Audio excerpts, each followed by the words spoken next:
That's a little strange. Oh, there we go.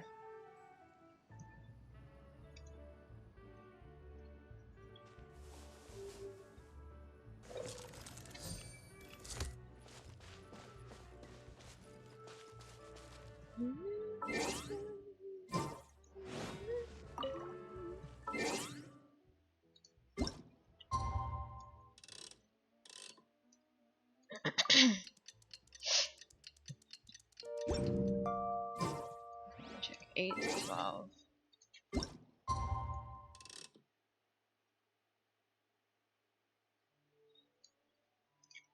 There we go. That's good enough. Roll. All right, maybe I'll take one more day off and knock out the rest of the work once I'm feeling up to it.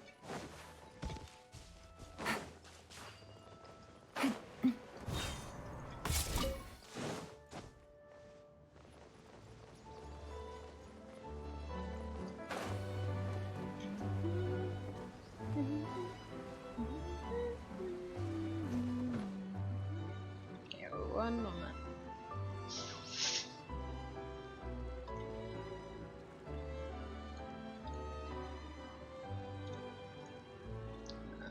Okay, there we go. Really? You do that? Oh, but that's too much. I can't. No, really, it's all right. We want to do everything we can for the domain. Yes, and to be completely fair, I'm the one who caused this terrible mess in the first place. Oh? What happened? Did Paimon miss something? Hello, you two. Lessig was just telling us what happened. Perhaps you should allow me to explain. I'm afraid it was I who caused all this trouble in the domain. Yeah, I had a feeling. Yes, it was Lessig. To be precise, I saw a most exquisite water orb at the entrance of the domain. It reminded me of an astrolabe my grandfather gave me when I was 7 years old. I was curious if it could rotate, so I reached out and touched it. Of course. Little did I know that it was the core of this entire domain. What I mean to say is, I knew something was wrong as soon as the whole place started flipping. It's I guess not it really just was the your core. fault. I failed in my responsibilities as the caretaker here. Oh, I knew I should have put the core somewhere more secure.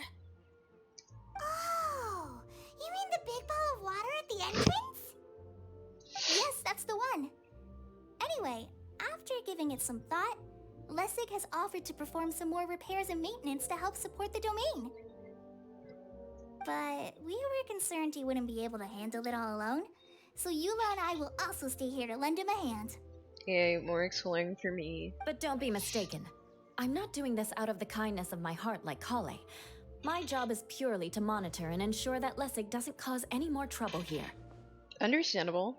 Oh, sure. Okay. I don't think anyone's buying that anymore, Eula. Though I do remember that Amber mentioned we should just nod and agree when you act like this.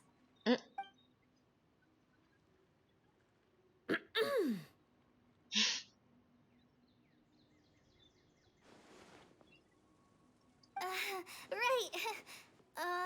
You better not slack off today, Lessig. No, I'll get right to work.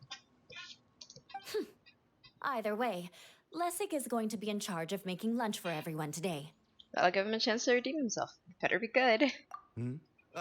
Yes, I'll try, but I'm not sure if my skills will prove satisfactory. What was that? I mean, thanks everyone for giving me a chance to redeem myself. I can already feel new strength kindled inside me. Ha ha ha. No, maybe that's just the heat of the oven. Very good. But you should conserve your strength. Many parts of the domain are still in disrepair, so we have a lot to investigate. Seems Adia has a little more pep in her step after finding others to help do the work. Yep. Now that you three are situated, we can focus on what the rest of us will be doing today. I'll go gather the others. We should get ready to leave as soon as possible. Yeah, we, as in us. And there she goes. At least she seems to be happy. Yep. Maybe this is how it feels to be in charge.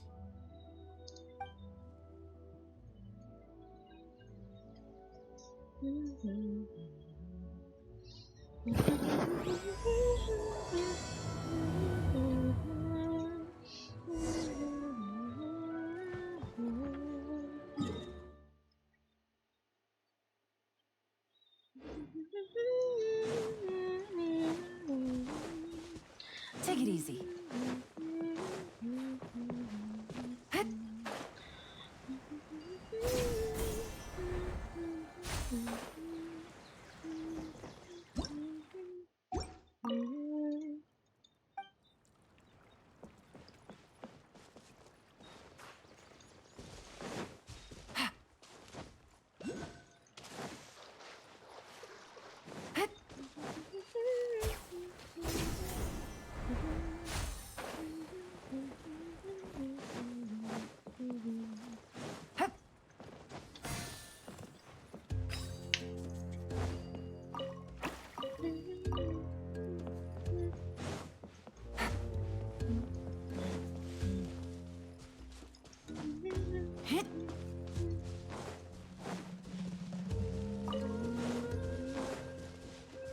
Take it easy.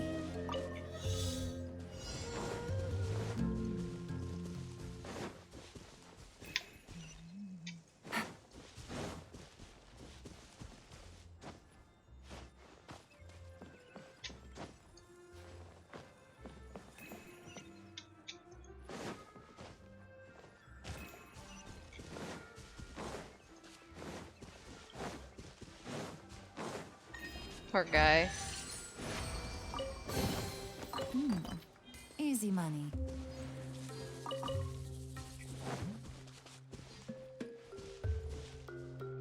It's okay.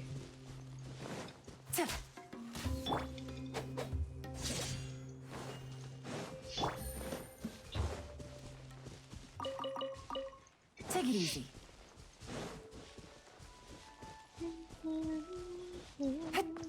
Yeah.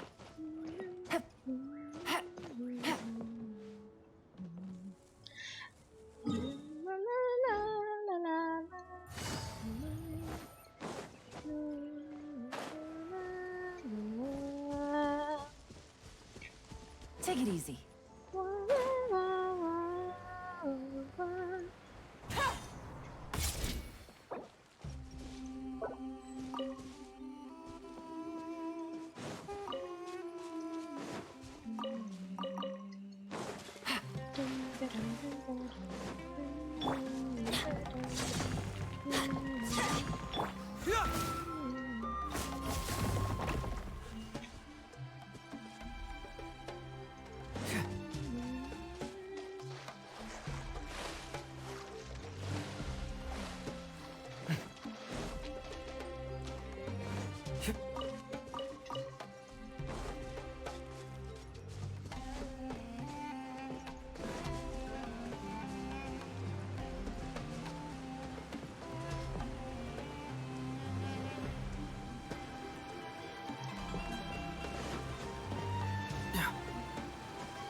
I want to get up there.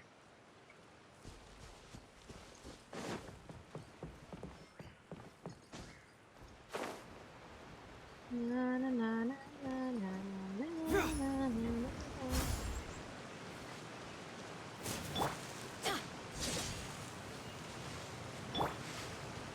Am I missing something? Oh.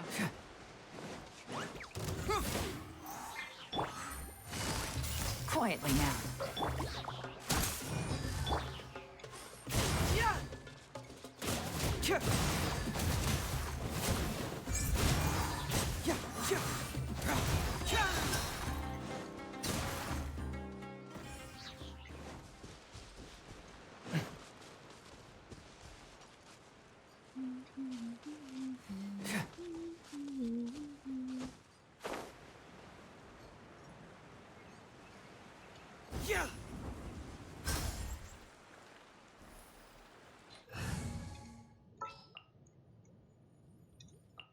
There are still so many places for us to...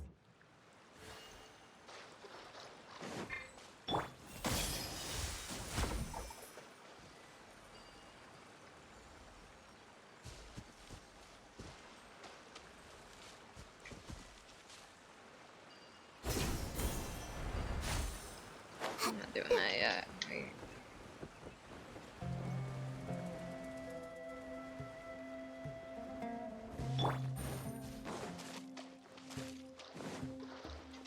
Okay, I guess I am. Take it easy.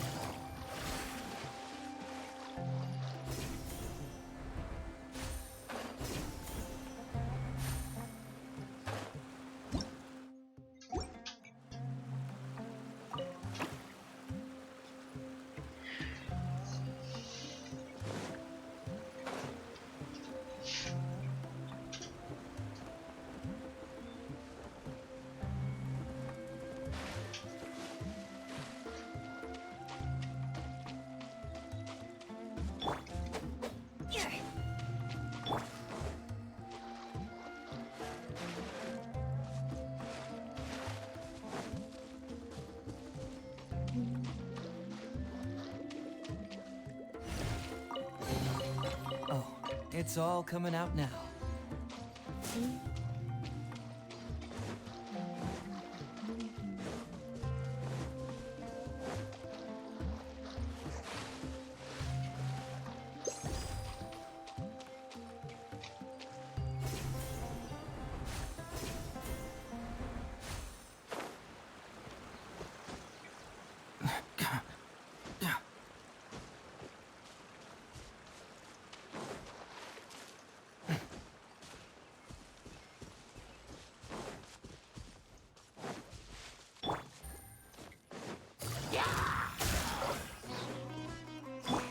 Confess!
I see everything.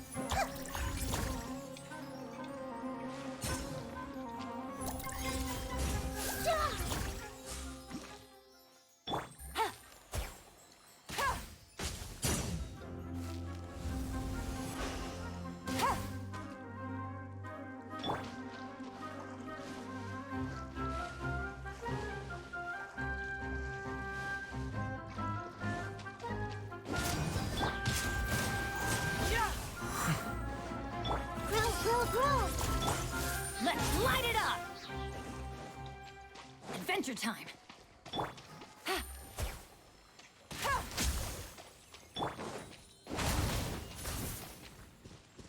I'm going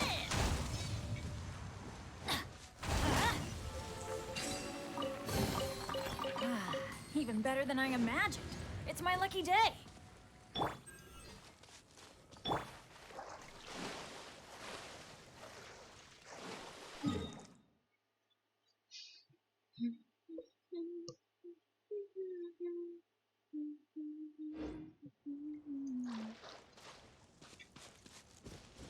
Off we go!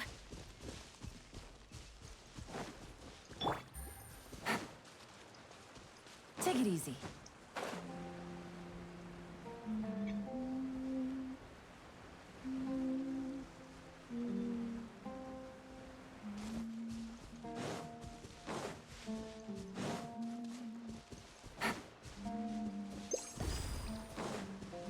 Take it easy.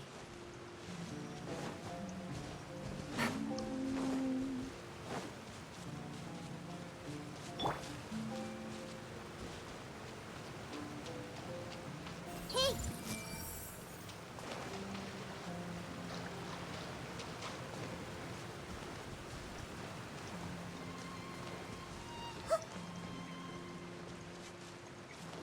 Where are we going now? We're going to retrieve the last missing component. My working theory is that the director listed on the sign has it.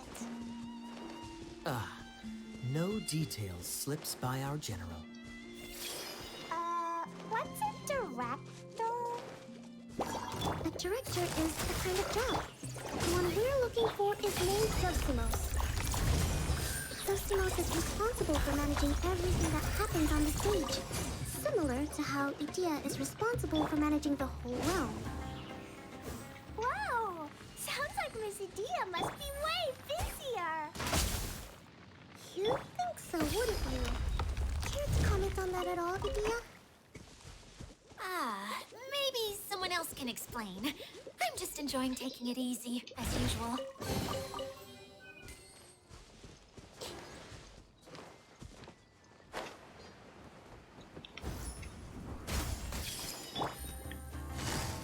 Gotcha.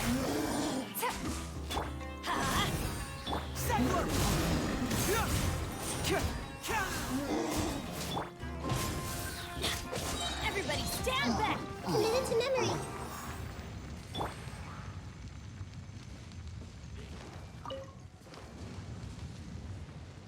Everyone hold hands. Yeah!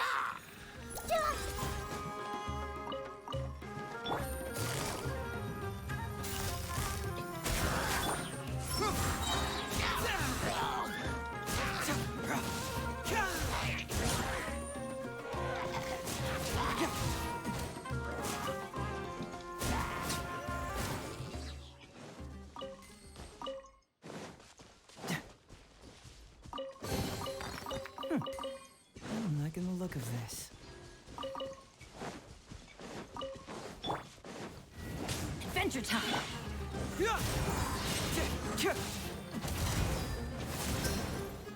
This may hurt a little. Quietly now.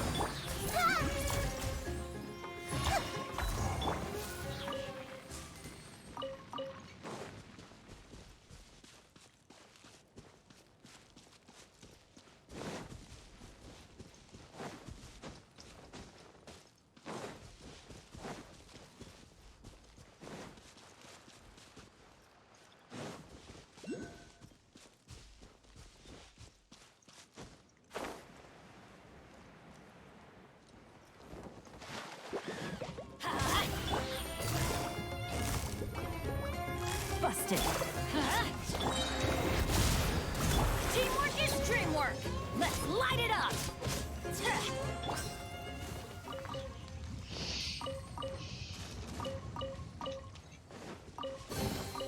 See, just follow my intuition.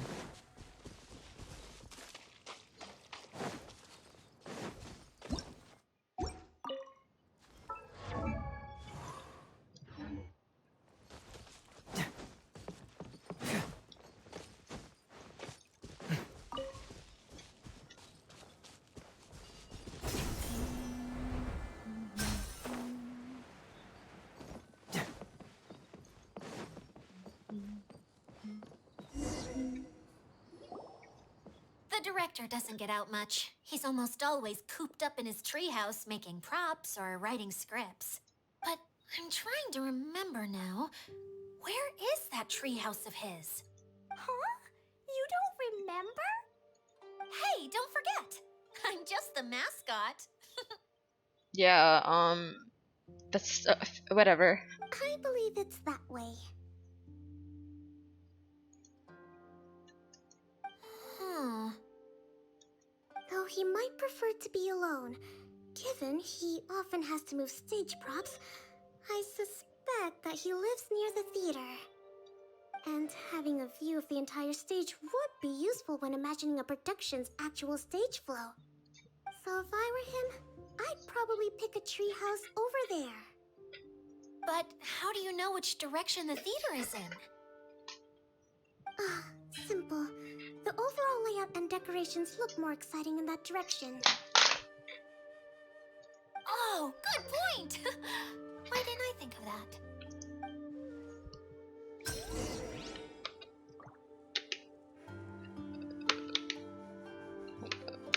Okay, there we go.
Gotcha.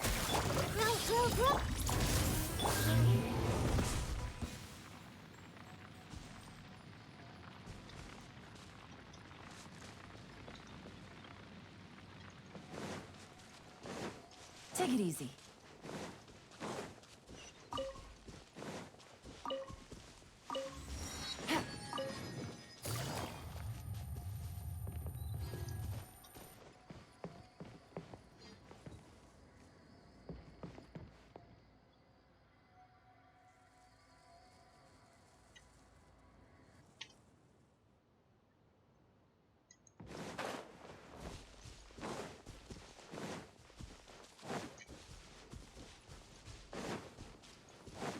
Take it easy.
Treasure. One way to draw your target out of hiding.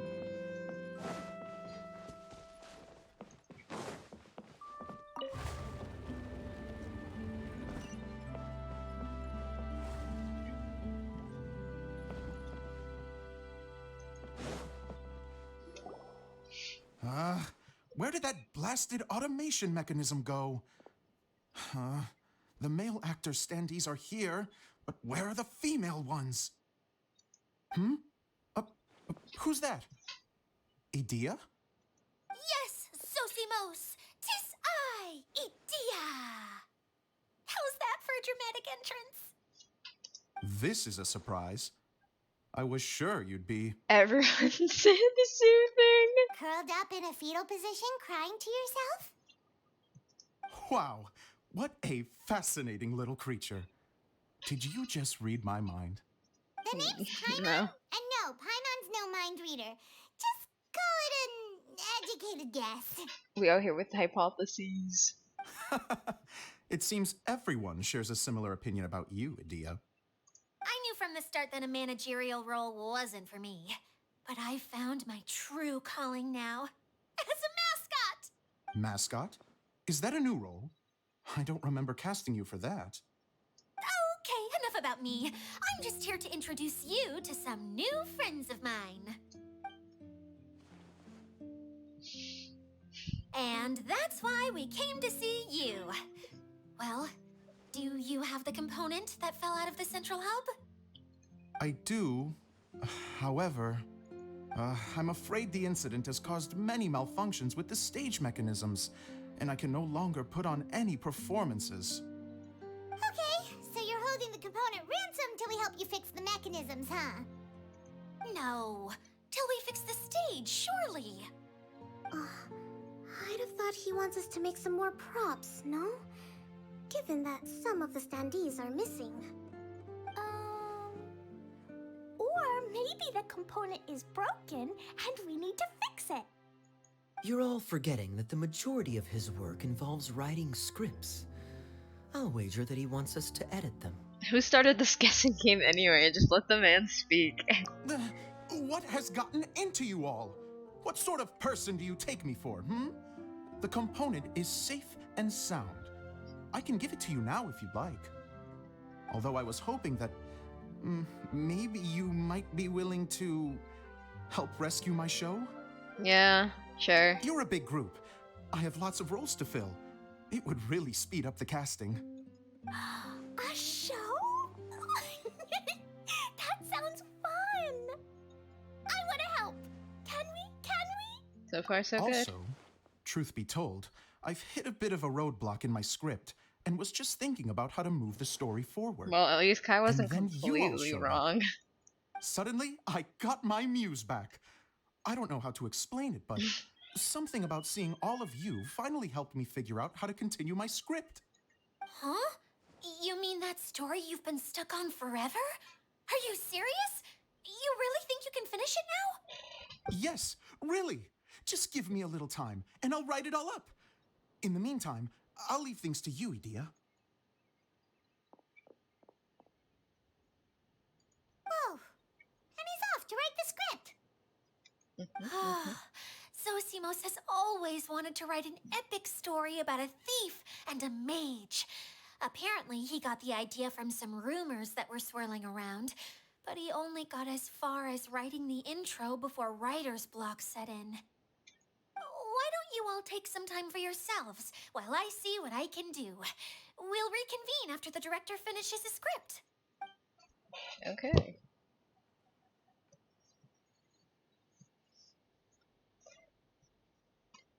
A director, my friends, is a storyteller. And the key ingredient to every good story is inspiration. The moment I laid eyes on General Sangonomiya, inspiration hit me for a brand new character. The heroine was the missing piece of the puzzle. The rest of the story flowed naturally from there, and now it's finished. So please, take a look through your scripts, and we will tell this story together.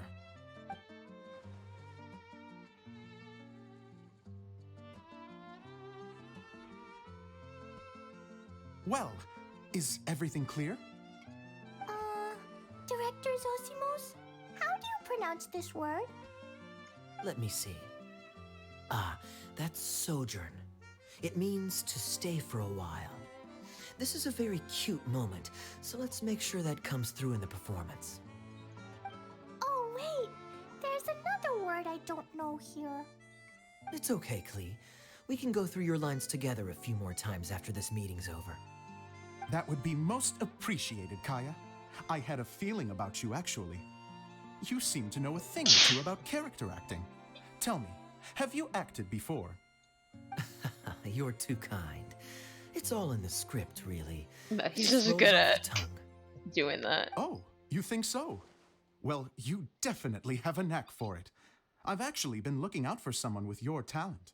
Oh, I hate to break it to you, but this man has horses to take care of once they come back from the If I make it as a With big-time everyone. director, then I can see us working together for the long term. Be sure to stay in touch, okay? You and I are gonna go places. That's actually really cute, though. I think it'd be really silly if Kaya just became an actor on the side.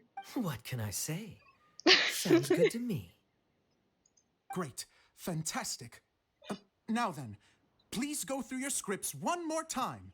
But don't just read the words. Remember my notes. And really let the character inhabit you.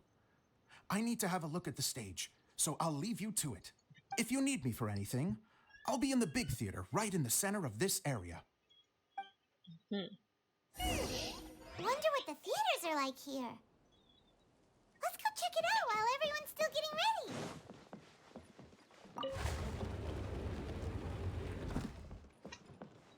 Oh, wait. Oh. I didn't even notice the ladder.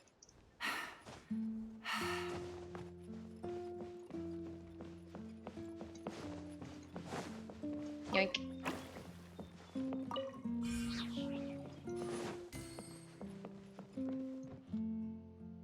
Up. Look at him go up.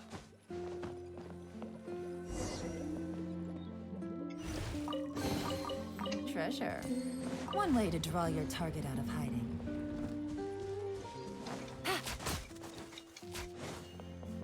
Take it easy.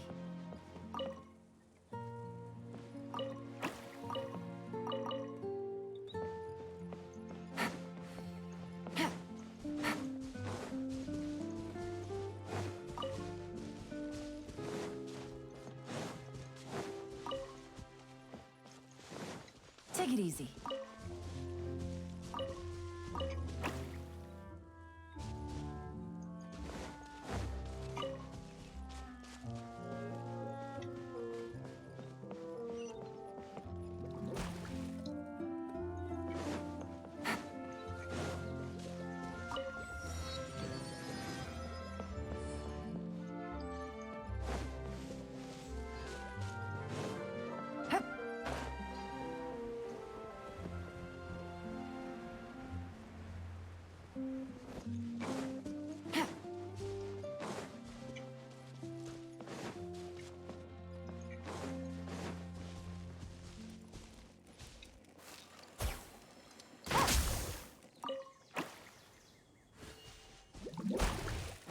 Take it easy.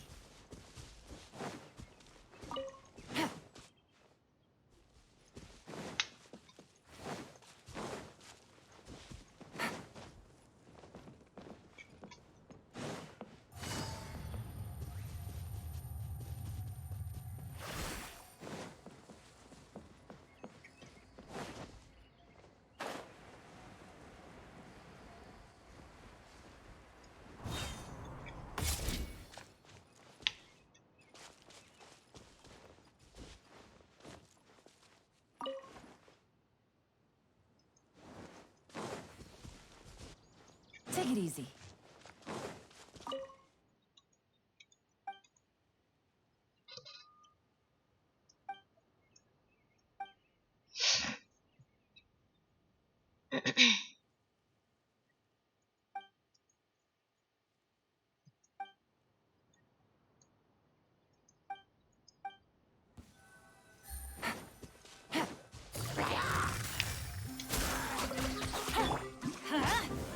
This may hurt a little. Let's light it up!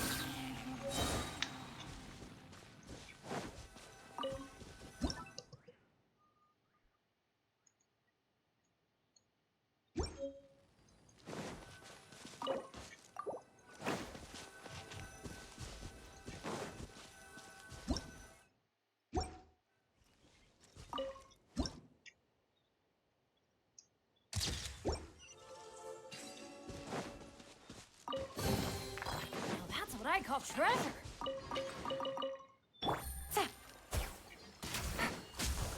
Take it easy.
Yeah.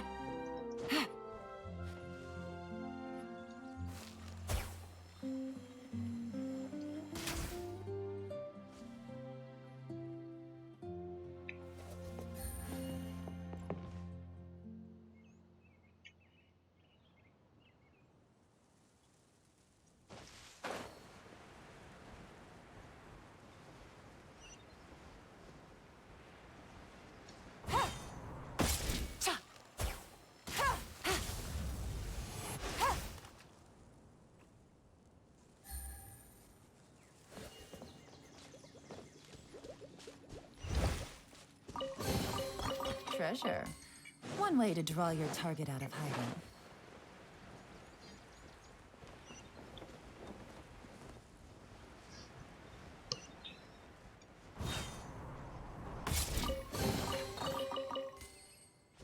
Take it easy. Take it easy.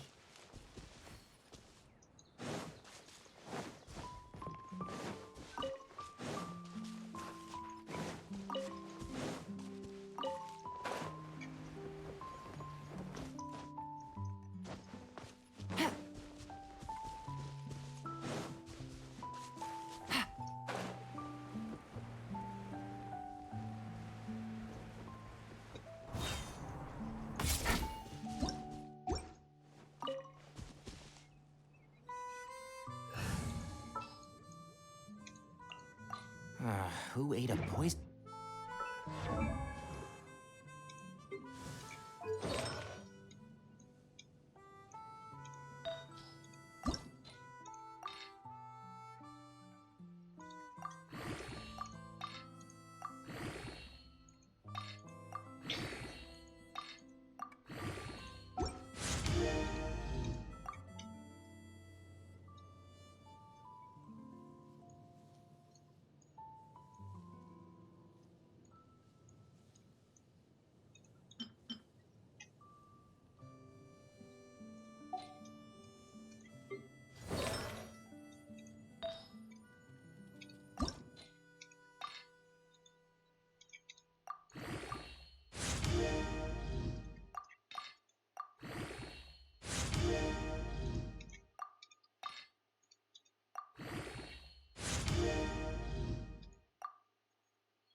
Oh my god, why is it only rolling into HP? Hold up. I don't know how I feel about the attack defense defense.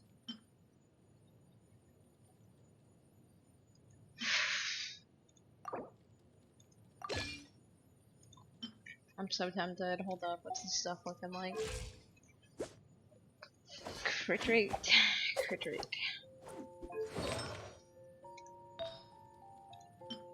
I would love a lovely little crit rate piece. Yeah, he's gonna need this more.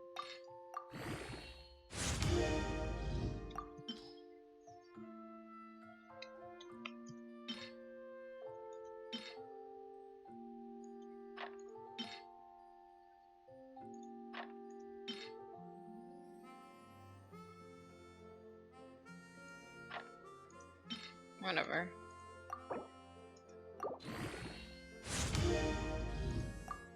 And then whatever I get from the next one I'll use. Next chest. Navigating the world is a whole lot easier with a few different identities to choose from. Need me to come up with some for you?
Take it easy.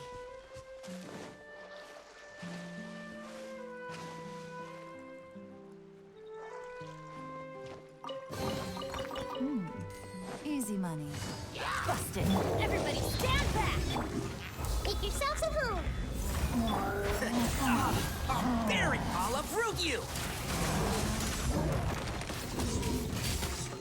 Keep up.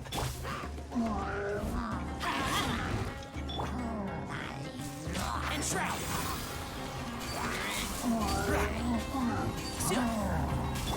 Let's light it up! Game's up. Time's over. I hear everything. One with the board.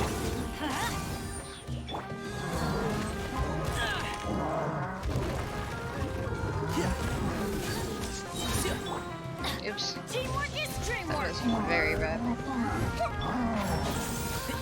I'll uproot you! Commit it to memory!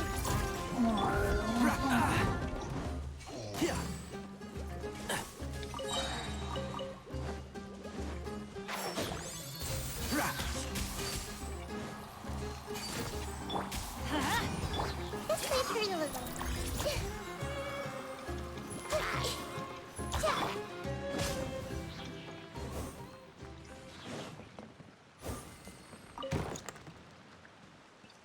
Off we go. It's a miracle.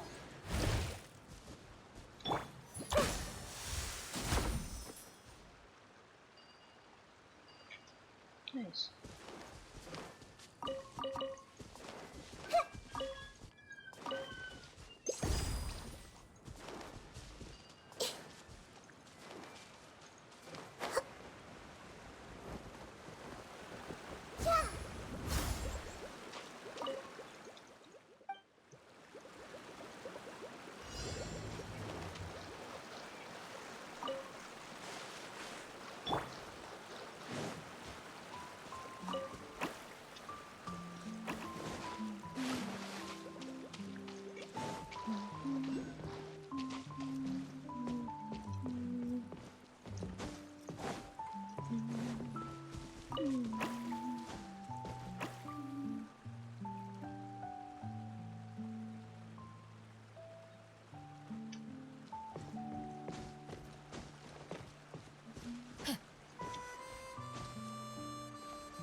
Quiet now.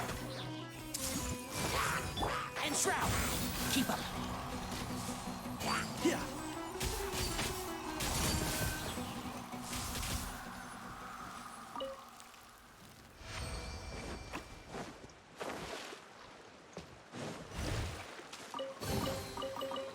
I think we can forego the lost and found report.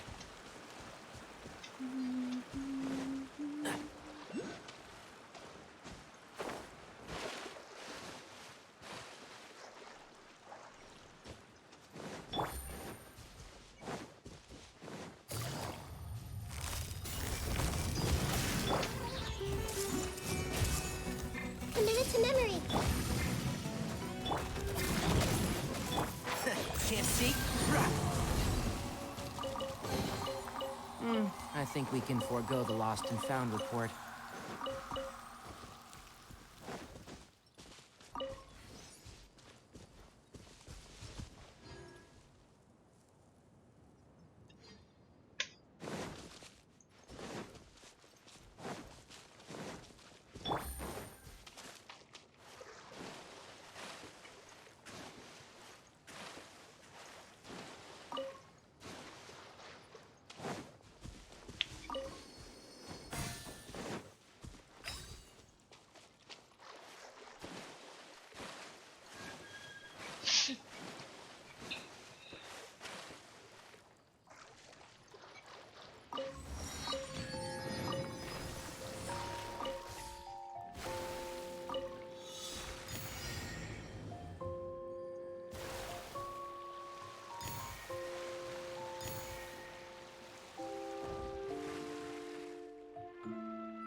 Take it easy.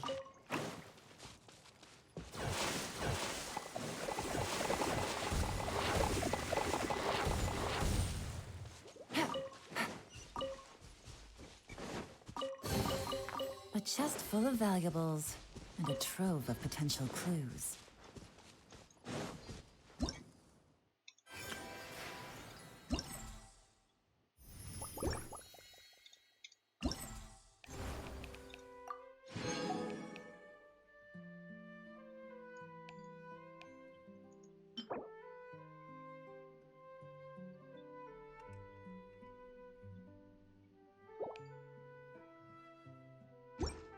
Does that mean there's more than 270?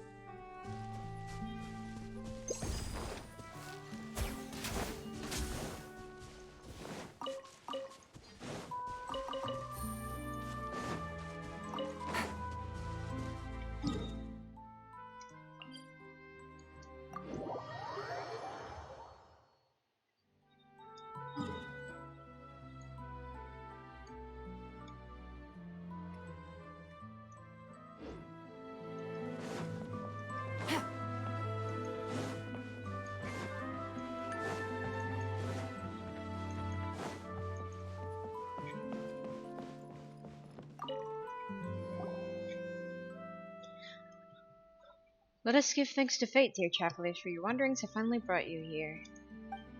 Surely you must be searching for a serendipitous encounter beyond your wildest dreams, an astonishing journey that is beyond your mundane imagination. Now the opportunity for us to fulfill all of our desires has been laid before you, right here, right now. Dive into the brand new Daya's 3-day reverie. Step onto the grand stage and you can experience something beyond your wildest dreams. Swim freely in a pool of Mora, exercise the phantoms haunting ancient castles, break free from the shackles of gravity. Whisper the passphrase, take us to the world of reverie, to declare your curiosity and passage, and begin your journey. Wow, that speaker really knows how to work a crowd. Paimon didn't understand the details. Journey? Show? Stage? Something about a pool of Mora? Seems like a new attraction, like having guests act on stage in a play. Oh, when you put it like that, Paimon's definitely heard of that kind of activity before. So, is the person making the announcement Daya? She must be the director of the play. So if we register, we can become characters of some of the plays? Are you interested, Paimon? Shall we kickstart our acting careers? It definitely sounds cool. Paimon's especially interested in the Pool of Mora. That's not it. Paimon wants to see what kind of mystery attraction is deserving of such a special spot in the Veluriyam Mirage. Let's say the passphrase together. Take us to the world of reverie. Really? Just like that? Perfect! Your registrations have been confirmed, and Daya's 3-day reverie will begin shortly. An ancient legend resurfaces, and new clues to a priceless treasure are found. A band of chivalrous pirates hones their weapons and hoist their sails. A town floating in the sky encounters an unprecedented crisis, and a miracle-working architect must act quickly to prevent the soaring city from crashing to the ground. To save their fallen friends, a lone Hydro Eidolon must break into the haunted fortress and find a way to lift the curse. All 3 are different shows, each with their own theme. Please choose one. All of these feel like something we've been on already. Find an announcement speaker like this and follow the instructions to go to the place of reverie. Come on, let's look for an announcement speaker and give it a whirl.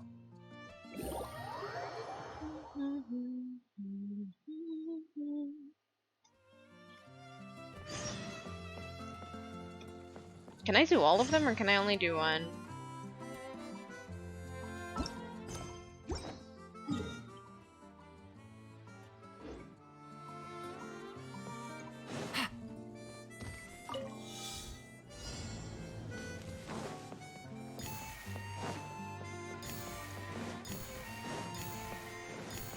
Take it easy.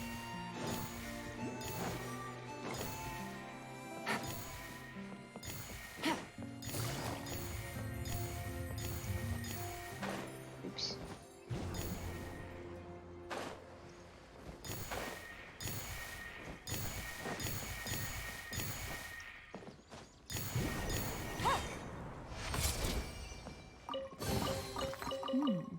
Easy money.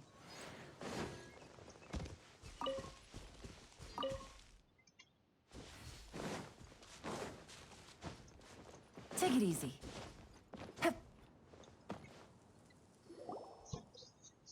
Staff and equipment in position. Mechanisms are prepped and ready. This referment of the Black Knacker and the all-devouring Kraken, or Knacker, will play. A play from Day's 3-day reverie will now begin. Docked in the port closest to the rumored location of the treasure, the crew of the pirate ship Black Knacker is recruiting new sailors and restocking before the final and most crucial leg of the voyage. Experienced adventurers set foot on the deck of the Black Knacker. They're outstanding fighters, but novice sailors.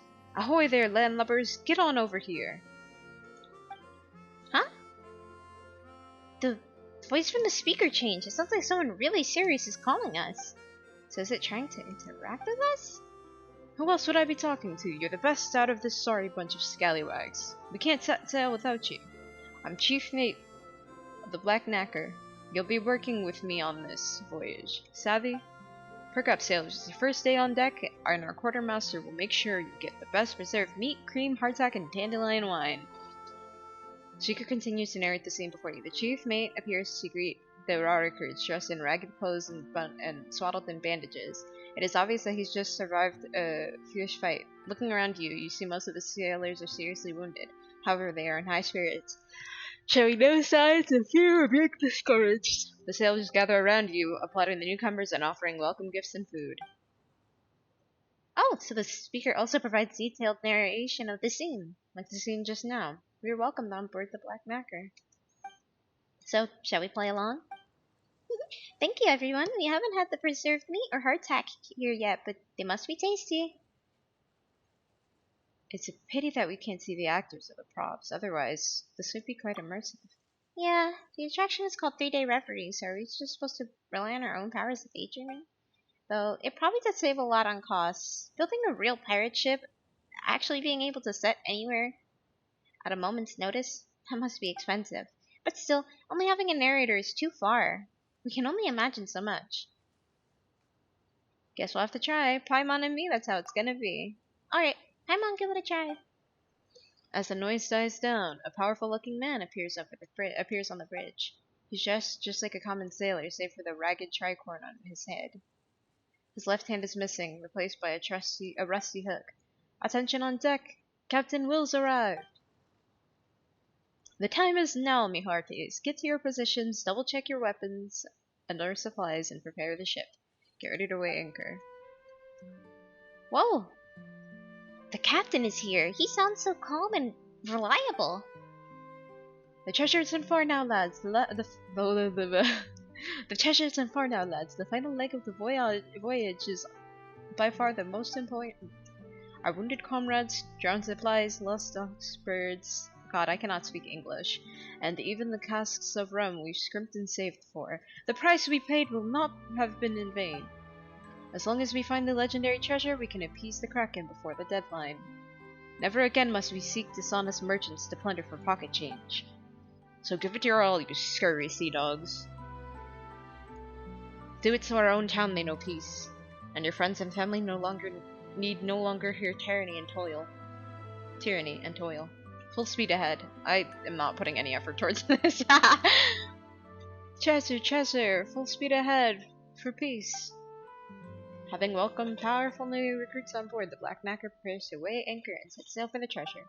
Ooh, the speaker really set the scene. The Golden's Pirates is really different from what Paimon imagined. Paimon's curious about what happens next. The speaker said we can ride the choo-choo cart to continue the play. Paimon likes this place. Anchors away!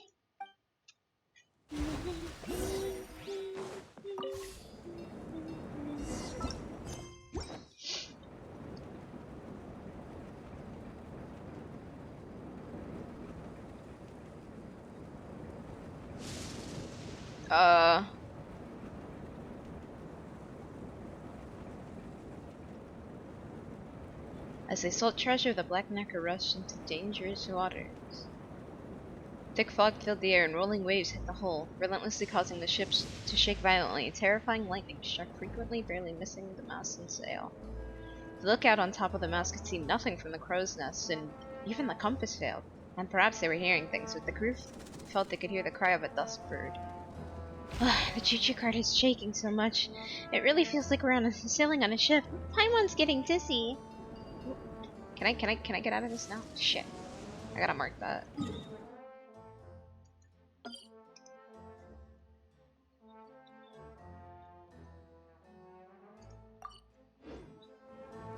At this crucial juncture, the captain took over the duties of the helmsman, almost as if adapting to them. Okay. Don't panic, lads. Our intuition and the blessing of our folks who lead us back home will surely guide us. Whatever. Well, then why are there so many shipwrecks all around us? Be vigilant. There are those who failed to get the treasure. We've got sea monster minions. Enemy attack! Enemy attack! Sea monster minions are... Oh, whatever. I'm not reading all that. The sea monsters are running a tribute.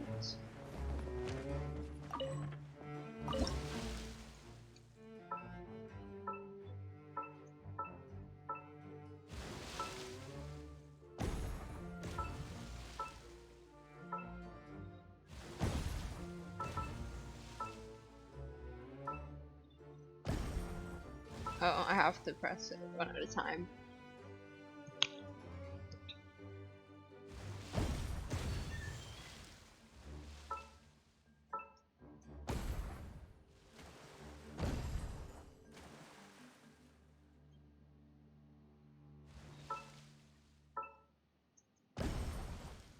Okay.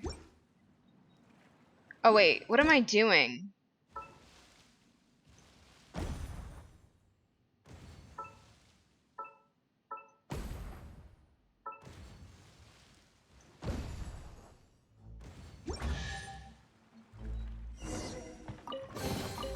A chest full of valuables and a trove of...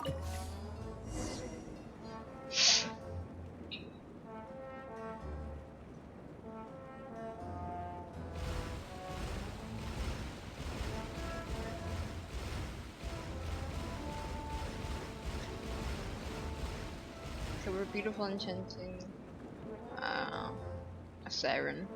Okay.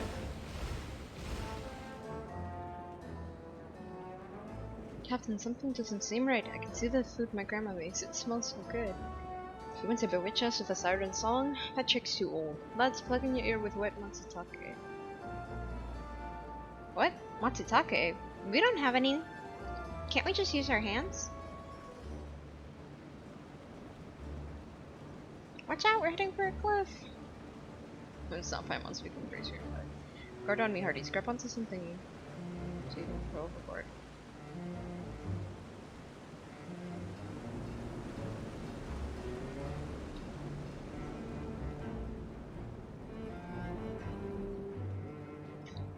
I ain't reading all that anymore. This should have been voiced.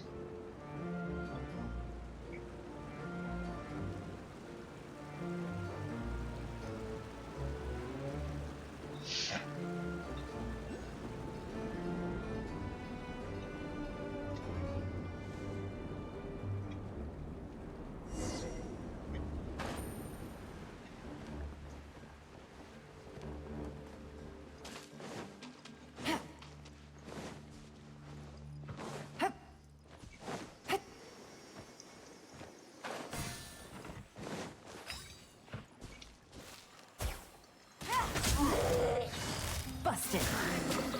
Take it easy. Hey! And shroud.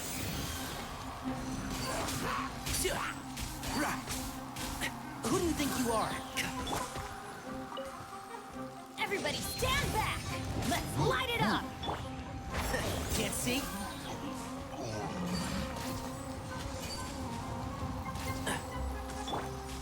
I see everything.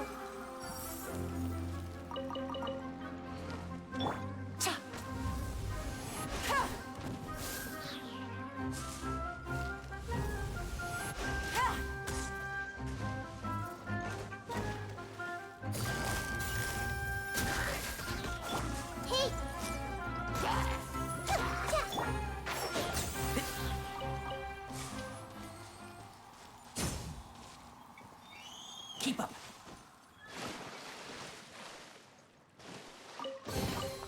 Why is there a chest here?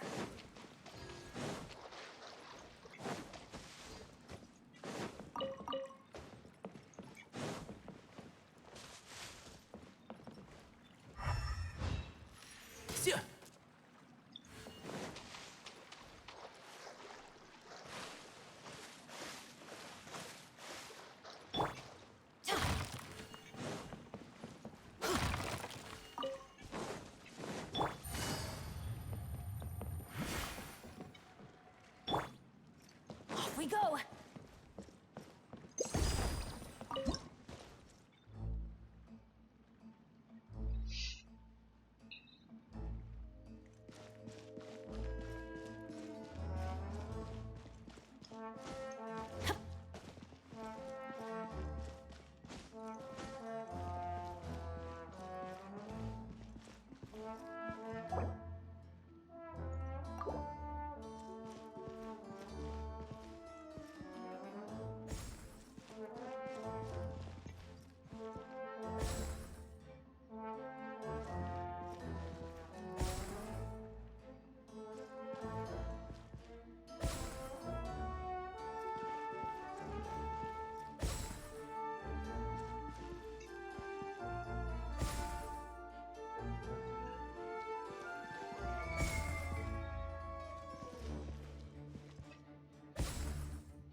Ah. I don't know how that one didn't hit.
Now that's what I call treasure!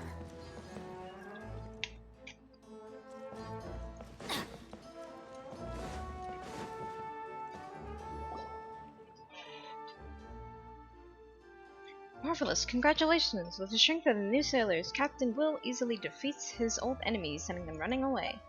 Having overcome every challenge the voyage could throw at them, nothing can stop the crew of the Black Knacker now. Such is the loyal crew of the Black Knacker, lads. Even when those lily-livered biscuit eaters ambushed us, not one of you panicked. And of course, our newest crew members contributed mightily. They swept away all opposition like it was so much flotsam and jetsam. Like it was... Oh, yeah, okay, I did read that right. Of course, bad pirates like that, Paimon and Reb could fight 2 or 3 boatloads more. Getting into it, Paimon? Guess it's not that bad after all. It's okay. The journey was pretty thrilling, and we've been through thick and thin with Captain Will, so Paimon can be a bit more serious. Based on our research, if we break that stone wall, we can find the legendary treasure. The crucial moment has arrived. I shall give the honor to our heroes, our new companions. And after that, I've got an idea I'd like to discuss with all of you. Hey, see how much the captain values us? He's even letting us handle something as important as this. Fire in the hole. Get ready to celebrate, lads. Heroes, go ahead and open it. Yay, time to blow stuff up.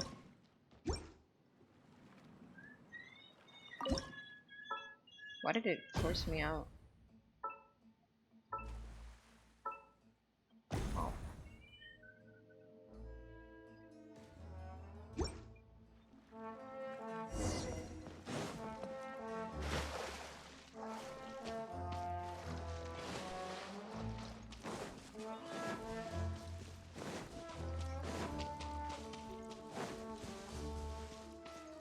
Bide your time.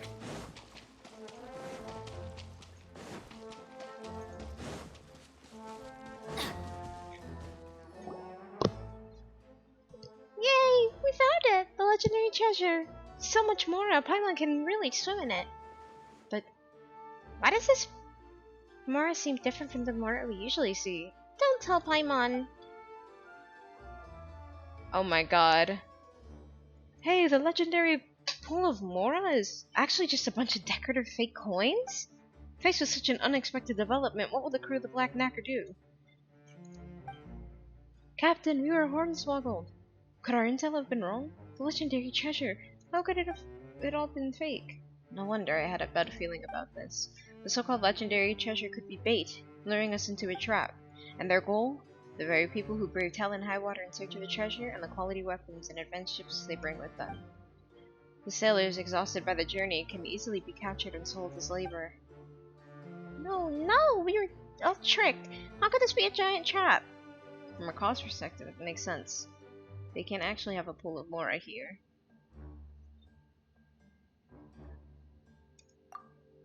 Oh, you have a point. Paimon forgot we were acting. Okay, even though there aren't any other actors, and the set is a bit shabby, Paimon can tell a lot of work went into this. Paimon thinks we should respect that. Let's hear what our crewmates from the Black Knacker have to say. Captain Will gathers the inconsolable sailors in front of the fake treasure. Captain, is this the doing of your enemies? No, this is beyond them. If we didn't make it, they'd be disappointed in their old foe. Perhaps the ones behind us on their way now. Given our current state, it wouldn't be wise to take them head on. Clean up the area, see if there are any chests we missed, and get ready to withdraw. Oh. I always said hard work is rewarded. See that chest over there? It's for our newest sailors who have done so much. No arguing. It's theirs, even if the rest of us go home empty-handed. Not only did we not make any money, we racked up a lot of losses. What are we going to do? Keep searching for dishonest profiteers to try and scrape together enough booty to satisfy the Kraken? Karen? The Karen. I was about to point out that on this voyage, we of the Black Knacker have found a treasure more precious than Mora, and we are not going back with nothing to show for it. The One Piece? No, I'm kidding. We found the ways to cross roaring seas, strategies to defeat our enemies, and the courage to face any challenge. Think about it, me buckos. Even if we found an ocean of Mora, would it really buy peace for our town? That makes sense. We all know how greedy the Kraken is. No matter how much treasure we shove down its filthy gob, it'll always ask for seconds. He's right. I've heard even rich towns have given it dozens of times more treasure than we, yet it still hungers. The problem is that appeasement of a monster is never the best answer. You're right. If it was up to Paimon, we wouldn't let that monster have its way. But the captain and its crew are just ordinary people. So we must solve the problem at its source. That's why giving it more and more doesn't make any sense. With the fighting experience we gained on this voyage, I'm sure we can defeat the Kraken and lift the shadow it casts over our town. Come, me hearties, do you trust your captain? It sounds risky, Captain, but it's worth a shot.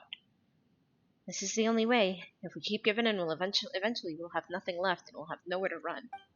The captain's right. It's worth risking our lives for. We can't take it any longer. Then it's settled. From now on, I will train everyone on the Black Knacker for this sole purpose.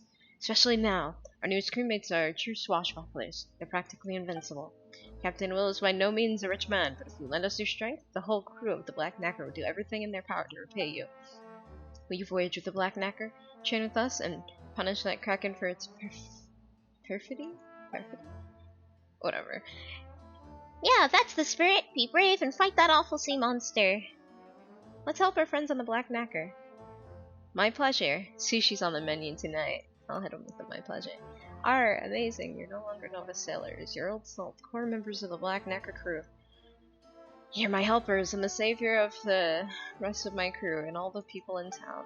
Now it's time for the Black Knacker to return to port. We'll rest up and prepare for our final battle against the beast.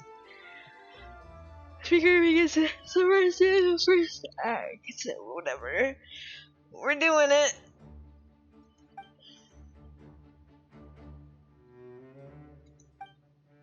Oh my god. Kinda nice to have an intermission. You have a point there. If the play was any longer, most guests would be too tired to fight a sea monster. And yet, a set could really use some work. Something as exciting as a boss fight deserves a proper stage. Daya's 3-day referee certainly has potential. Everyone's getting curious who this Daya person is. Adventure time! Even better than I imagined. It's my lucky day. Damn, she'll let me break it just for the sake of breaking it.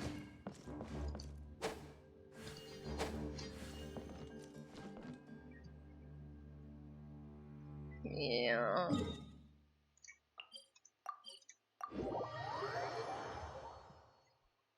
I'm gonna just continue with the story stuff and then do this later.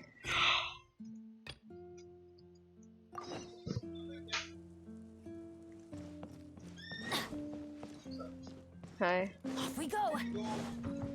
What?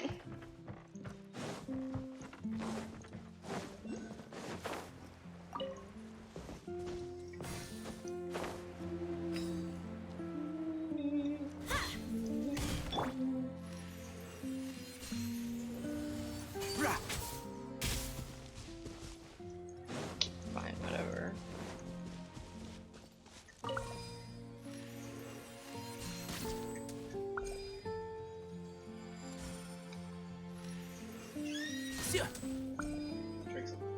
What is that?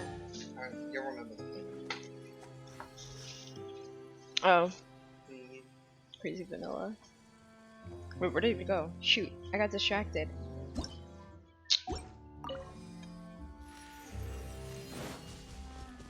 Was that it? That couldn't have been it. Where's my... I'm hungry. Oh, how did I not notice that? Right behind me. Like, I think we can forego the Lost and Found. this scene is a cutscene from the show Journey to the East. The original idea revolved around a tale of a traveler and their journey eastwards from Fontaine to Sumeri City in search for unassuming wisdom in the house of Dina. This scene concerned how the traveler saved the master of earthly transformations from being crushed by a massive boulder in their adventures on the road. Unfortunately, the Hydro Eidolons acting the part as both the traveler as well as the master of earthly transformations have disappeared. If only someone could bring them both back and capture the rehearsal by the huge boulder. Okay. And Shroud!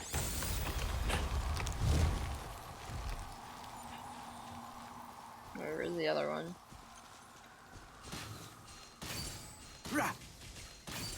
Keep up. La la la la la la la la la la.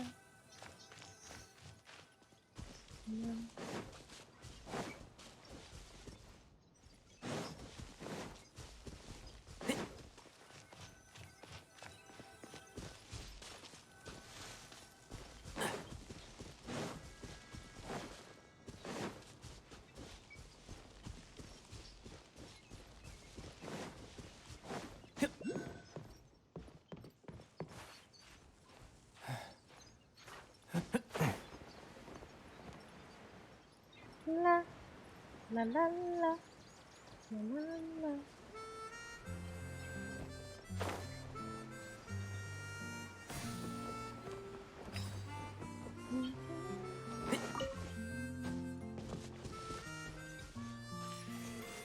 Yeah.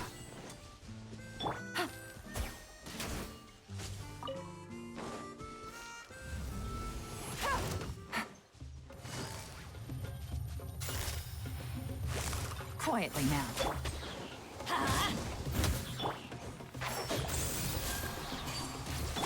I see everything. Let's light it up! I'm going in! Yeah.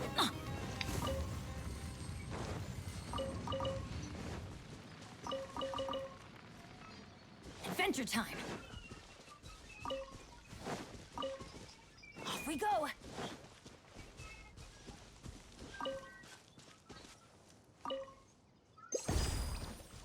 Adventure time! Busted. exhausted. One with the force.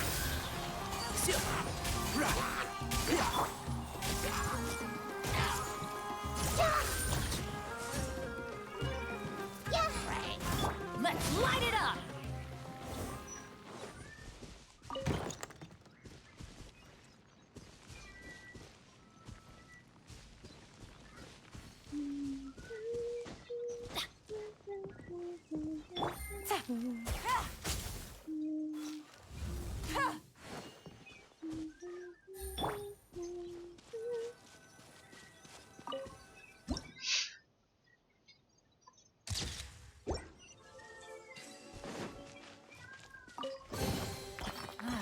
Even better than I imagined.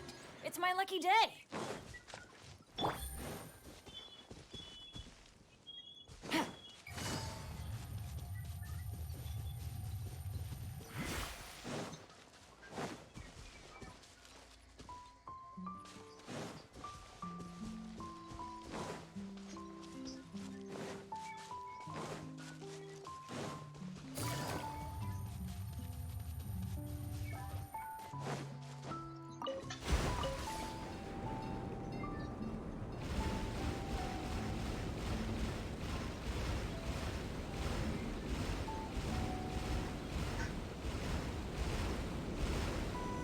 After I get off of this thing, I need to check. Or I need to take a small break.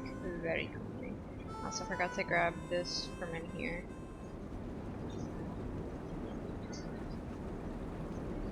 This is too far.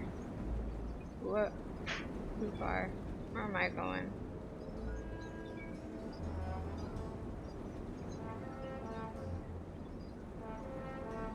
Oh, I might as well head back.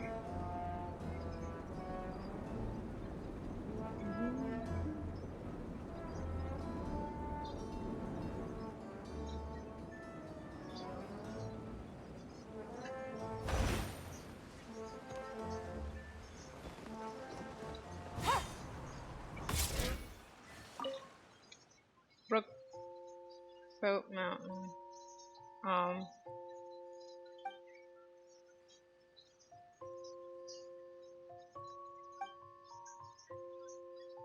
Okay, after this, however.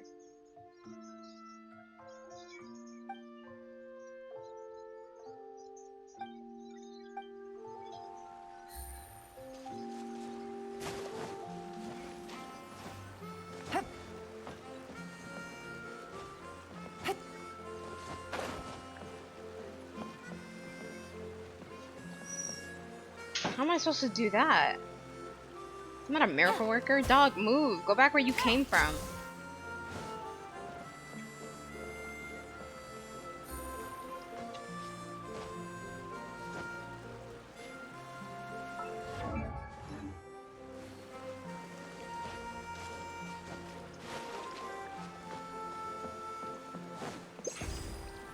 Stop moving. Stop moving. How am I supposed to do that?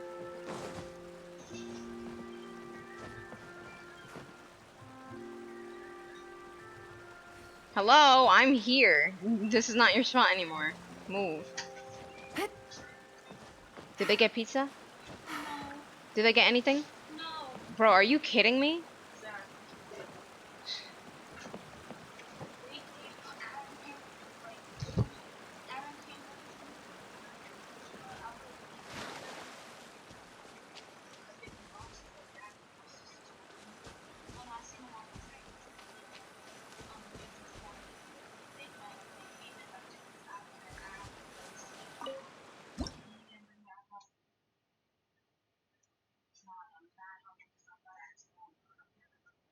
How am I supposed to do this?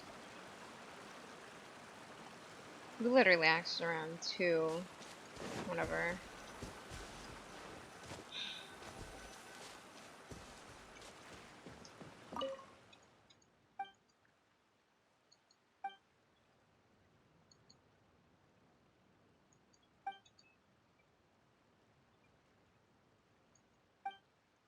I mean, you could have got 2 different hydroidolins, so I didn't have to do this. How am I supposed to get them on the prow of the boat, bro? I don't understand. What am I supposed to do to stop them from moving?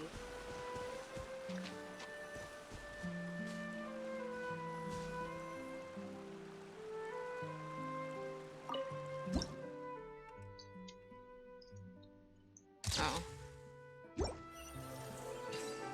Take it easy. Well, I guess I had to do it before or after the moment they Easy did get money. in the frame. Whatever. Makes sense. Fine.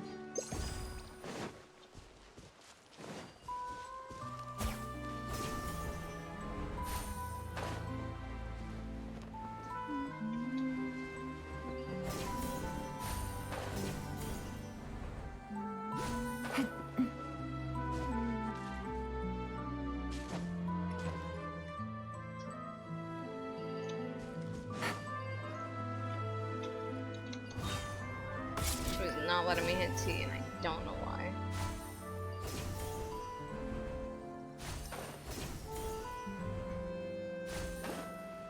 How am I so? Huh? Like what? How am I gonna get up there? Alright, I'm too lazy to do any climbing. Oh, wrong team. Doink. Solidify! Oh, what am I doing? Oh my god, I didn't even notice this. I'm really smart.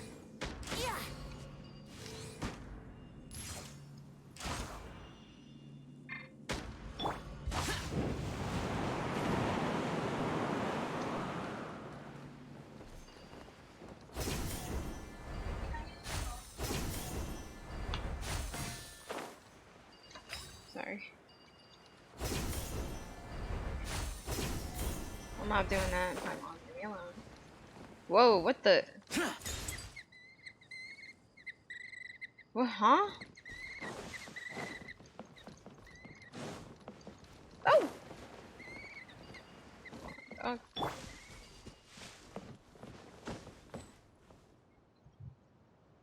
La la la. La, la, la, la.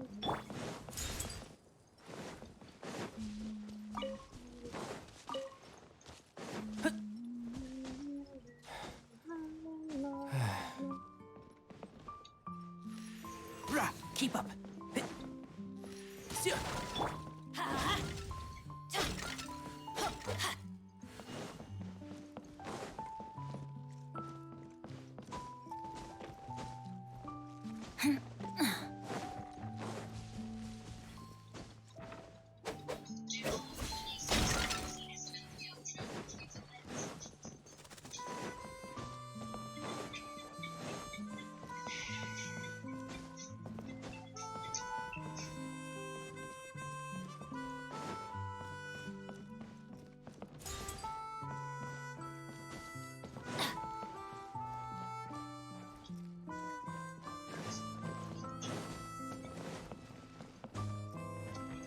Off we go.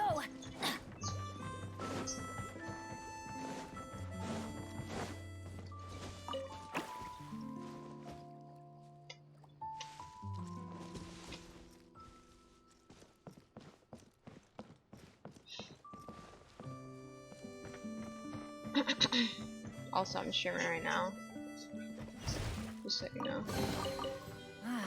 Even better than I am now.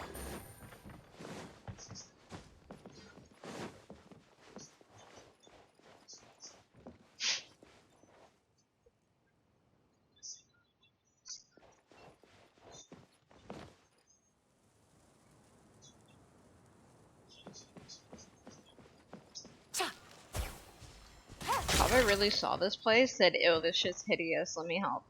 And fixed all the buildings.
Easy money.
Okay, so like, what am I supposed to do about that?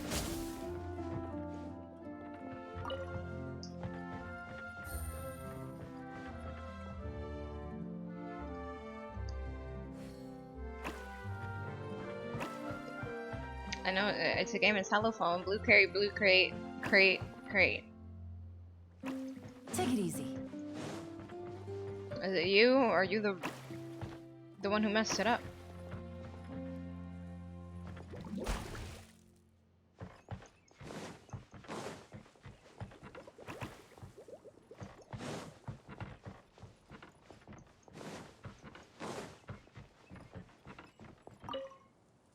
Oh, it's you.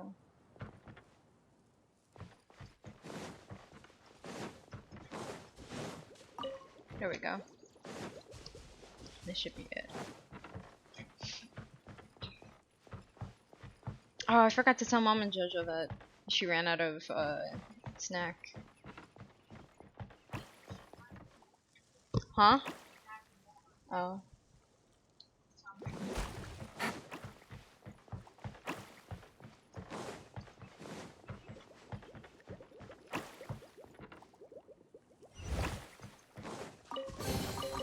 Treasure. One way to draw your target out of hiding.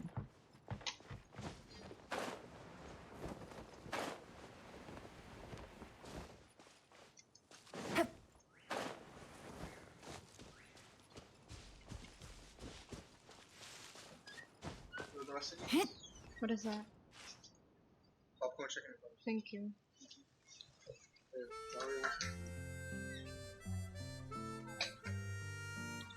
Popcorn, chicken, and fries. Oh, damn it. Yeah. Well, there's not much good breakfast. Alright. I was gonna throw it right there, because that's what the garbage used to be. Sitting all this shit would have went all over the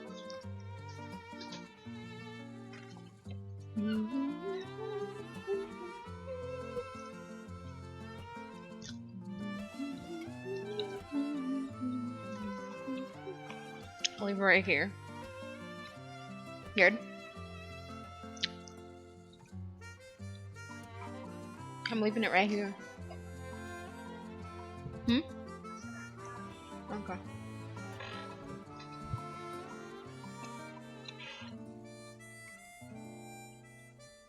I got a new letter from an informant. Looks like the situation has changed again.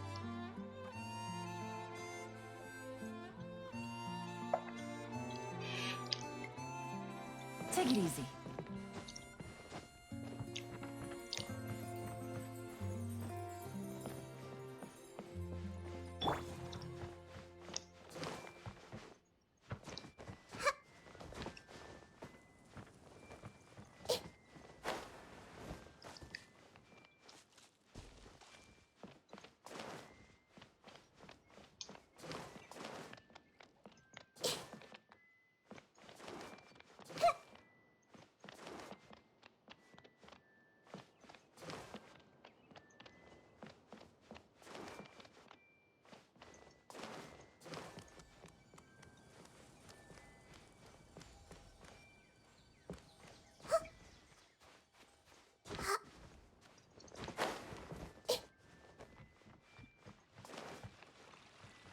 Maybe it's inside?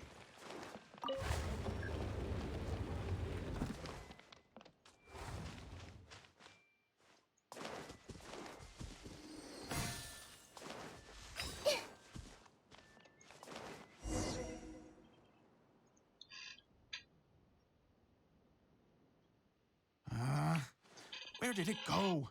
I put it right here. Hey, Zosimos!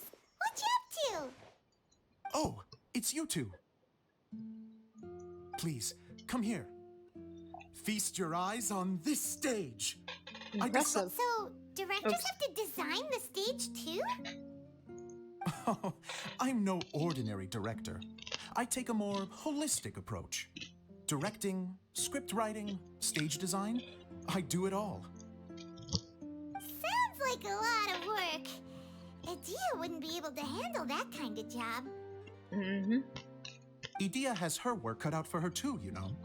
She's my one and only member of the audience, though she often criticizes my shows.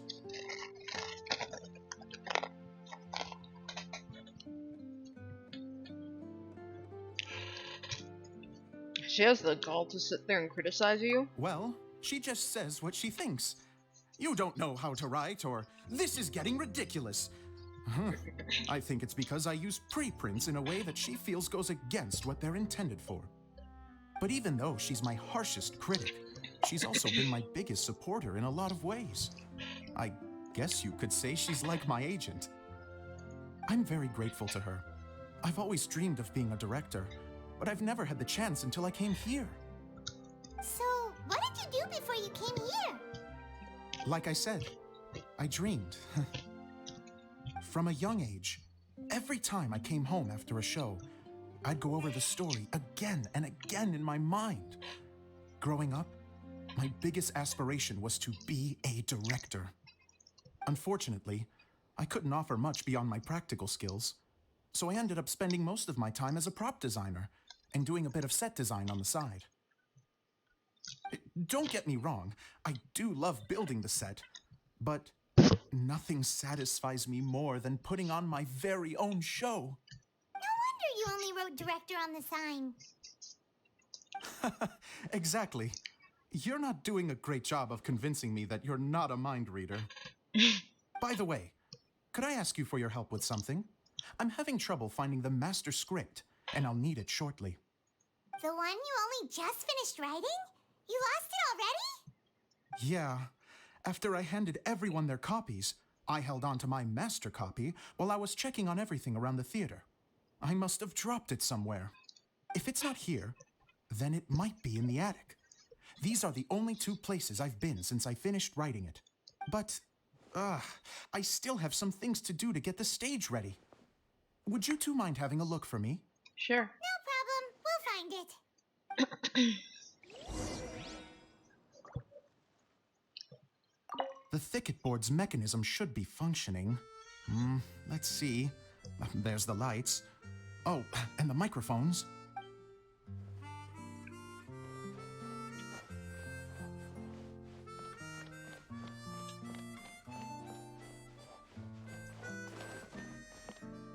Okay, but like, how do I get to the attic?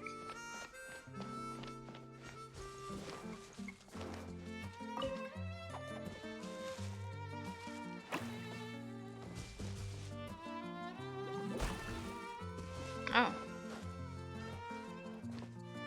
What? Why did it jump forward when I did not have my hand on the... Whatever. Oh my god, this game. Make a decision, because I took my hand off the W. I'm going to scream. Stop forcing her to jump forward like that. I'm literally just pressing the spacebar. Oh my god. Curiosity deserves a reward.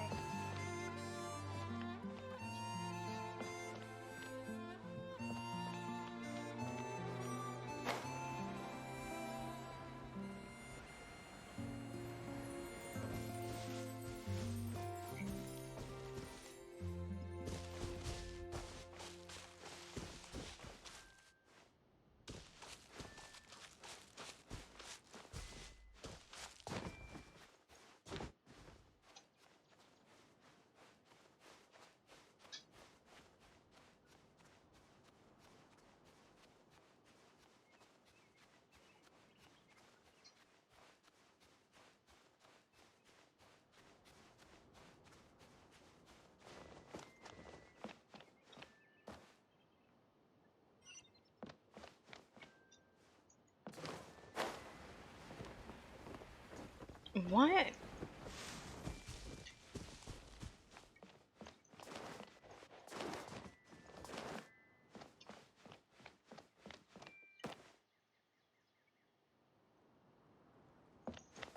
have to go out first? Oh.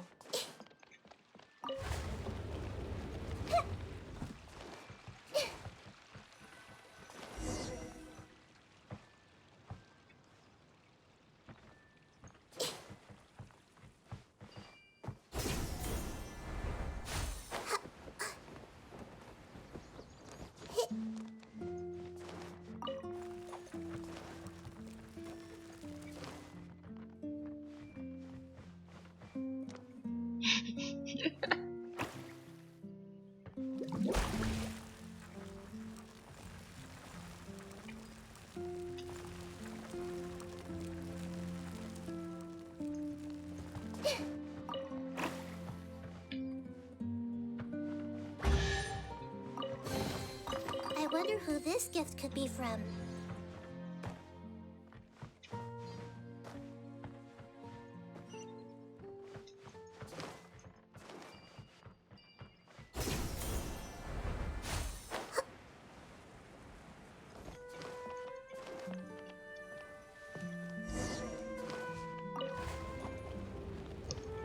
Whoa! Look at all these books! Now, where's the master script?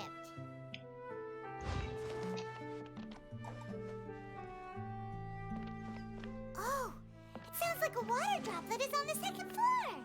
Let's go have a look.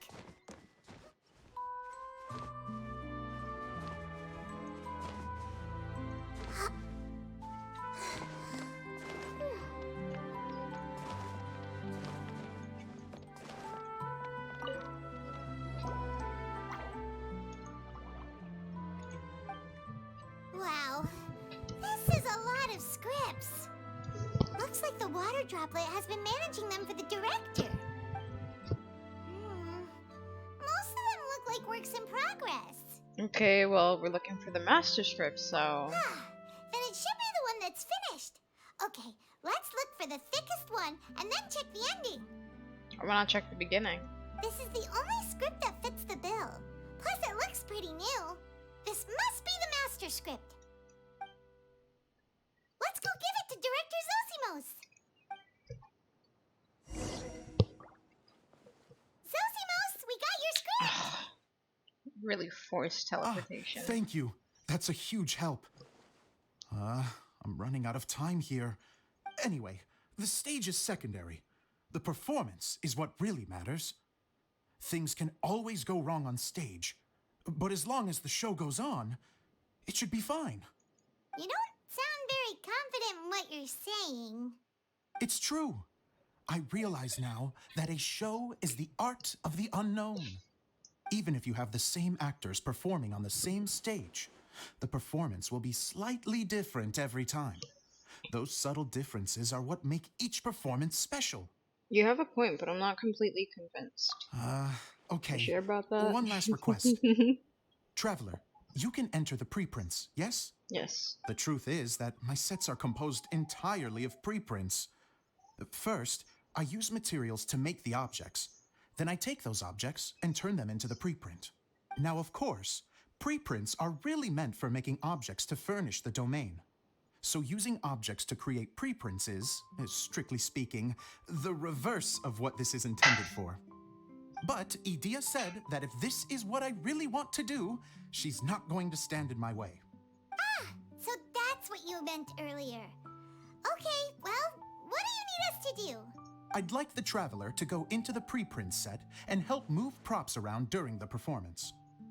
So I'm part of the backstage crew now. I'm literally going behind the scenes. The reason is, You want to watch the show? Oh, Paimon gets it now. If you're busy directing, moving the props, and operating all the mechanisms, you never get the chance to watch the show. Yes, I know that I'm no master playwright, but still. Even if it really is a half-baked script, with shoddy writing and moments of sheer ridiculousness, I'd still like to see it for myself, just once.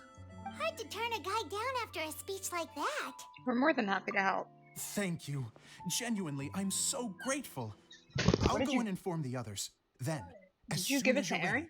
the show can begin. Oh, I thought you picked it up and took it out and was like, here, and gave it back to him. What, do you not want?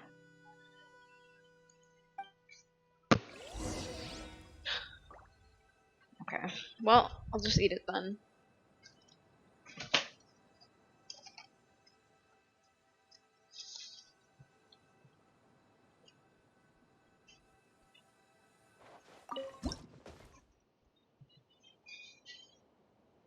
Long, long ago, there was a great thief.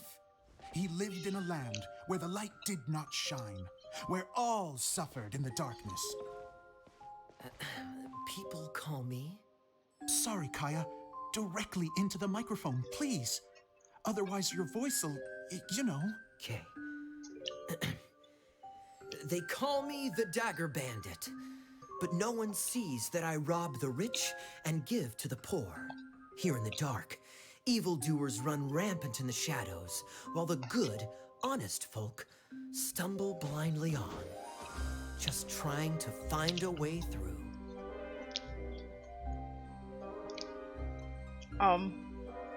As the bandit brooded, suddenly the world was inexplicably changed as a single star appeared on the horizon and flew across the sky.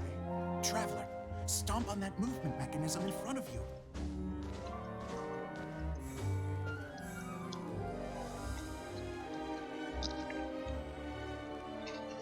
Light. A brief flash, yet enough to illuminate the world. If I can find the source of that light, I can shine it into the darkness, and the people will suffer in blindness no longer.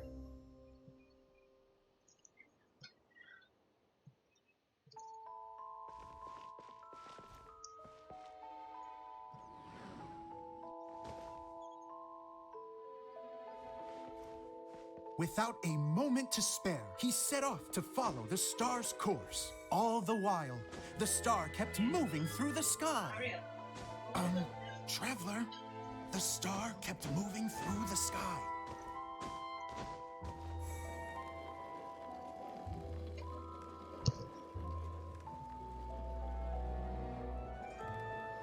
Ooh, those broken ankles.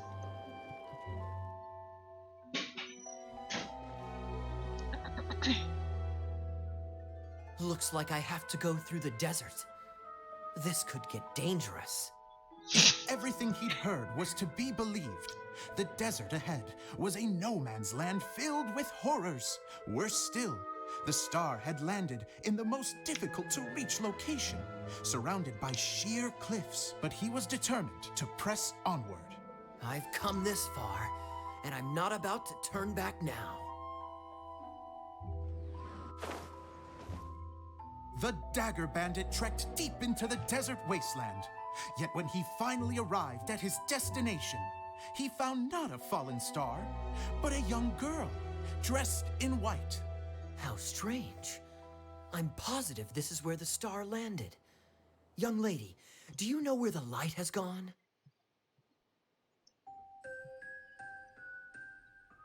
The girl replied, Traveler from afar, the light you seek is only a bottled flame. But the flame has now died, and its light is long gone. A bottled flame? Yes, it was a gift from another. and so the girl began to tell the story of how the bottle came into her possession. The girl hailed from a kingdom that sat atop the waterfalls. But when the reigning dynasty fell and a new one seized power, she and her people fled for their lives. A thick fog began to fill the air as she made her way through the forest, and dense thickets tried to block her path. There is a mechanism down there that you can press to retract the thicket board below the stage.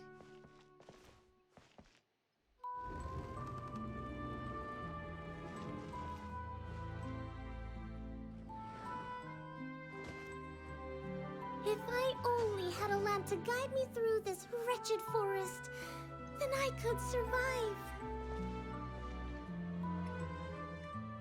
With scratches covering her arms and legs, the girl pressed through the pain and made her way forward. The road ahead was arduous, but she was determined to press onward. I've come this far, and I'm not about to turn back now.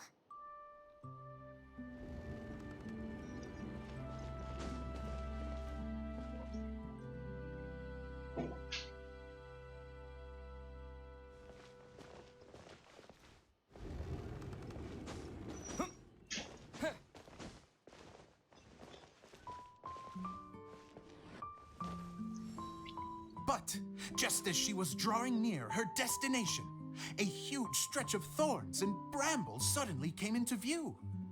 Despair set in and began to weigh on her heart. If only someone could help me, I would give anything in return. The girl's heartfelt wish in her moment of desperation did not go unheard. Wait! There's no mechanism for the final thicket! Ugh, I must have forgotten to check those boards. According to the story, those thickets should be gone from the stage now, right? Yes, total oversight on my part. Ugh, what a pain. I can help! Traveler, catch!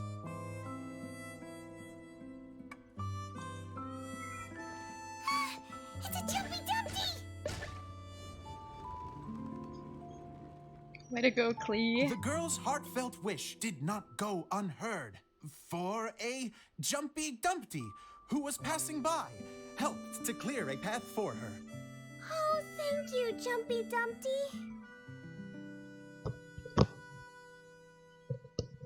And so the girl continued her journey deeper into the forest. But what she found there was not a lamp, but a mage glowing with fire. So, just to clarify, it was supposed to be the mage who helped burn a path through the thicket. Save it for the end, man! The mage took pity on the girl and handed her a bottle. Then, the mage began to tell the story of how the bottle came into her possession. The fiery mage had an adventurous spirit and enjoyed taking long journeys. On one such journey, while taking rest in an oasis, she found a beautiful bottle by a crescent-shaped lake. Klee, quick, get in the light. She was an extraordinary mage with the power to grant people their wishes. She turned the bottle into a thing of equally extraordinary power. But the only place that it could make wishes come true was inside of the bottle. Oh me! Oh my! Look at this wonderful bottle of mine! It could make a fine toy. But better still, a sojourner's home. The fiery mage blew into the bottle, allowing it to grant one single wish outside its glass walls. Oh, am I supposed to blow into it? Wow, it lit up! A flame was kindled within the bottle, and it began to glow a fiery red, just like the mage herself. It's your mom, Klee. Your mama. After the mage finished telling her story, Oh no, she's not on she the screen. disappeared, Telling the story, leaving but only she's part the of bottle the. behind. A magic bottle that can grant wishes. And I wish to leave this place and go somewhere where no one will ever find me again. And then, the bottle seemed to softly inquire.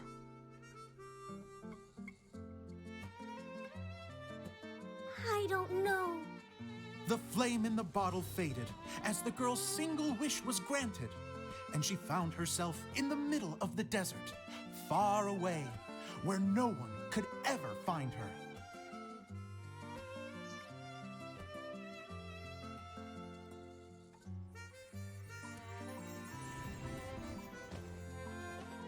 When the dagger bandit listened to her story, he sighed in disappointment that the flame with the power to grant wishes outside of the bottle had already died. But this doesn't make sense. If it truly granted my wish, then nobody should have been able to find me here. Maybe they shouldn't. The desert is difficult and dangerous to navigate, but I was determined to make it, no matter what. Then take this bottle with you for your trouble. It may be able to grant you your wish, though sadly, only within the confines of the bottle itself. All I wish for is light. Honoring the bandit's request, the girl wished for light inside the bottle, and sure enough, it lit up. They found that while the light was only generated within, it could nonetheless shine through the glass and reach anywhere in the outside world. Even though it doesn't burn as brilliantly as the light that shone before, this is still an extraordinary light. What will you do after I take the bottle? I don't know. Well, then maybe you should come back with me. With no reason to refuse, the girl accompanied the dagger bandit back to the land where the light did not shine. They brought light to that place, and the darkness was dispersed, and they lived happily ever after.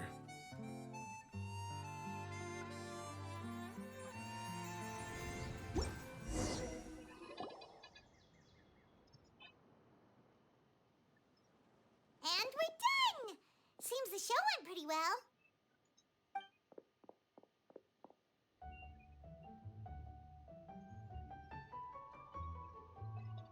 Mr. Honorary Knight! Didn't I do great? I felt like I really was the fiery mage! Wow, great costume, Klee!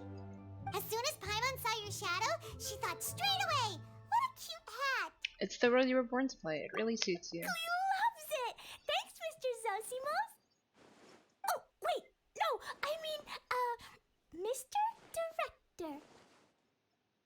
Mr. Director? Aww. Ha!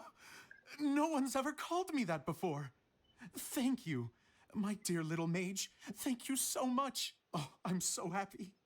Miss Dia said that she tailored it a little bit so it would fit me, but you are the one who designed and made it.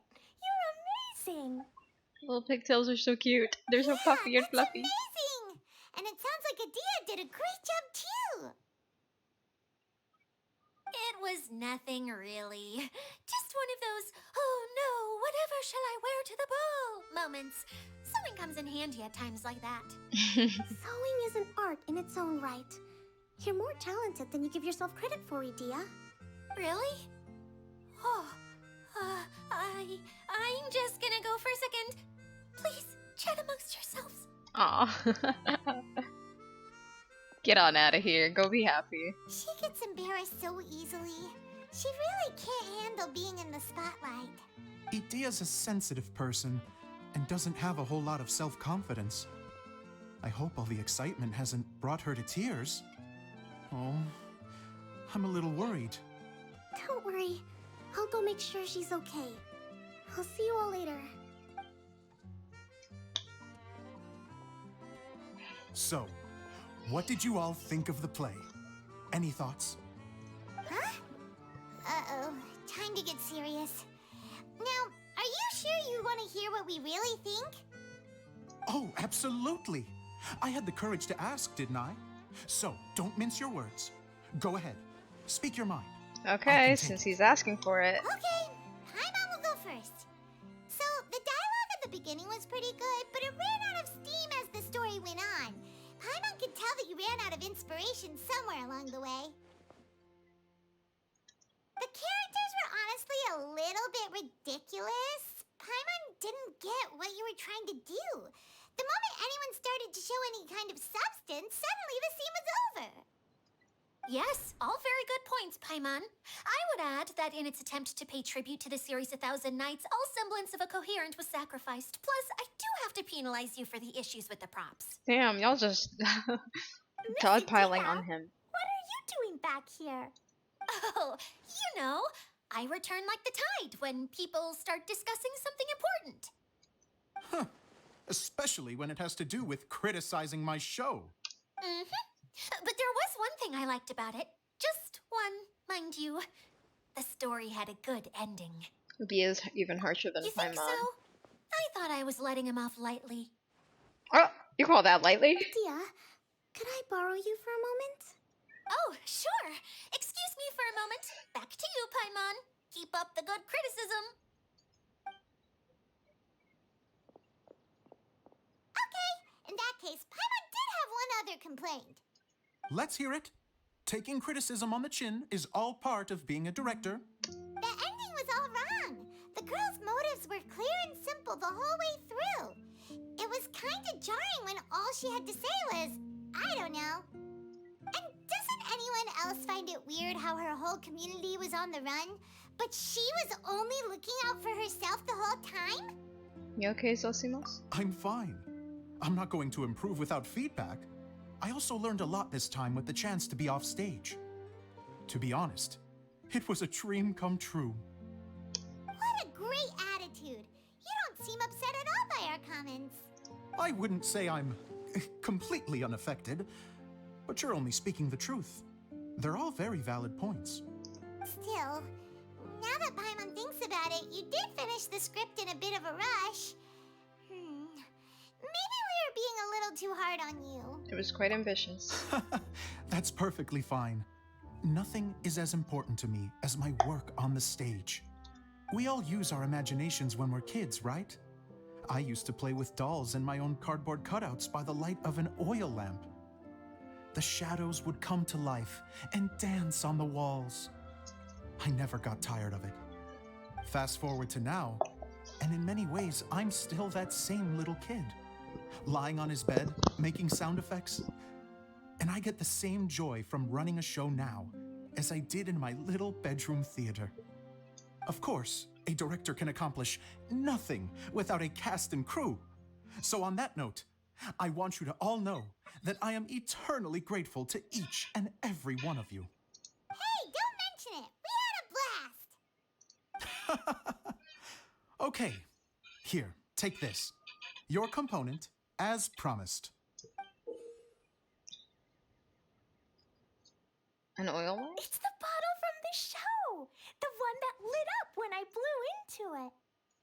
That's right. Can you guess the secret behind why it lights up? Yeah, mama. Oh, maybe there's an invisible fairy inside that opens its eyes when you blow into it. So cute. Bingo! You guessed it.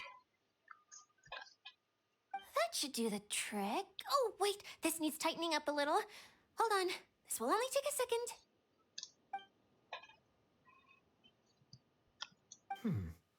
This outfit's more fashionable than I imagined. Excuse me, everyone. Do you have a moment? Especially you, Zosimos. Idia wants to do a little something for you. She says it'll be a dream come true. A dream come true? Yes.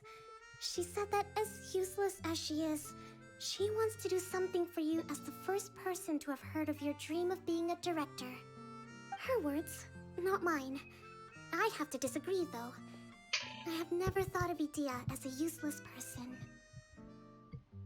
How is this suddenly about me? If everybody is ready, then I'd like to invite tonight's male lead to take the stage. Ta-da!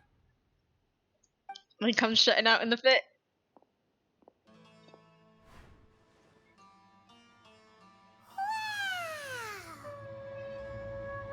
Cool! Kaya's turned into the real Dagger Bandit! How is me changing outfits supposed to make the director's day? It's just a prototype costume. Is he that easy to please?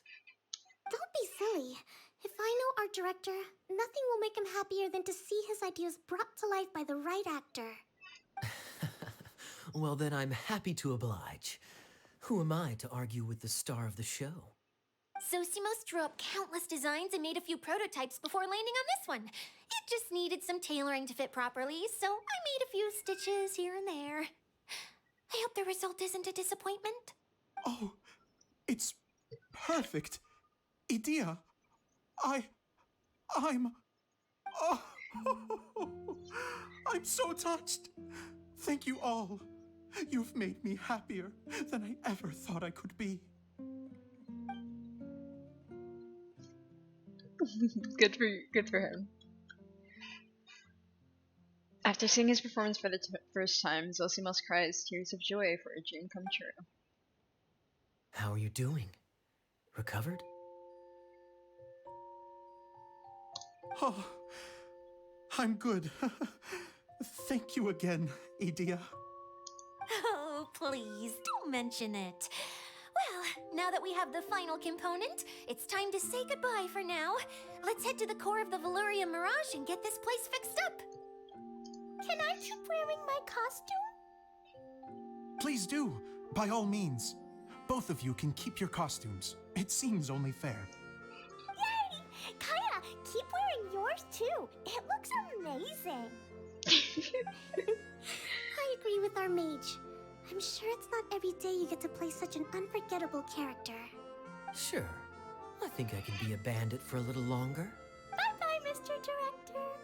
Take care, my dear friends.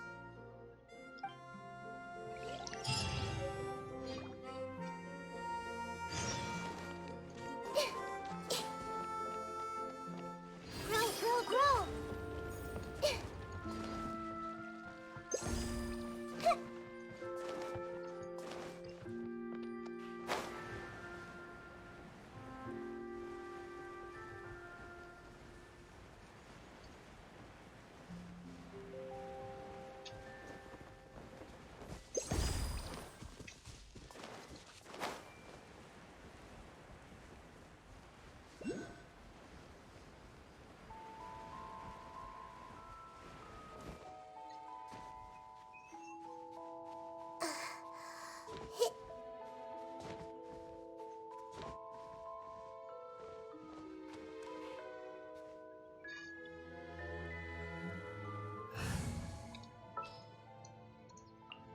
Ready when you are. I actually have to build So bad.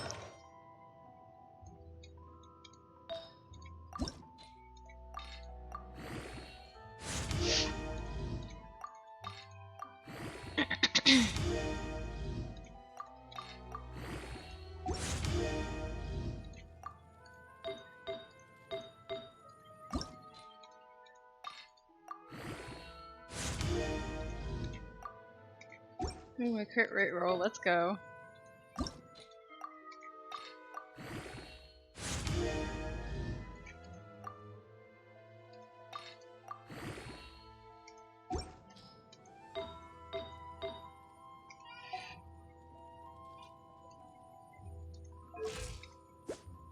Ooh, yay! Hopefully it keeps rolling to crit rate, that'd be so nice for me. Oh wait.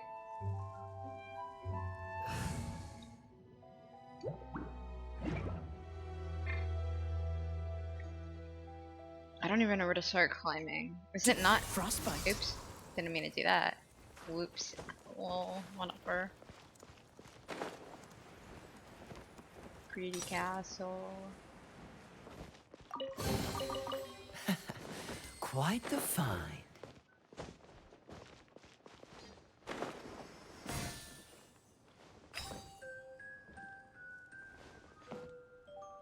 Oh, it's probably part of these whatchamacallit things. Which one is the whatchamacallit that's up in the sky? It should be easier to look at stuff without like... Oh, there's something over there. Wop, wop, wop, wop, wop.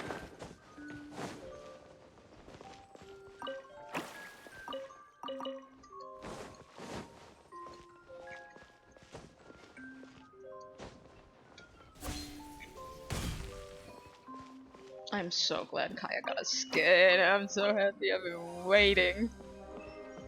I was so glad when Lisa got one too. It's so pretty. Hello, get in there. Get in the machine. Go, get in the machine.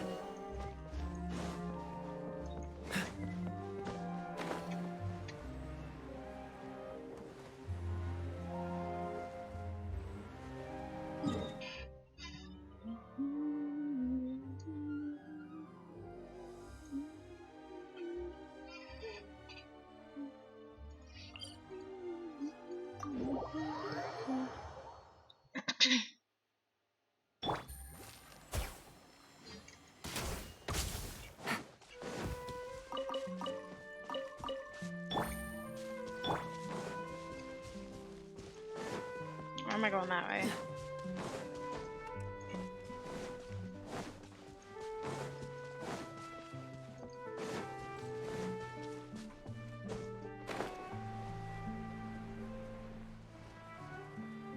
Oh my god, I love the shoes of this costume. They're so good.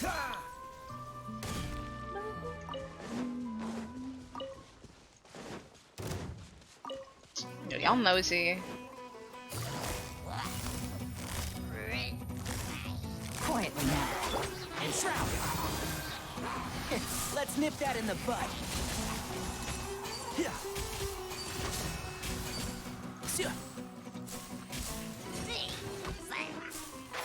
Can't see? Yeah.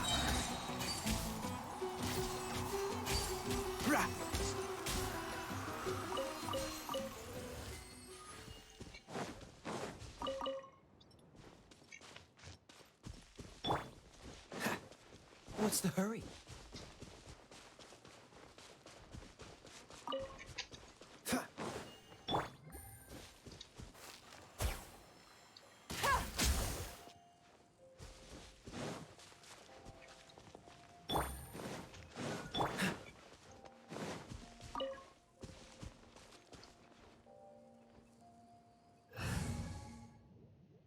I mean, I'm not that lazy that I can't just run over and grab shit.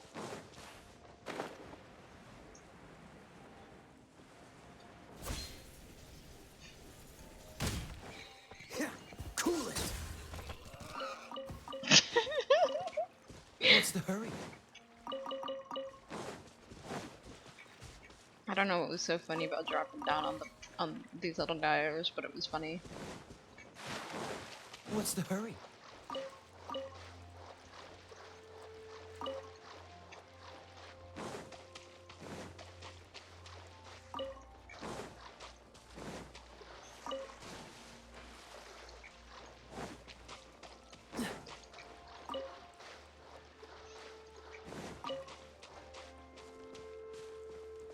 What's the hurry?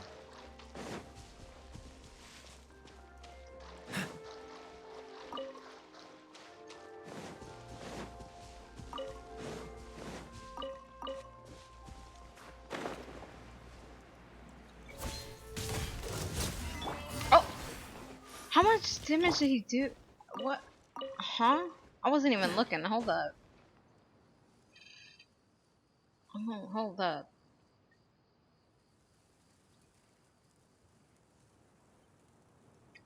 I didn't even need Gallon. Whatever.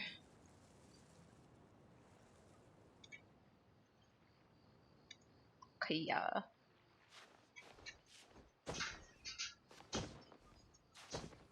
I'm never gonna take these costumes off of these characters because they always end up looking really Catch the good. wind.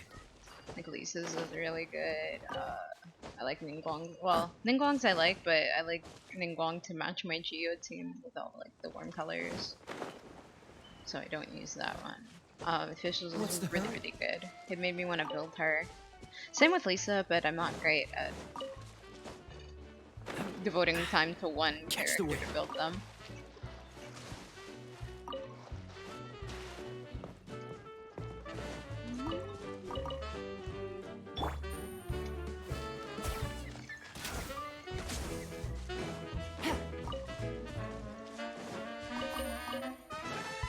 Take it easy.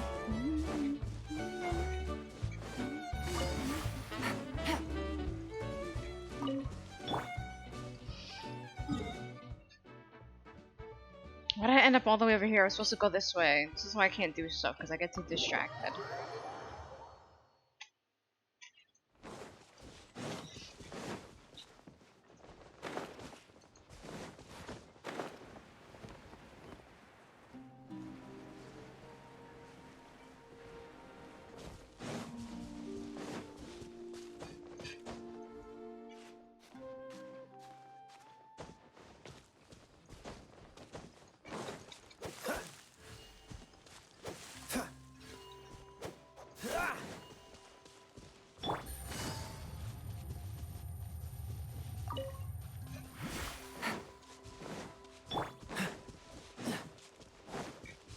What's the hurry?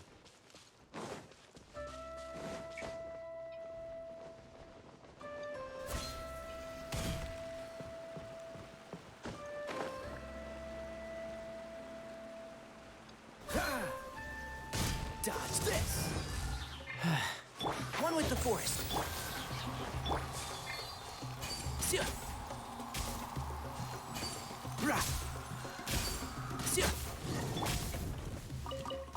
What's the hurry?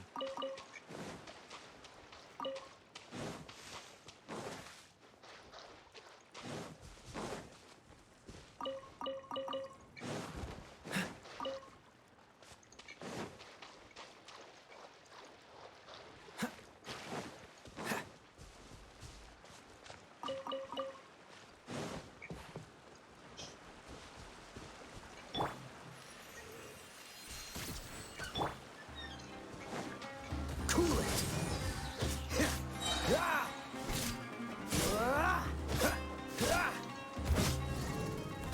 I need you to do more damage, buddy.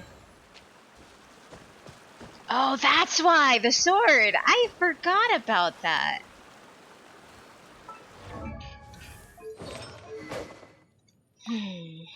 Still not sold on which sword to let him use. Not this one for sure. What was the other one that I was looking at? This one, but it's really nice, but this one works better and also is more. It makes more sense. Also, gotta switch to Traveler's Sword.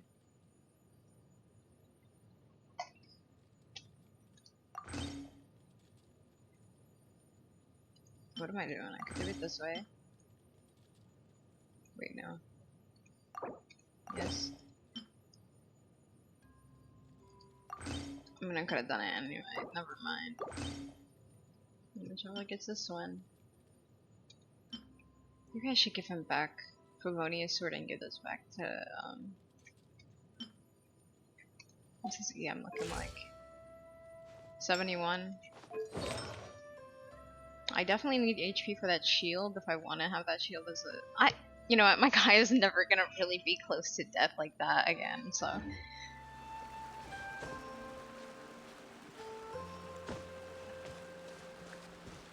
But damn, that means I'm robbing, Layla of attack. Oh, my bad.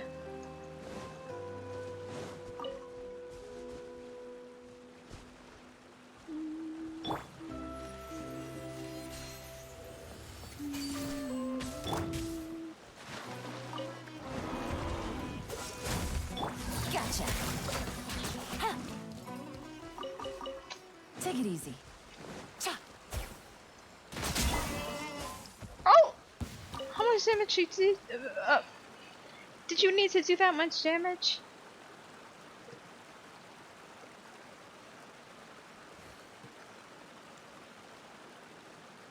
Oh, 7,000 damage for that single attack? Like, you didn't need to do all that. That was a little extra.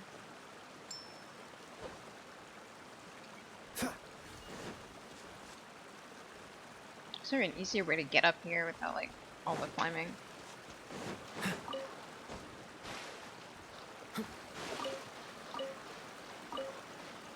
Yoink, yoink, yoink.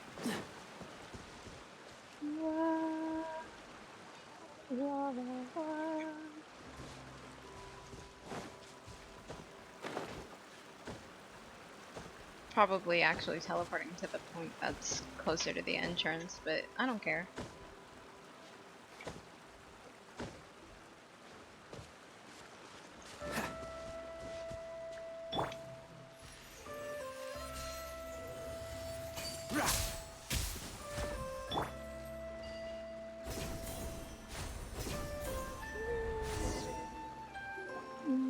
Oh, you and Kale! You got back before us! Yes. Idia had the water droplet send us a message just as the show was coming to an end, so we came back here to wait for you. How is Lessig doing? He finished all the maintenance work, but it took a lot out of him. He's now fast asleep in his room. Oh, I feel a little guilty. Glee in the background. Consider it his atonement. It's only fair that he had to do something constructive before being able to sleep soundly. Seriously, don't waste your concern on him. If you say so.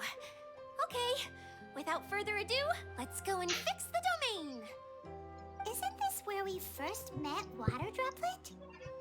Correct! The core of the Veluriyam Mirage is the largest streaming projector of all, and this domain is one gigantic preprint.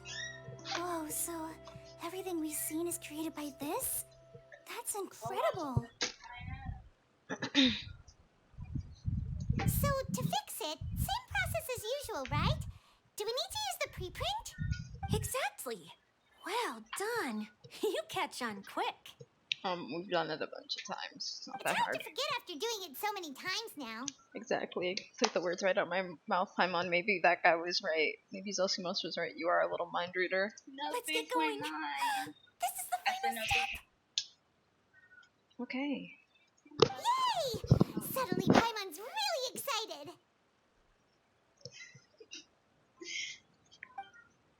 The hub consists of these components. All you need to do is place them onto the foundation in the right shape. Why do I keep doing that? But we've never seen what it looks like. That's okay. Oh, don't worry about it. Close enough will do, as long as it can spin. Something that spins. Would a water wheel count?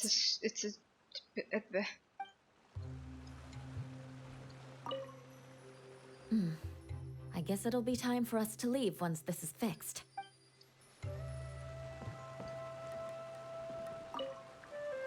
What's making that shadow? Is it the rope? I feel like the rope should go from one part to another to connect them together. Well, that looks like the bottle in the middle there. Sometimes you have no standards whatsoever.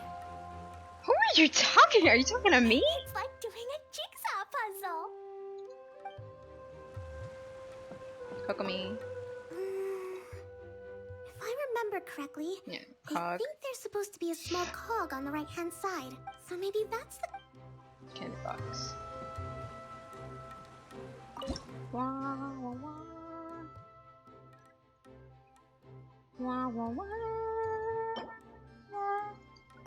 Wah, wah, wah. Wah, wah.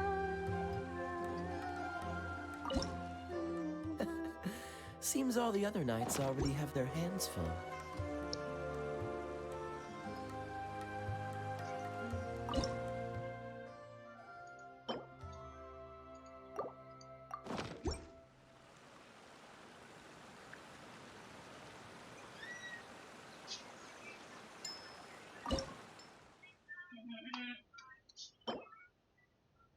Why are you drinking mad soda? Oh. Yeah, you're not goofy.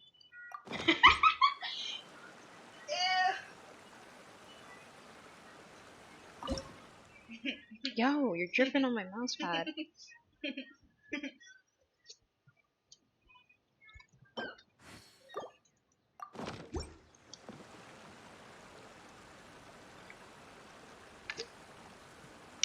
Is that not?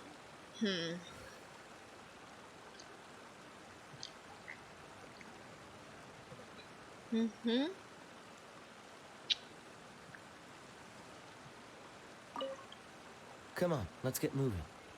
We're not frozen in place after all. Oh, this is gonna be annoying. Maybe I'll just swap them. Not you, you. Bro, are you kidding me?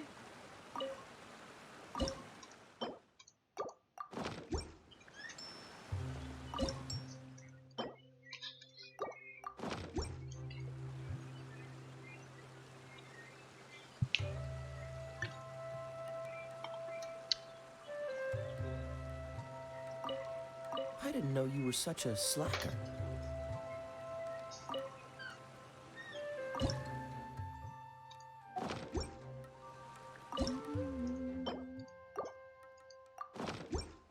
Oh, bruh. I feel. Nope, never mind. I feel dumb right now.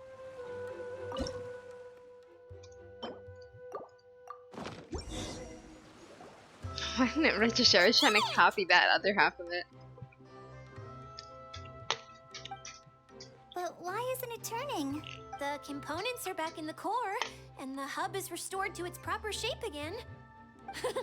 That's all we needed to do. Like any wound, it just needs time to heal. It'll probably just start turning again one day in the middle of the night when no one's looking. Or you could try doing what you did last time. Really? I thought that with your special abilities, you could get it turning again right away. What? Huh? Yep. All of us are dying to see it. Not just how the domain looks when it's fixed, but also Idea. In her element. I want to see Idea using her magic powers too! I bet they're super awesome!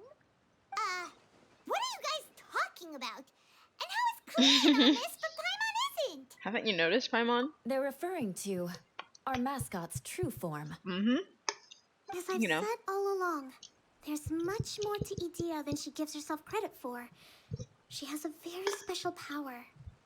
Though, I think some of us have sensed that already. Did you notice right away, General? I only found out when I was chatting with Eula.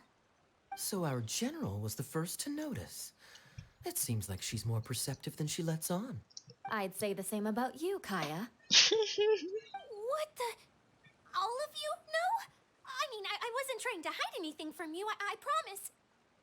It's just, for people who stumble upon this place by accident, I think my current form is more approachable than my true one.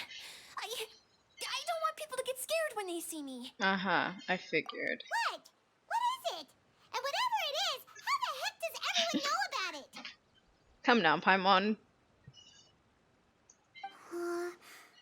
Well, for one thing, I sensed elemental energy in the residents here, but none of them have visions. Yep. Then my mind started to wander as I was reading a storybook, and suddenly, I had a thought. Since hydroidolins can change into any form, why not human form? You hit the nail on the head. Mm-hmm. All right. In that case, please allow me to introduce myself once more.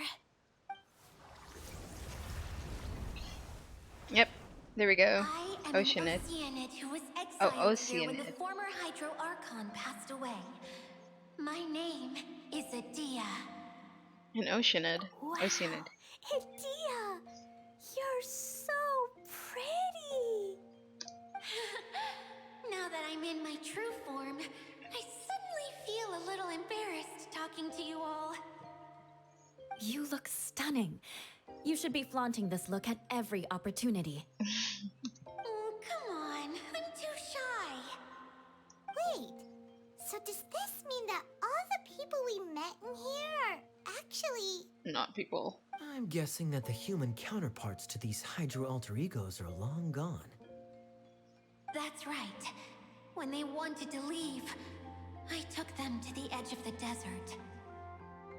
The components are, in fact, gifts that they gave to me before they left. But I'm always curious about what brings people here, so I used the streaming projector to bring their wishes to life. The power to grant wishes, but only within the confines of the bottle. Exactly. It's a truly extraordinary light. I've just realized something. When the components fell from the core, it appeared as if they had returned to their respective owners. But actually, it was after the components landed where they did that their owners and the things associated with them arose around them to form the different zones. So now that the components have been retrieved, does that mean that all those things are gone? Don't worry, they'll be quite safe. As long as I remember them, they'll never disappear.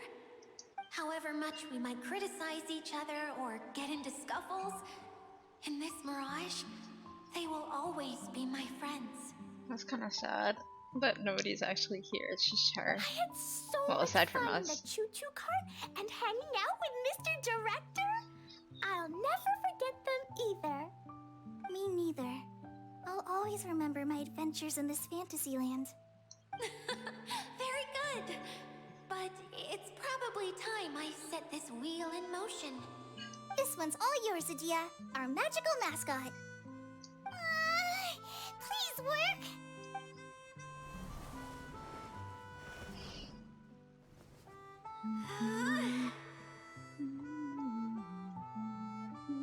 Huh?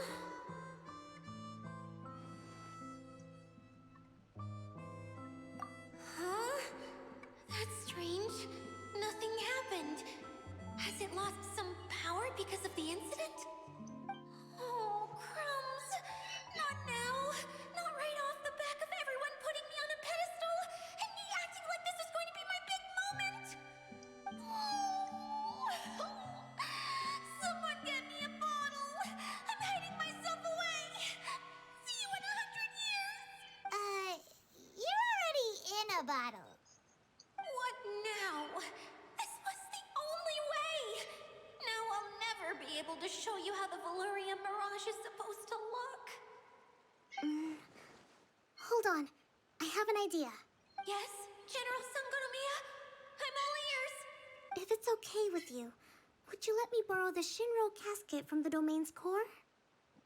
Ah, the Shinro casket. That sounds familiar. 1 second. Here. Is this it?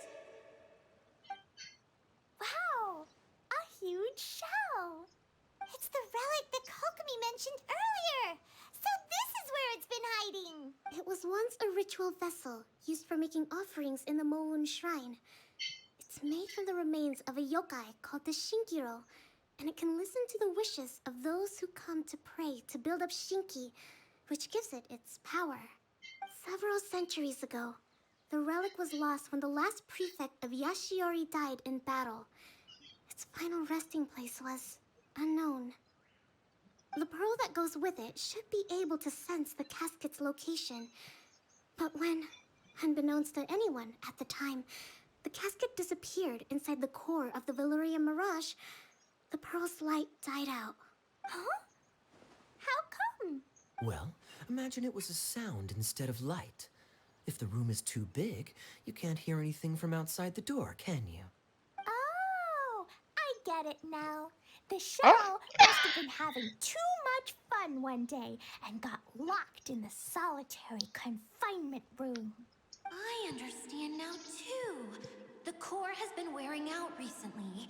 That's why you were able to follow the pearl all the way here. Sounds just like my treasure compasses. To get back to the story, without the offerings at the shrine, this vessel quickly loses its power. Yet countless people who have visited this domain brought their wishes with them and left a small piece of themselves behind along with their gifts. These have the same effect as the offerings at the shrine. Wow! I never knew this thing was so powerful. It is. Powerful enough to help you repair the Veluriyam Mirage with any luck. But what do I do with it? It's simple. We just need to awaken it by telling it what we wish for. For example, my name is Sangonomiya Kokomi, the divine priestess of Watatsumi Island, and my wish is to use my critical thinking and strategic planning skills to bring a little more joy into the lives of my fellow Watatsumi Islanders, as well as the lives of everyone I cherish. Itia, what do you wish for? Me? My wish is that all those who have sojourned to the Veluriyam Mirage in the past will achieve what they truly wish for. Not just in this domain, but out there, too. Even though I know full well that trying to build a railway in the outside world is just a pipe dream, and that Maimuna will probably just go back to being a scholar. And I know Well, what that if Zosimos has a lot of the real improving to thing do is as a the playwright. aquabuses? It's going to be tough for him back in Fontaine. Chasing your dreams is hard work. Despite I can't all wait to of meet that, these people. I still hope that somehow, someday, they will achieve their dreams.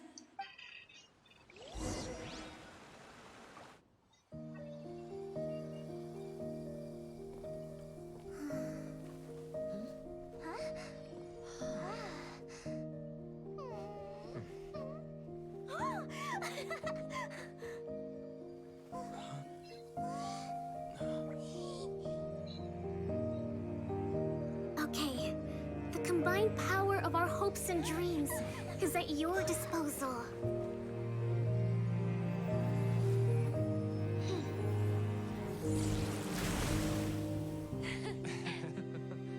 Aww.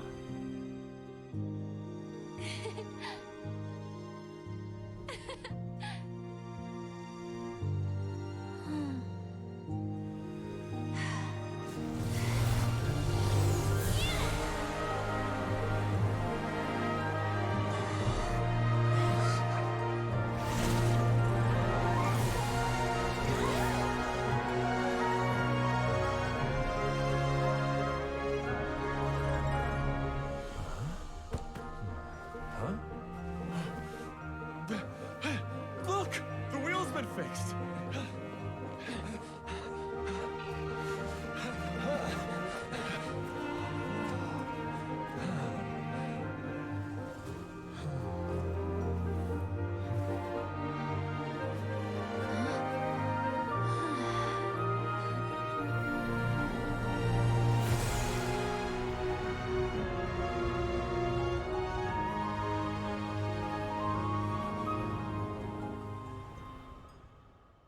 Nice. Come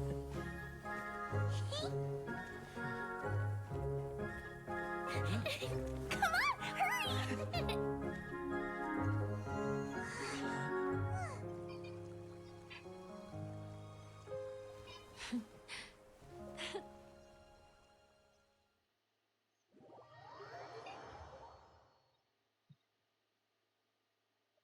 Yay!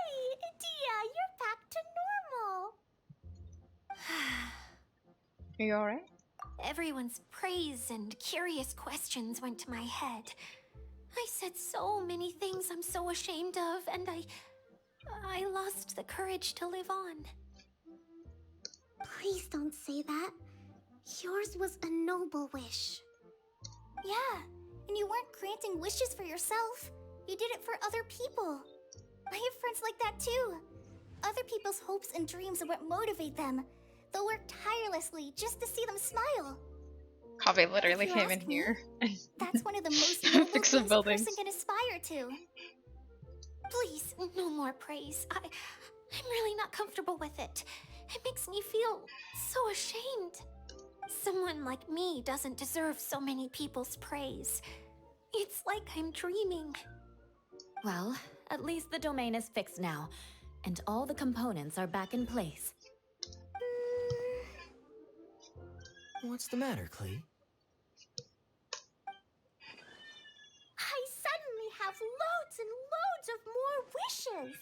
I want to ride the choo-choo cart again and look down from up on top of the big wheel. Is there a way to get up on top of the wheel, India?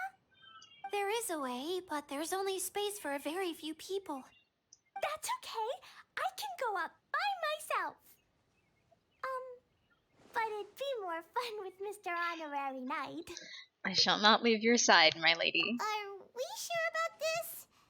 It's so high. Don't worry, she won't fall. I'll scruff her like a cat. What happens if we fall off? I thought you could fly? Well, yeah, but Paimon's just worried for you. Don't worry, I'll be there to make sure no one falls off. I haven't been up there in a long time myself.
I actually cannot wait to hear what the Fontaine music sounds like. I'm so excited.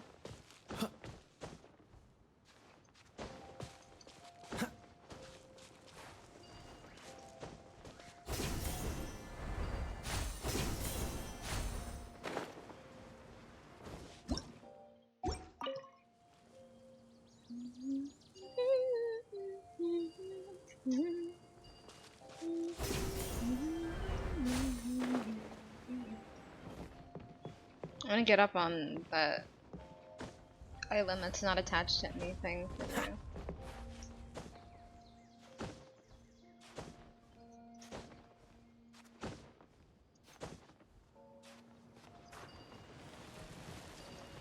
Ah, come on, dog.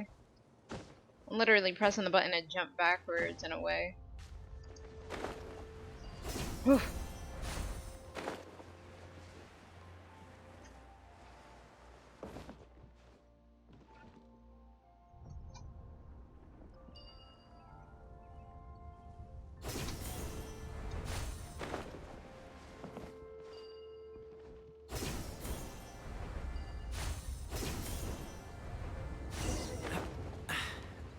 the wind.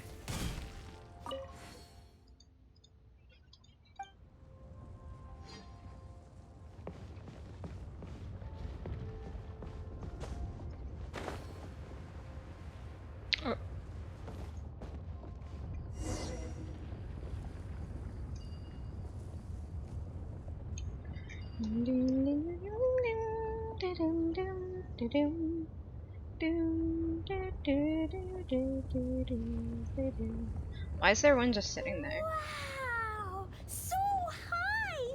I can see everything! Meanwhile, they don't show you the traveling Next time, ripping onto you need Clee to so she bring doesn't get Kaya hurt. and the others up here. Sure thing. La la la la la la la la la la la la la la. Oh, I missed it. I'll get it. Whenever people have to leave this domain, I like to come up here and spend some time alone after I've seen them out. They're always overjoyed when they first arrive and start bringing their imaginations to life. But once they realize that they can't take anything home with them, they get upset. Some of them can't bear to leave. Others regret ever setting foot in this place. Do you ever get sad, Idia? She sounds pretty sad right now, Clee. I feel lonely at times, but not sad. A lot of people destroy everything they created before leaving, but some don't, like the residents you met. Before they left, they asked me to make replicas of themselves using hydro-eidolons. Then they tasked these replicas with maintaining everything they built here. Aww. As if this was their way of keeping their dreams alive. That's beautiful.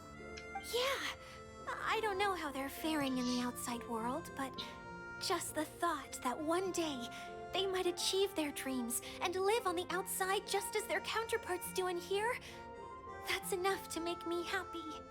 It feels like I'm here waiting for them in the future, where they've achieved everything they wanted. You're so nice, Adia. Really? I just think that every dream, every wish is like a flame in a bottle. Whether someone is still working towards their dream or living it already, as long as whenever they think back to that spark of light within them, it still makes them smile fondly. That's all it takes. Well, I feel super happy right now. Then I guess I finally paid Alice back after all these years. Funny to think I've been in the middle of a desert this whole time. It's just a giant muddy swamp to me. Time for Paimon to give you a nickname! Mud Fairy! Watch out for Idia the Mud Fairy! How dare you mock me! Roar! I'll gobble you up in one mouthful! I'm still embarrassed to have shown you my uglier side, but I'm glad the Veluriyam Mirage is up and running again. This place is going to be bustling with activity again soon enough. I hope you'll take some time to enjoy yourselves. Well, we still have some dreams to attend to. Yep! I want to get everyone together for one last ride on the choo-choo cart!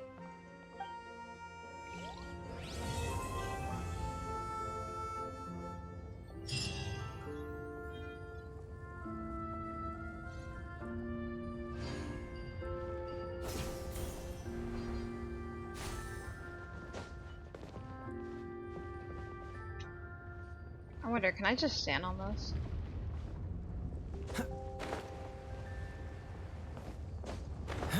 Well, not on this, clearly. Wait! Wait, duh!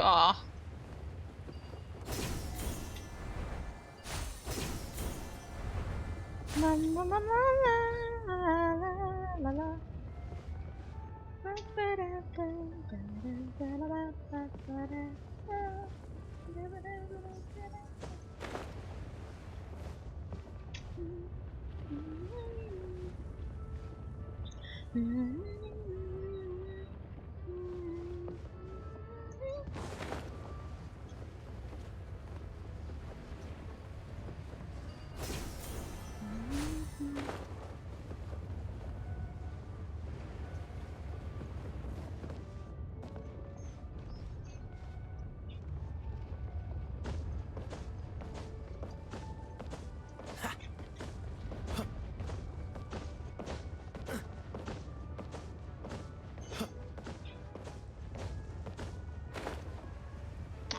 shit, and I was just thinking about like, oh, if you jump here, you might fall off of something while jumping. Like, it's gonna move without you.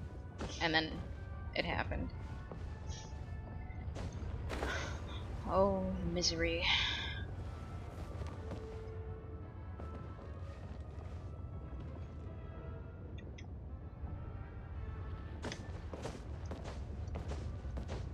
Oh yeah, you can kind of see it happening.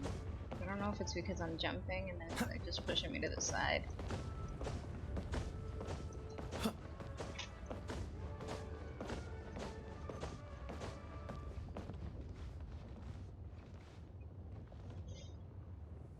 Oh my god! His ankle! No! I ruined it by pressing Control Shift S because I forgot. Mine doesn't work like that. Oh boy. Kaya! Damn, isn't that tragic? Dodge this. No, wait, walk, walk, Kaya, walk. Oh, you just broke your ankle, but like, walk. Yes, let's go.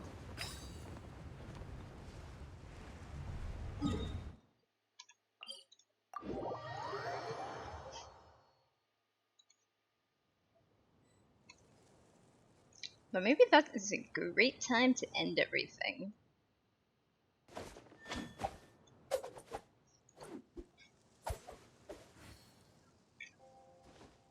Sheesh, I should have taken a screenshot at that different point, but like, damn, broken ankle.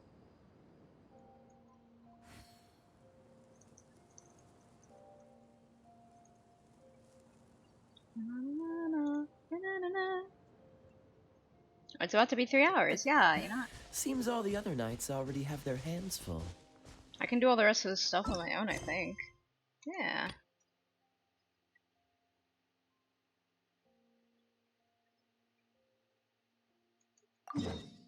Okay, see, you can't do this to me, because now I have to.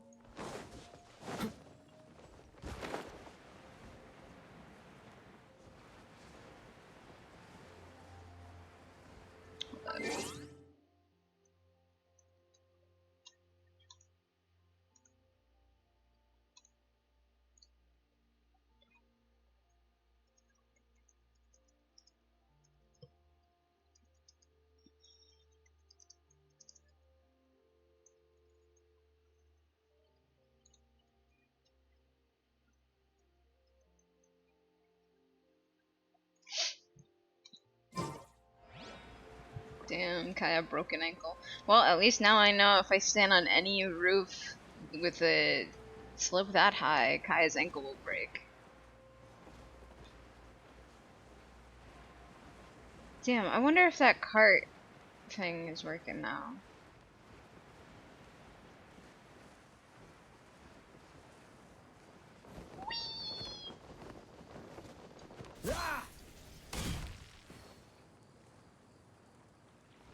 Like, this is already really bad. Oh my god.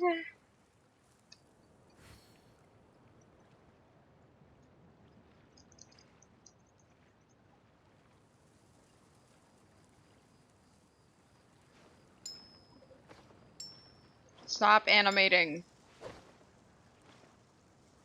Go back to breaking your ankle.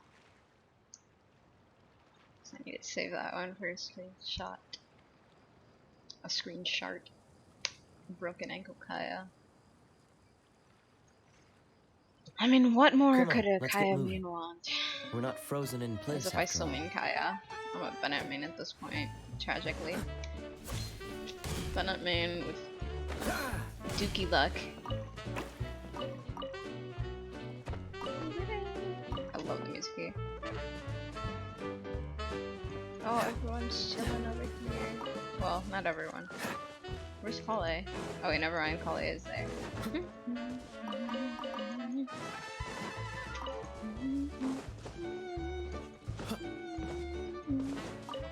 If we start at our village and take a slight detour, we'll be able to see Caravan Rebot and Partis the Eye on the way to Samiro City. Ah, very good.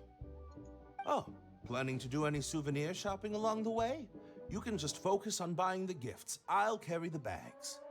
Don't worry about the weight. I can handle it. As long as it's nothing too gigantic, I'll fit it in the bag. Calm down. How many people do you think we'll be buying for?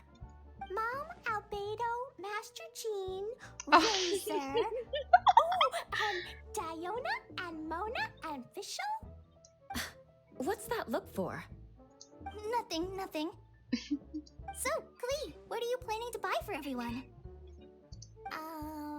Sensetia-flavored candies, and big fungi caps, and loads and loads of storybooks for everyone! But I haven't decided what to get for Mom yet.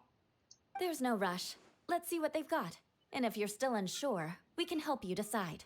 Yay! Thanks, you two!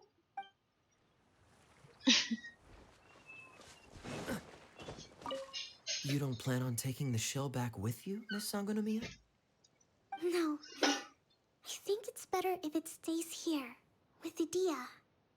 Watatsumi Island has something new to treasure now. And slowly but surely, people are seeing progress in pursuing their aspirations. It'll be of more use here, where it can protect this puddle domain and the dreams of all who journey through here. Cute. Okay, your turn. What you gotta say? No. I pulled the once I got a weapon, and it was blue. Oh, she's speaking. Aha, let me see. A melody of pure water sings and twists around you, accompanied by the energy of gracefully dancing dewdrops. You two seem to be in good spirits. What do you say? Are you interested in sampling more of the delights of the Veluriyam Mirage? Even Paimon didn't imagine that Idia would start speaking more appropriately. She seems like a different person.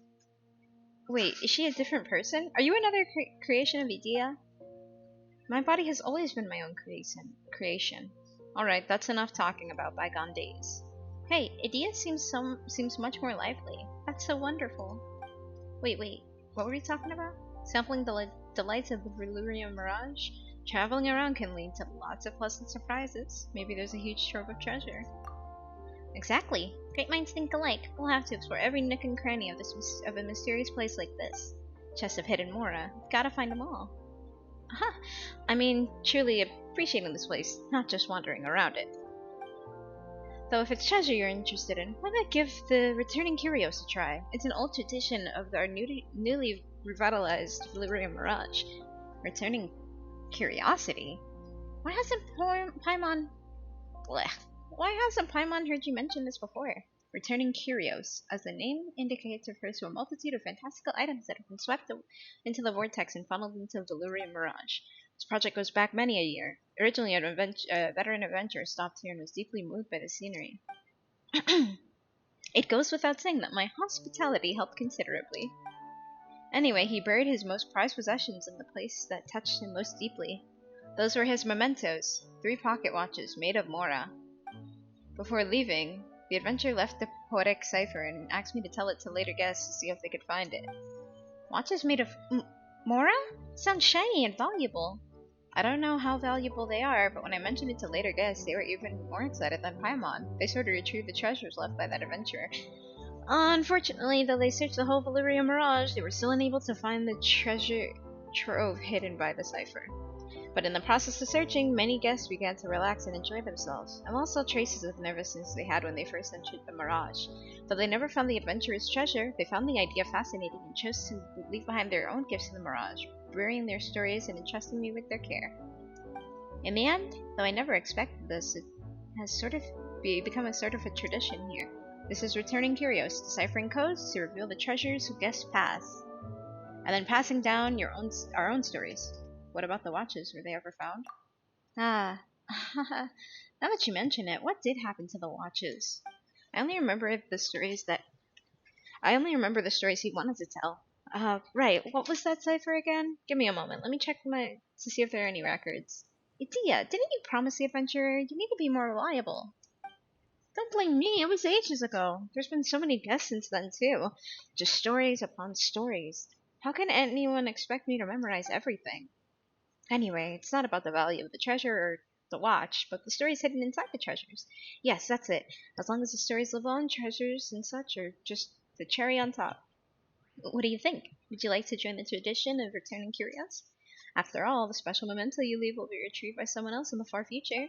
Imagine how that person will react to seeing your story and the memento you chose to leave behind here and now. It's really fun, isn't it? Paimon guesses. Kinda makes sense. Leaving gifts and secret messages behind for strangers sounds interesting. And solving riddles to look for hidden treasures makes Paimon giddy. Ideally, we'll also get a ton of Mora while we're at it. After all, a gem ringed with gold is much prettier, and my romanticism needs a reasonable reimbursement. Don't sweat it. According to the rules of old, each guest can hear one cipher and find one treasure. As you're my special guest, I'll give you 3 tries. Each cipher matches one of the treasure troves, and besides the stories told by each memento, there's plenty of more to be found as well. Good, that's a very good idea. Paimon doesn't know how impressive this mysterious adventure was, but they couldn't be better than Paimon and Reb. Let's continue this tradition too. We can bury a story here that belongs to only to us. Then we can think about what memento and cipher to leave while we search. Then it's settled. Right. Listen carefully to the first cipher. A sweet mist permeates all, gazing towards the dancing lamplight. I almost forget to breathe. In the end, my memories of childhood guide me, and I take my seat beside the table in peace. Sweet mist. Okay.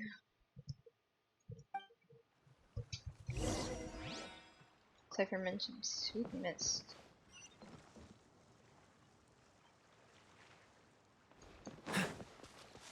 Is it really not that far away? I thought it'd be further.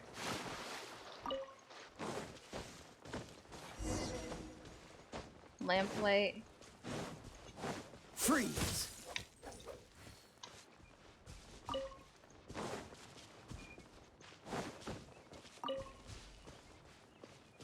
Lamplight and a sea?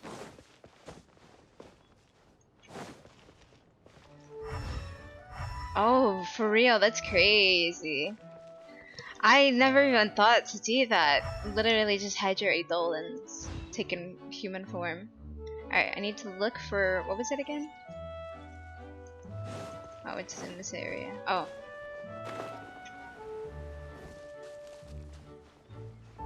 Like this lamplight. Maybe this chair?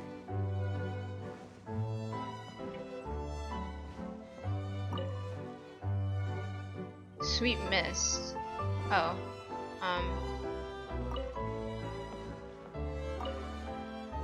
There we go. Fascinating.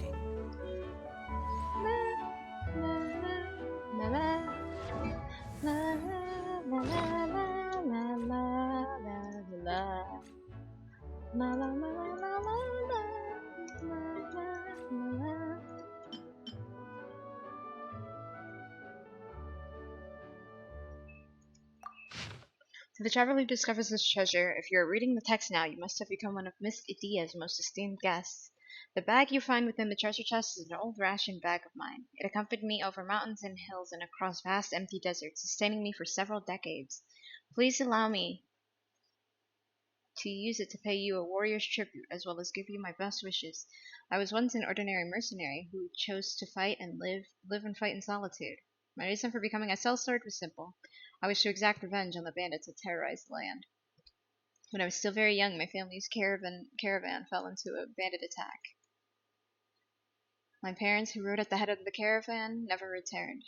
I started treading this path to eradicate violence and greed, swearing to eliminate the bandits to the last man. I set out to eliminate all the suffering they could cause. The methods were so extreme that even other mercenary groups could not understand my doings. All things were as they should be.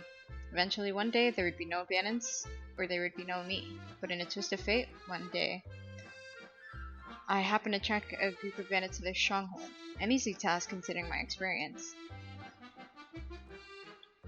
But this time, I recognized someone among this group of bandits. Many years ago, I had once saved a youth who had lost his parents to the bandits. Though I believed that he'd come to despise the bandits even more than me, I somehow found him in cahoots with them. His hair unkempt and his face filled with relief at being recognized, he knelt before me and begged for mercy, recounting all the horrors he'd seen. And even as I stood there, shocked and flabbergasted, he had stabbed me with a weapon before melting away into the quiet night. Had Miss Adia not rescued me, I'd have perhaps become yet another dry skeleton in these sands. Was there any meaning to the life I had led? Why would a victim of banditry go on to embrace their way of life? Deep within the Mirage, a youth shared their story against the flickering fire. Their eyebrows knitted in a form and their eyes full of tears, the lack of dignity, the agony of exile, and the loneliness in living all on one's own. Had I not harbored a burning hatred or inherited a small amount of family wealth, I likely would have become just like them. If the lid won't work, why don't we just try our luck with the bottom? Miss Adia's words, as she struggled in vain to open a can, finally allowed me to piece my thoughts together. There's some evils in the world that can only be treated by removing their root causes. I know better than anyone the experiences that would drive someone to become a bandit. If I wish to stop them from going astray, I could begin by doing what I can to improve their circumstances. I reckon it'll be a different kind of struggle from beating someone in a fight. It's far less direct, far more difficult, and requires far more thinking, but I believe it also benefit those in need far more. Anyway, all that is to say, I probably won't need this warrior's ration bag anymore. I'll leave it here as a testament to my determination as I set off on my new journey.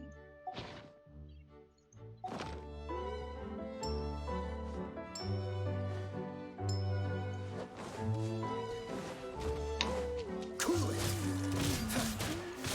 And shroud! Dodge this! Sorry.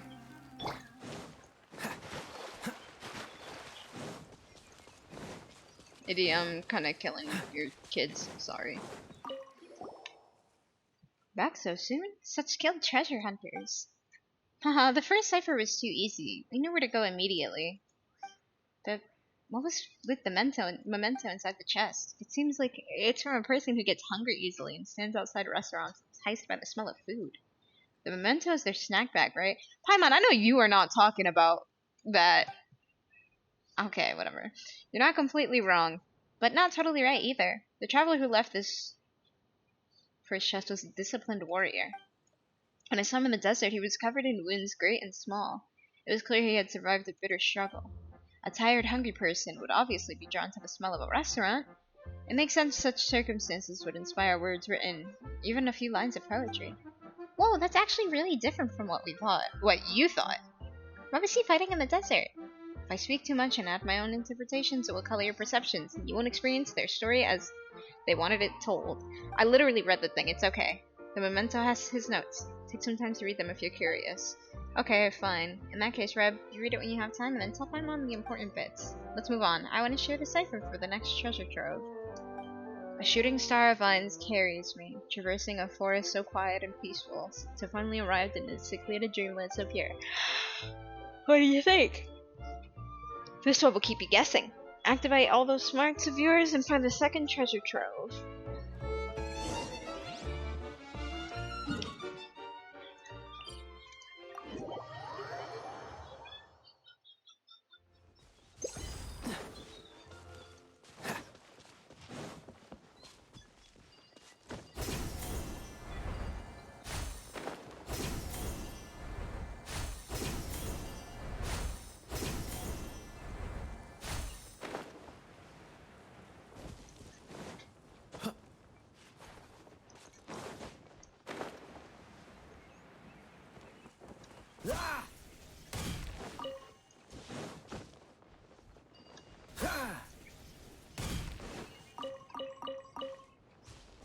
What's the hurry?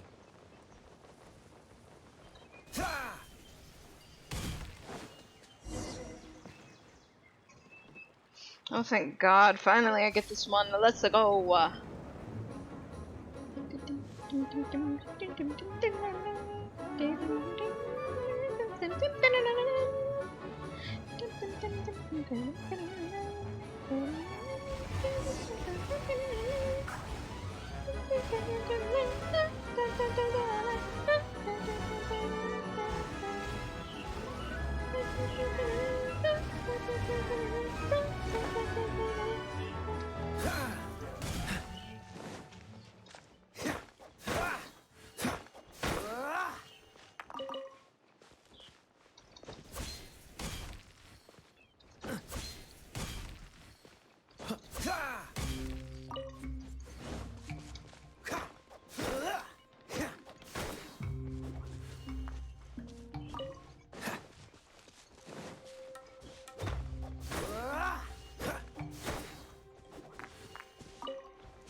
What's the hurry?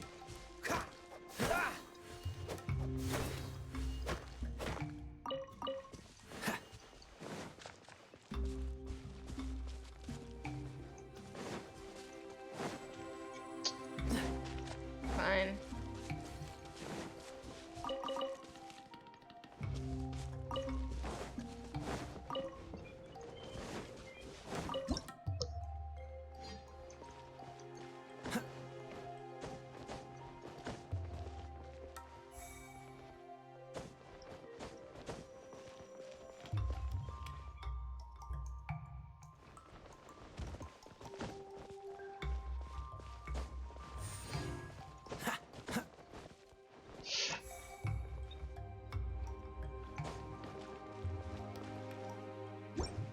Ba ba ba ba da ba ba ba ba ba ba ba. Yeah.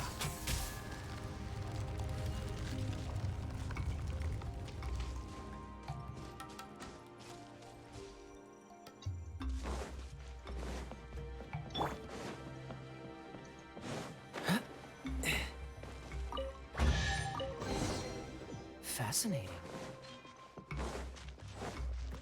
Cool it. Teamwork is dreamwork! Busted. I'll uproot you! One with... Oh!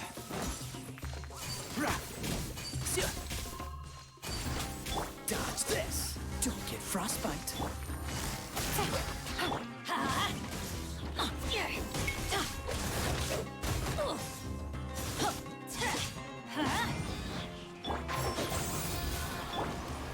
Off we go! Ow! Adventure time! Let's light it up! Everybody stand! Cool it! Gotcha! And shroud! I hear everything!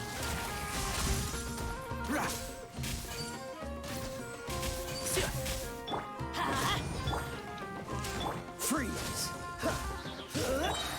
Here comes the catch! Busted!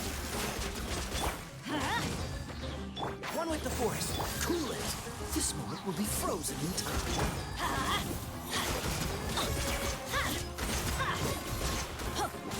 Teamwork is dreamwork! Let's light it up! Gotcha! Freeze! Can't see? Yeah. Quietly now. Cool it!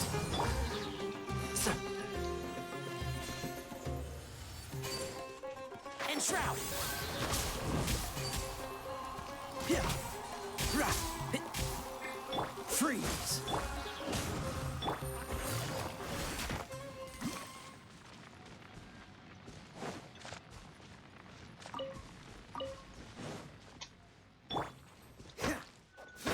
Cool it! Oh, so sorry. Oh, so that doesn't work like at all. Okay. Dodge this! One with the force!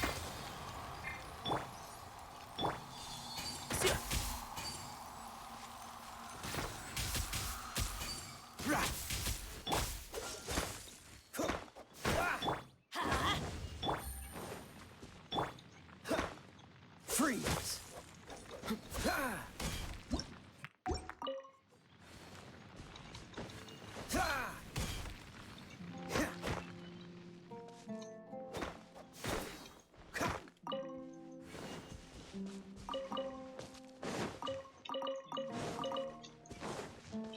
Cool it!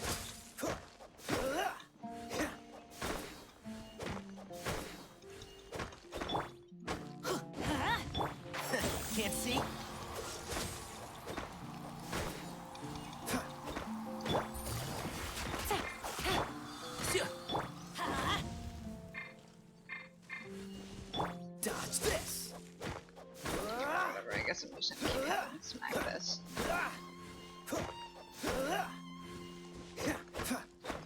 Cool it!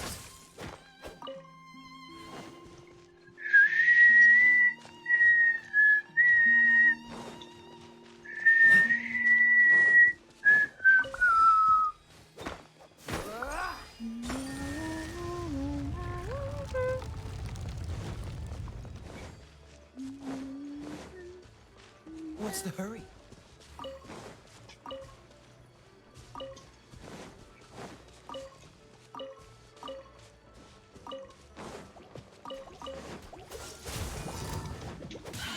And trout! Let's nip that in the bud. Dodge this! Let's light it up!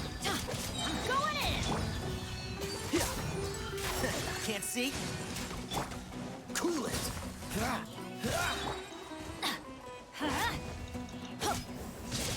Let's light it up! Busted!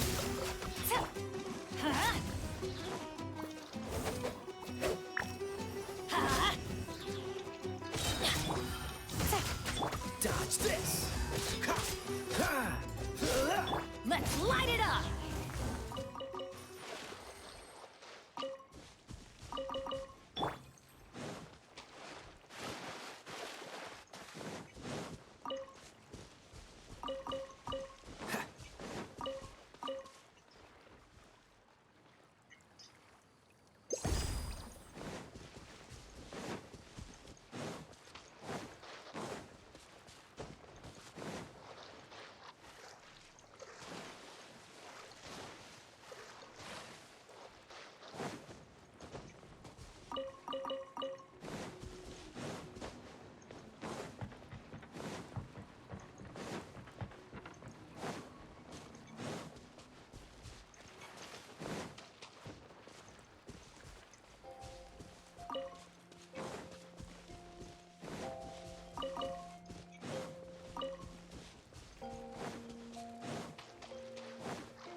What's the hurry?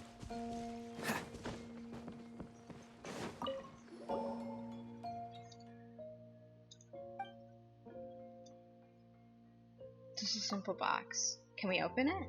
But what if there's a creepy doll that pops out, or fireworks that burst out with a bang? Ooh, yes. Adding surprises to mementos is a great idea. I'll suggest it to the other guests, too. Well, no, because what if you give someone a heart attack? But in this case, this is a standard box that I provide to guests. The guest that left this behind was quite serious, though, so you can rest assured there are no shenanigans. She was a lost student who woke up one day and found herself in the middle of the desert. She stumbled across the Veluriyam Mirage while searching for landmarks. It seems she hadn't finished her schoolwork, so she couldn't stay long. I was flustered, too, unable to show her proper hospitality. Even now, I feel guilty about it. Luckily, her standards were really low. Just sitting in a quiet place stargazing was enough. Her other request was to have a closed, secluded environment to rest in. So I found that cave for her. Before she left, I sealed the cave with vines so she could sleep in there in peace whenever she wished. I wonder this cipher mentioned a dreamland. No one would bother you sleeping in a cave like that. But waking up in a strange place? That sounds familiar. Maybe she was sleeping on a carriage and got thrown off. Perhaps by a grouchy driver. Oh! Was it Layla? It was Layla! Maybe. As Adia said, Paimon thinks it would be best to wait until we've cleared our heads. Then we could try tackling the tale of the mysterious student again. There's just one chest left to find. Now. Come on, let's finish all of the returning curios. If you really can't wait, go ahead and read it without Paimon. You're a fast reader. It should only take you a moment to read a couple pages. I won't spoil the surprise for you. Let me read it first, then I'll tell you everything. Alright, with your storytelling, Paimon will be captivated. Dividing up the work with just a few words is a testament to your great and practiced teamwork. So let's continue the returning curios, shall we? Listen carefully to the third treasure cipher. A blue spotless ceiling, a floor of white candy, soft companions around me. I too have wings. Birds? Something so simple, Anyone would know where to go immediately. Well, it's easy to see at least. Reaching it, however.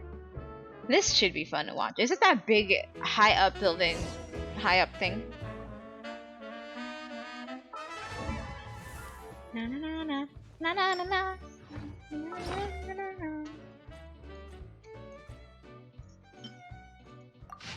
Oh, traveler who I've never met. If you're reading this letter now, you must be enjoying the wondrous sights of this place, just as I did in my past. May you encounter the sights of your dreams and learn much from the experience. I am a Ratawa student who fell asleep while observing the skies. After finding myself here upon waking up, I decided to stay a while. The caretaker, Miss Idia, seems to be struggling with the need to repair some old mechanisms on the grounds. She did not respond to my questions, but simply offered me a quiet place to stay where I might get plenty of rest. Nevertheless, from the way others talk about her, I could tell that she is usually a generous host. It was understandable that she would not have the time to take care of me while being pulled in several directions. I was unable to get an answer from her, even as I packed up and left. She did, however, give me many gifts and invite me to try out this attraction. Which is to say, I'm also quite new to this place and don't have a lot of insights to share. I can only wish you had a fun and relaxing experience. You may get a slightly different experience if you were to observe the stars from here. Though the positions of the stars have not changed, their impressions on the sky appear far stronger, and it's much easier to make note of their characteristics. Maybe the special location and my good mood both had something to do with it? After all, our field of vision is far wider here, and the air is also less dry and more pure than regular air in the desert. Most importantly, this place is insulated from monsters and people of ill intent. If you ever have some free time, I'd strongly recommend that you spend some time in here and to observe the stars. The traditions say that I should leave something here as a testament to my stay, but I don't know what I can leave to you as a gift. I only brought some books, pen, and paper with me when I came here, and I'll need all of them to write my thesis. Among the gifts that Miss Adia gave me was a sum of mora, which she recommended I use to purchase furniture, believing it would add warmth, beauty, and comfort to my abode. However, my place has already been filled to the brim with books and star charts. There's no more space for more furnishings. And either way, were I to cross the desert again to attend the academia, I doubt I could make the journey if I brought any more with me. These gifts will be better left to the travelers that will come after me, and thus I waited for an auspicious day with wondrous omens for hiding them. Now these gifts are all yours. I hope they will bring you serenity and joy, and pass on to you the protection of and fortune of the starry skies. That seems so much like Layla. Oh, yeah. Right, candy.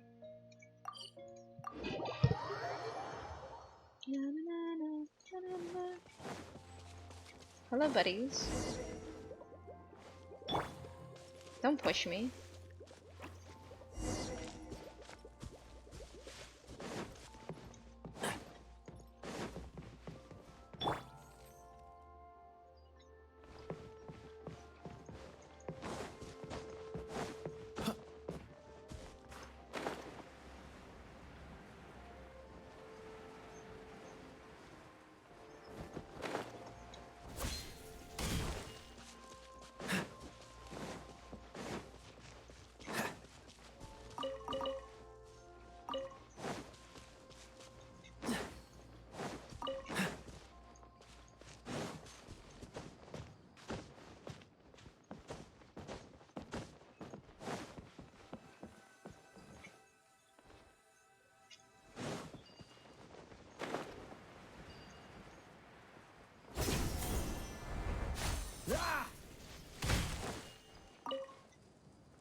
Am I missing something?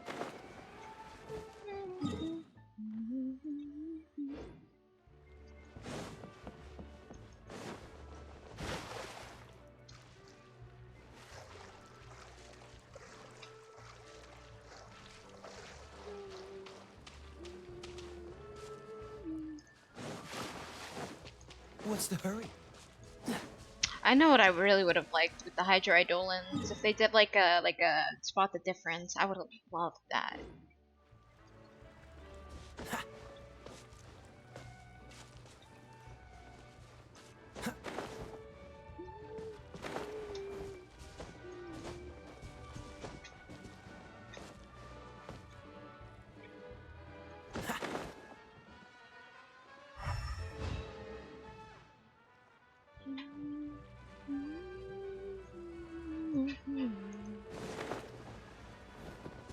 Am I crazy?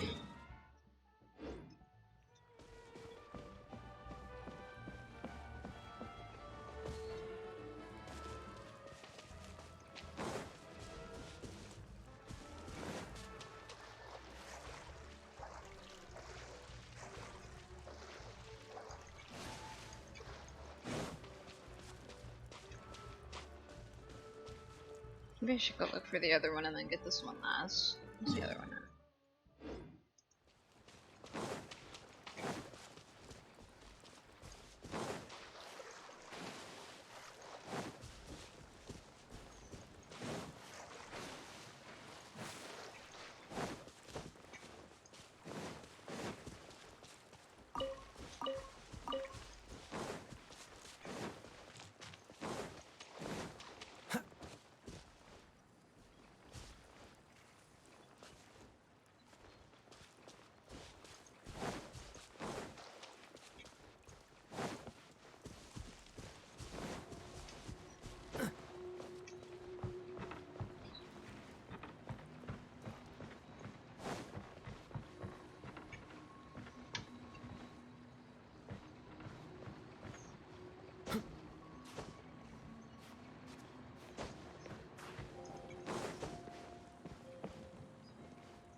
Oh, it was up.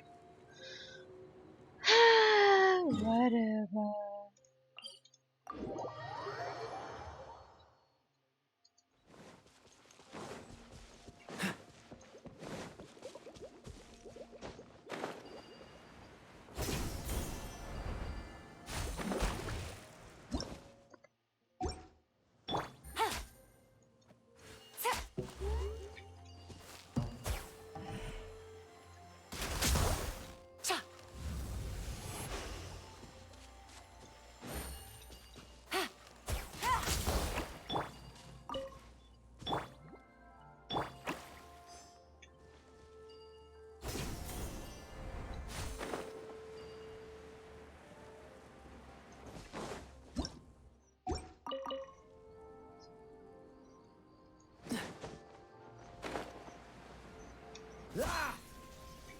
This is what happens when you run off.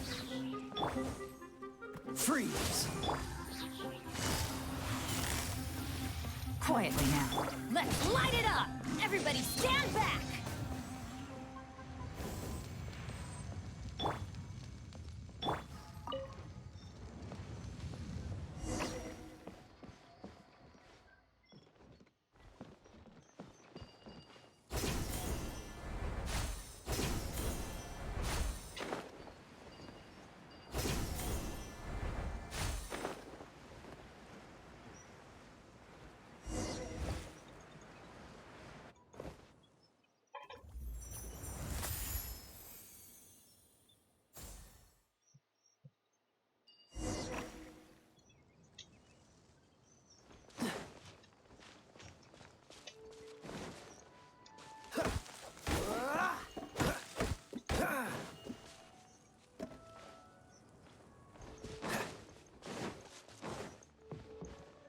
What's the hurry?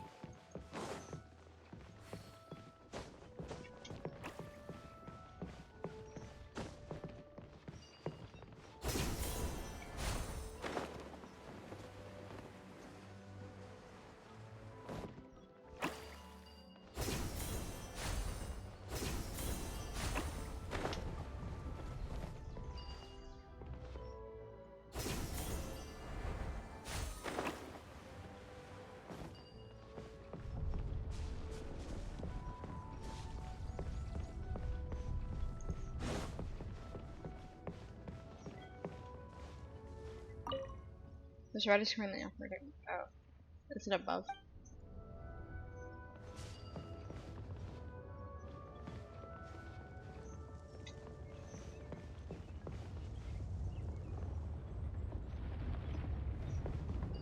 This thing takes so long. I also wasn't paying attention, so I missed it.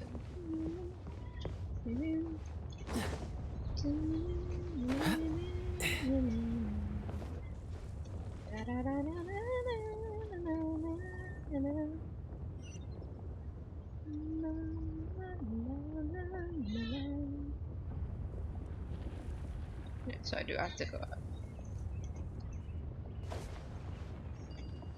Hey, buddy.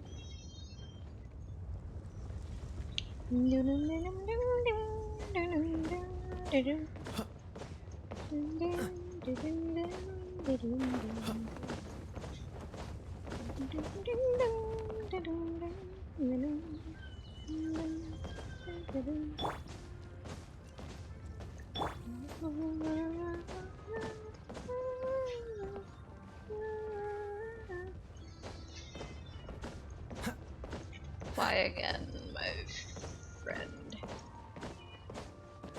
Oh, don't do that. Okay. Oh, I missed it. Hold up. Yeah, I can finally make it to the floating island. Sweet.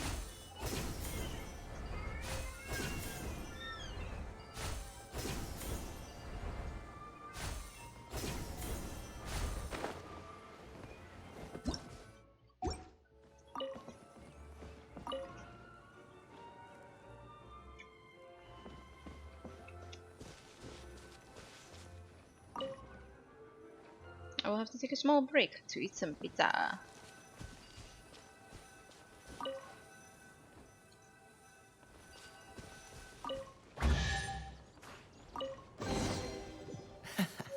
Quite the find. A blooper? Okay, hold up. I'll be back.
Seems all the other knights already have their hands full.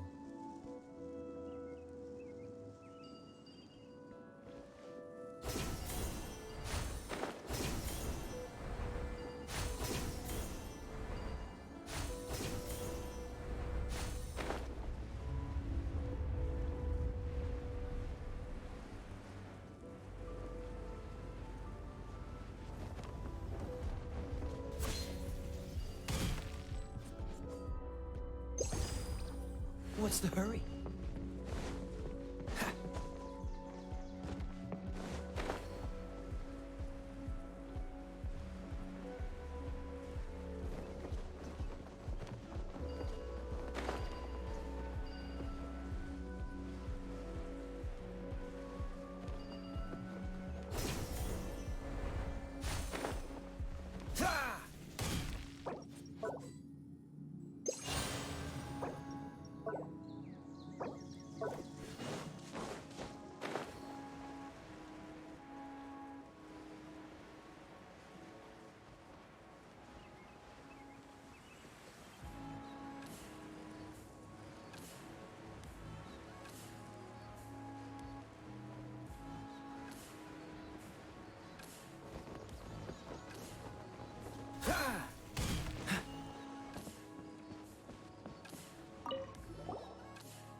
What's the hurry?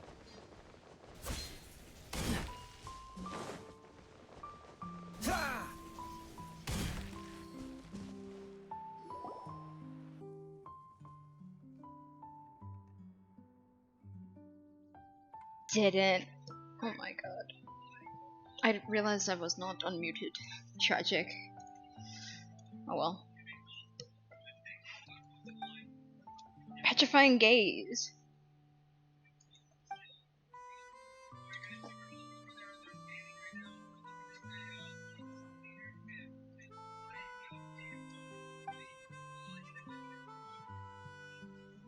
Please help. Someone help me. I don't want to abandon my friends. Water droplet? Wait, did the water droplet talk? It's actually the sound of the loudspeaker. Just treat it like the water droplet's lines. Oh, so this water droplet is actually a main character in the play, and we have to act along with it? It's truly fortunate that these two wise sages have already researched the language of hydroadolins in depth, and can understand its plea for help. This must be a fated encounter, such a pretentious meeting. Could we even entertain the notion of not assisting this hydroidolin? Idolin? Whatever. Idolin? Wow, we have our own characters too? That's really cool. Let's get back on topic. What happened to your companions? We were lost. While we were lost in the woods, we happened upon an ancient castle and accidentally awoke the evil spirits slumbering within. Two of their leaders, they laid curses upon us. Now the moment a ghost sees us, we turn to stone. I barely managed to escape, but my companions...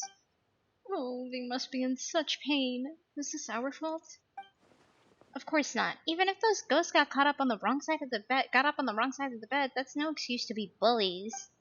Those jerks, turning lost water droplets into stone. That's even worse than bullying. Those ghosts are all super bad guys. If we teach them a lesson, they won't soon forget. Can we save your companions? No, the two ghost leaders never show themselves, and the castle is vast. Even the strongest and most capable person could never find them. But I heard one of the ghosts say that deep within the castle there is a chest. And that chest contains an ancient hex-cleansing remedy. That is the only hope. The chest is locked inside a secret chamber, and you must first find the hidden key. But I've already been cursed, and if I go back alone, I'll certainly be seen by the ghosts, and then I'll be turned to stone and trapped forever. That sounds easy. We'll escort you there, find the key, and get that remedy. As long as you avoid those ghosts' gaze, you should be fine, right? It'll be a walk in the park. That's right. You are both wise sages, and you must certainly know what to do. Please, I'm begging you. Paimon, you sure got into character quickly. You guessed exactly where the plot was going. It sounds pretty straightforward. Even if we can't beat up the mastermind, taking down the ghosts and saving the water droplet's companion should be a piece of cake for you, right? Come on, little water droplet. Let's go find that remedy, lift your curse, and save your friends.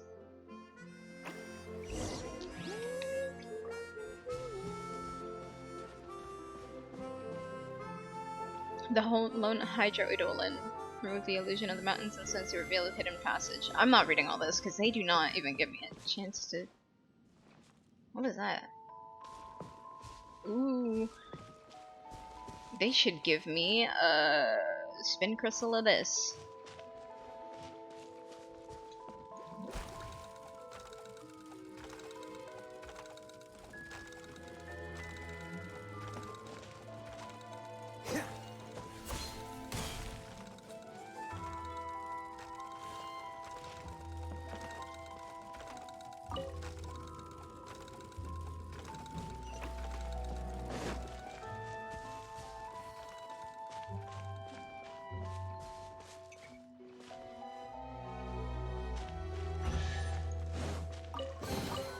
Fascinating.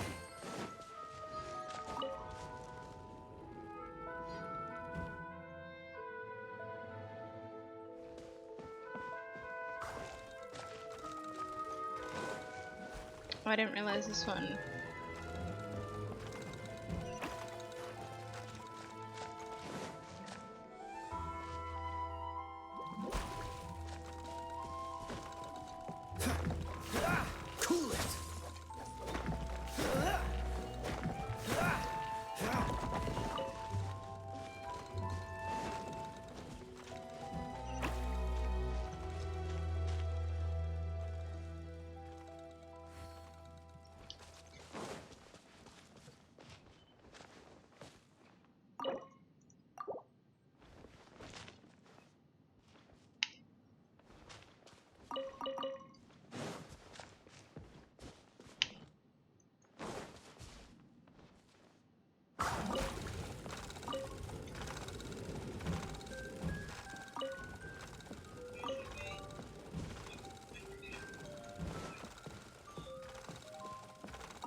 Ah, there we go.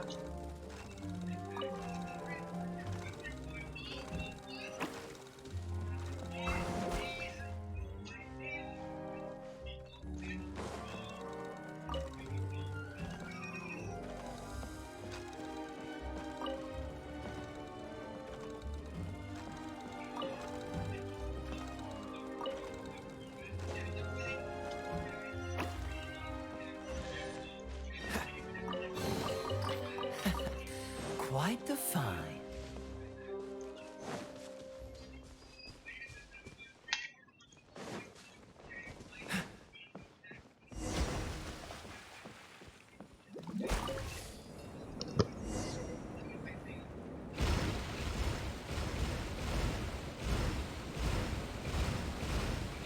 I couldn't tell if those were birds or bats. Oh, the moon.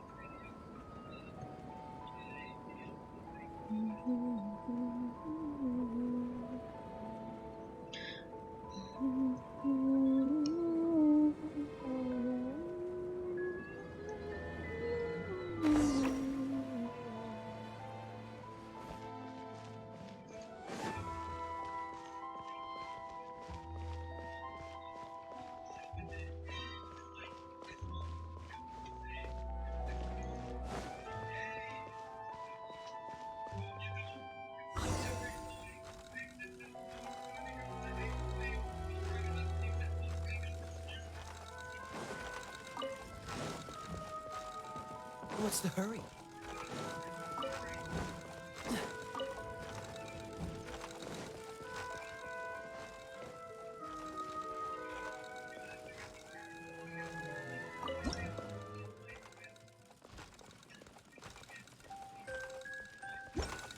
Doug, come on now.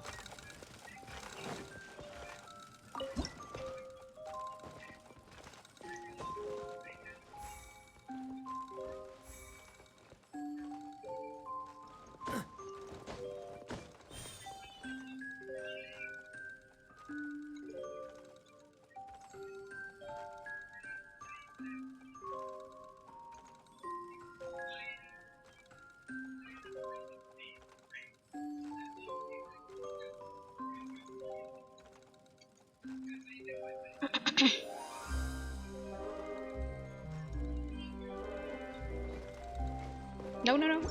Bro, are you kidding me? Because I was barely outside of it. Shut up. I ran too far. Stop pushing me all the way right here. That's so annoying.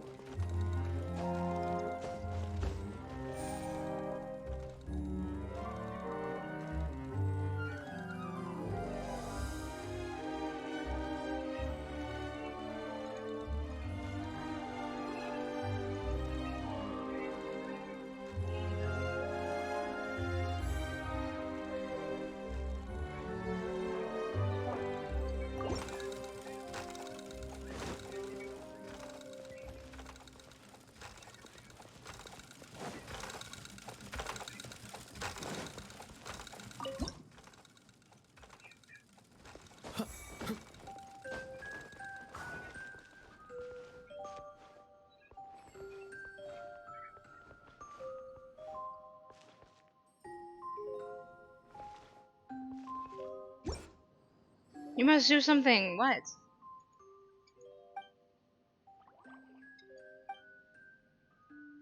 Oh.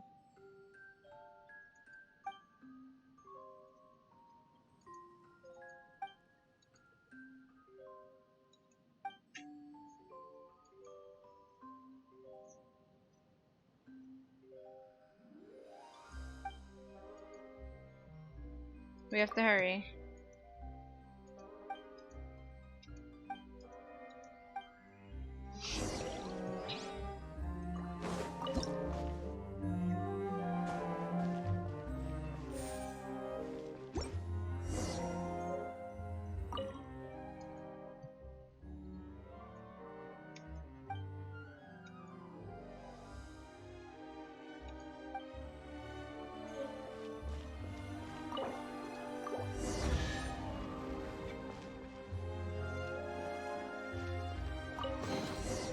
Fascinating.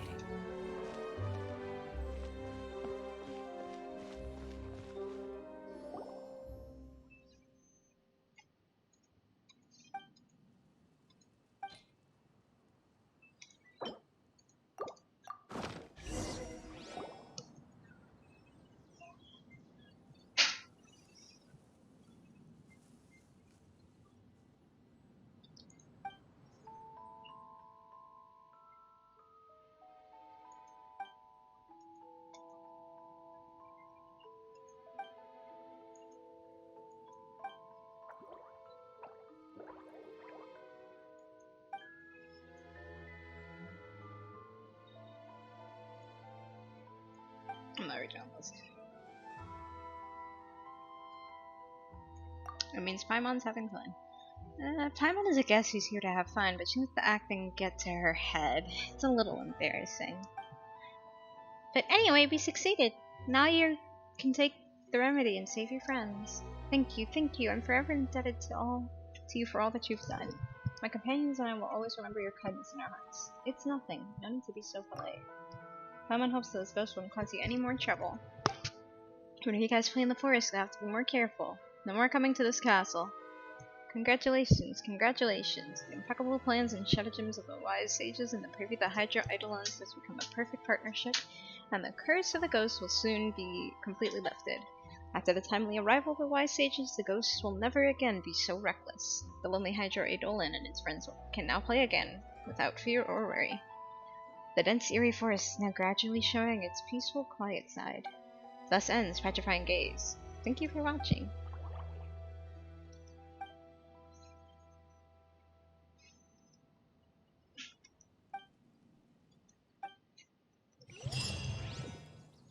Okay, last one.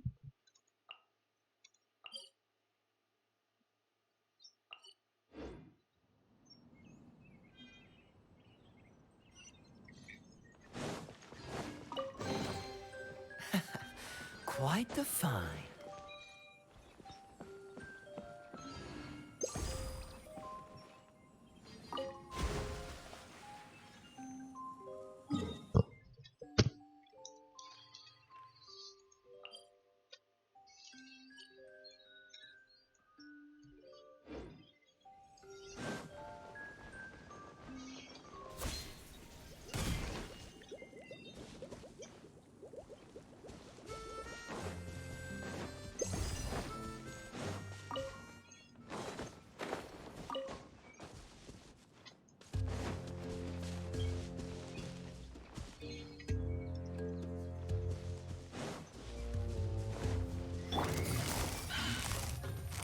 Busted.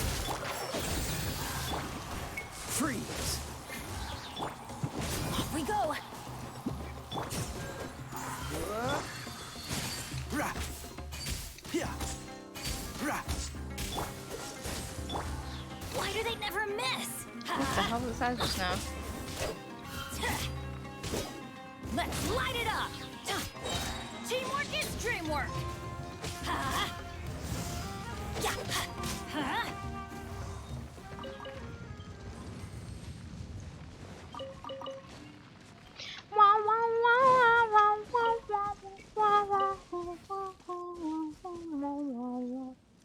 Adventure time.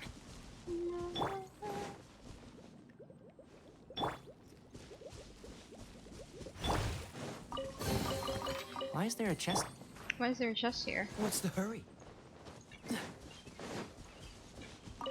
Yeah, why is there a chest here? Answer me that.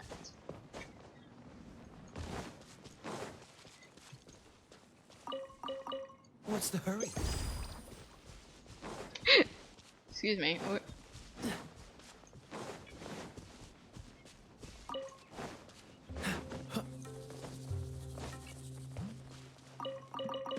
I feel like out of all the characters that can jump sprint the highest or fastest is the short guys.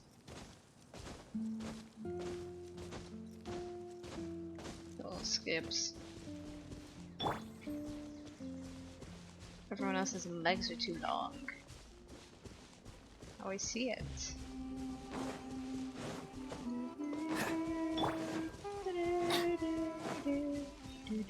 Off we go.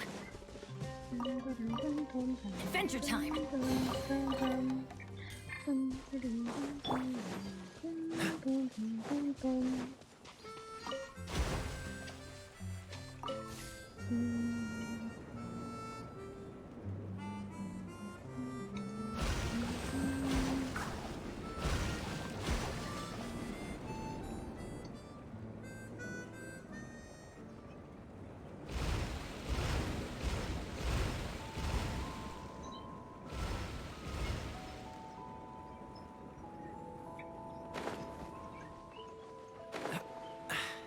Catch the wind.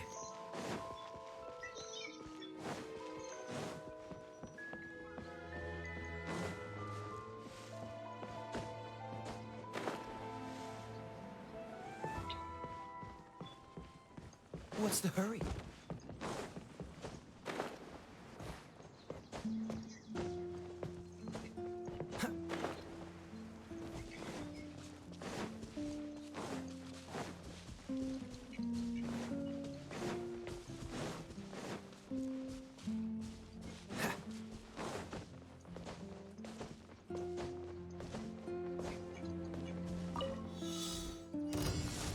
Oh, jeez. Dodge this! Don't get frostbite. Off we go! Things are about to get dicey. Enshroud! I hear everything!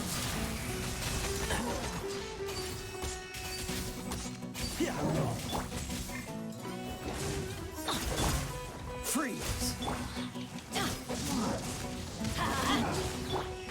Can't see? Here, let's nip that in the bud. Oops. Everybody stand back! Enshroud!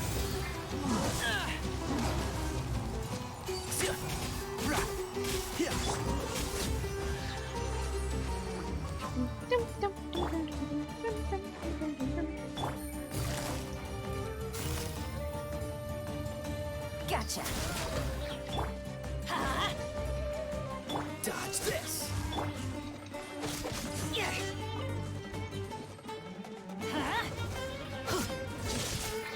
Adventure! Cool it!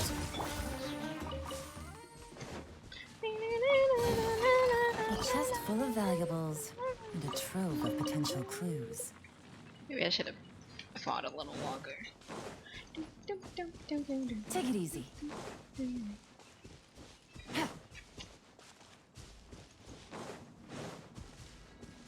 Keep up!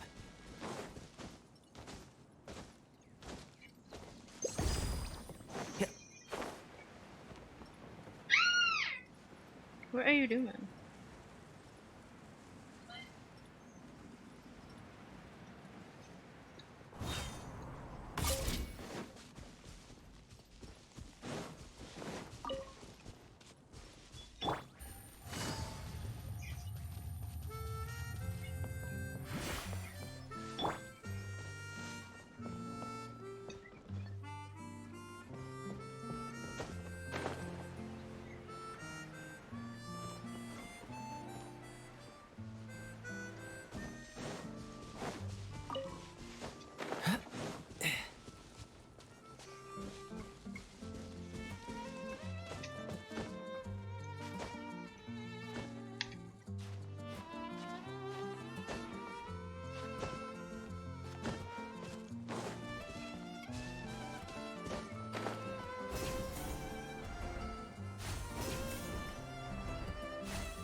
Animal particles.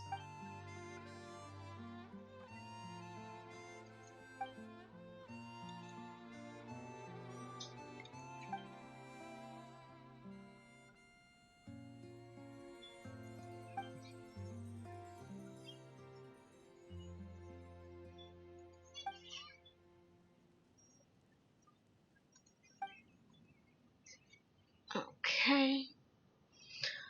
Speaker continues to describe the background of the story in detail. The difficulty of transporting goods to the cliff made the lives of the keepers even more torturous, to the point they had not a single complete home to live in. The elder of the keepers turned to the miraculous architect, renowned for their expertise, and entrusted the architect with the task of constructing a floating town in the sky. The miraculous architect constructed a remarkable load-bearing structure, providing a solid foundation upon which all of the town could be built. Next, the architect embedded tens of thousands of specially designed hot air balloons infused with animal particles within the foundation. The unparalleled buoyancy of the balloons effortlessly, oh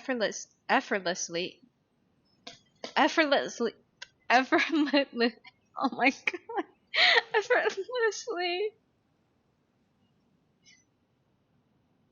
effortlessly lifted the entire town to the very summit of the mountain. The miraculous architect firmly anchored the town at the predetermined height, granting the keepers a stable and cozy haven to call home. I could not get through that word. I don't know why. Yet, as time marched inexorably onwards, accidents began to befall the Animo air balloons. The keepers soon found our town was slowly losing altitude, teetering on the precipice of shattering into pieces on the mountain's summit. A great calamity loomed, accompanied by tremors that shook the inhabitants' heart as well as their homes. Whoa, what a heavy start to the story! A floating town in the sky on the verge of falling? Now that's a crisis. Then let's take it seriously. Let's learn more about the context. Yeah, it looks like there's another speaker over there. Maybe that's where the play continues. Let's go take a look. La la la la la. I don't know why I can't speak the words today. It's kinda nuts.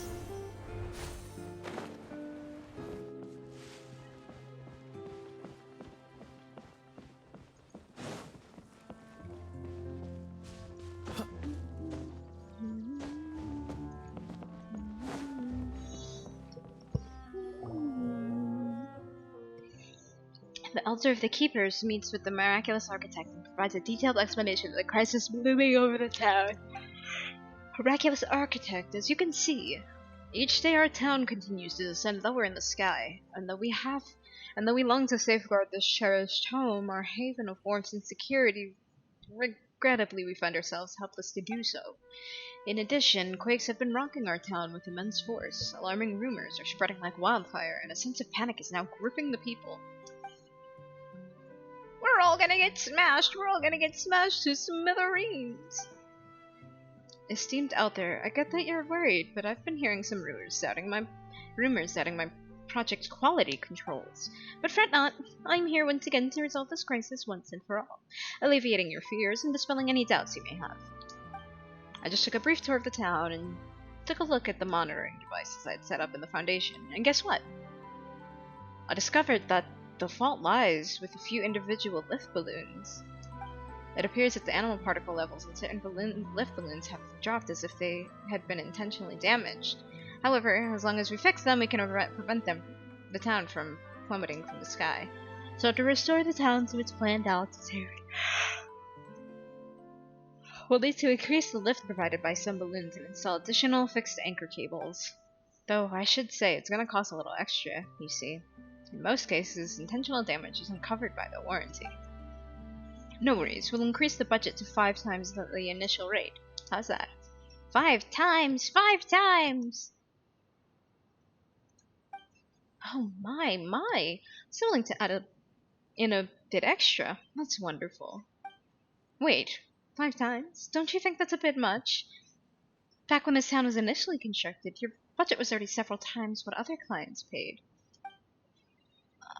I didn't mention this last time, but before we ran into an exceptionally greedy craftsman. Seeing our resources, he quoted a price over 20 times the market rate. Luckily, we had been thorough in our research and didn't fall for it. But as a result, we have had a rough idea of the true construction cost. And your bid has always been far below what would have been expected. So you were always loaded? You guys really are, well, good at keeping a low profile. We live in the lives of hardship so that everyone below can prosper. Everyone knows it, so they are quite generous. So it is. The neighboring villages have grown wealthy and often send us opulent gifts and donate vast sums. But our tribe has been accustomed to modest living since our days on the cliff, and so we save most of it. Do such people still really exist in this world? Such humility. Regardless, I happen to be a master of cost control. I believe that increasing the rate by 2.5 times is more than sufficient. 5 times is a bit much, don't you think? I must say, I'm truly impressed, just as one would expect from a distinguished architect who has been dubbed miraculous. Don't want free money? Don't want free money? Idiot, idiot! Hey now, you're the bird brain. I earn all my mora, honestly. When constructing this town, my quote was only slightly higher than the cost of materials and labor. This allowed me to build the finest houses while still having enough money left over to cover my meals for 2 whole months. As for today's maintenance service, if the fees are enough to cover my travel and lodging costs for a few days, isn't that the best value for you? The elder, who just a moment ago had been moved to tears, suddenly grew annoyed and knocked out the parrot perching on his shoulder. We are truly grateful. The keepers will damn, don't... Dog just punched a parrot? Like, what? We will forever cherish your kindness, and tales of your noble deeds will be passed down from generation to generation. Speaking of which, in our previous encounter, you had hired a Sumpter Beast caravan and bought hundreds of special storage jars. However, this time around, it seems you have only arrived with minimal equipment and without any special preparation. Ahem! You've hit the nail on the head. The primary issue at hand is finding a way to gather sufficient animal particles to restore the lost lift of the balloons. That's no problem. This time, we'll handle the animal particles. Collecting them is our specialty. My people are well versed in using animal particles to forecast storms. Let us, the professionals, assist you in this crucial matter. The elder selects two courageous keepers. You, who have been patiently waiting on the sidelines. You have triumphed over gravity and mountain winds, effortlessly navigated the towering terrain. You're the rising stars of the keepers. Paimon gets it. It's our time to shine. This time we're skilled keepers, and we just need to fly all over collecting animal particles. That's super easy for us. We've had practice. Very well. Then we will entrust this task to you. This may be more exhausting than usual, so we will be sure the rewards are commensurate, I guess. I can't speak English today. Working at heights is no joke. Please be careful. Don't worry, humble elder and honest architect. Leave it to us. You two just fix those balloons and we go fetch the critical particles. Let's go. Let's hustle and get the job done pronto. Just have to collect enough animal particles so these keepers can keep their home. Okay. This house is kind of cool.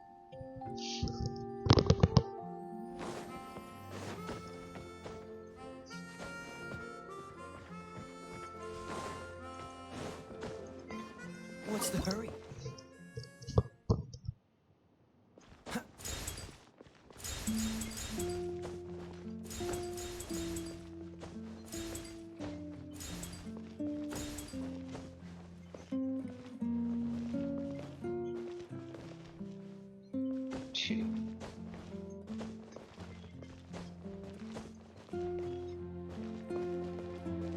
Oh my god, why is it so hard to stay on this thing?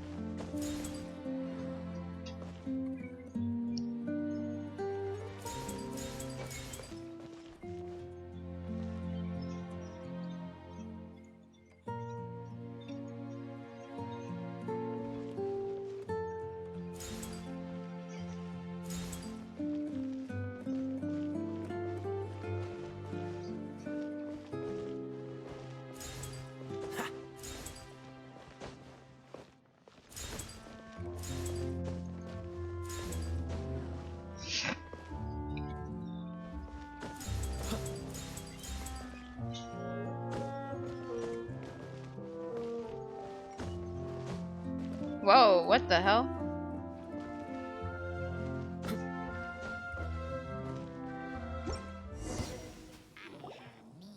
Oh boy.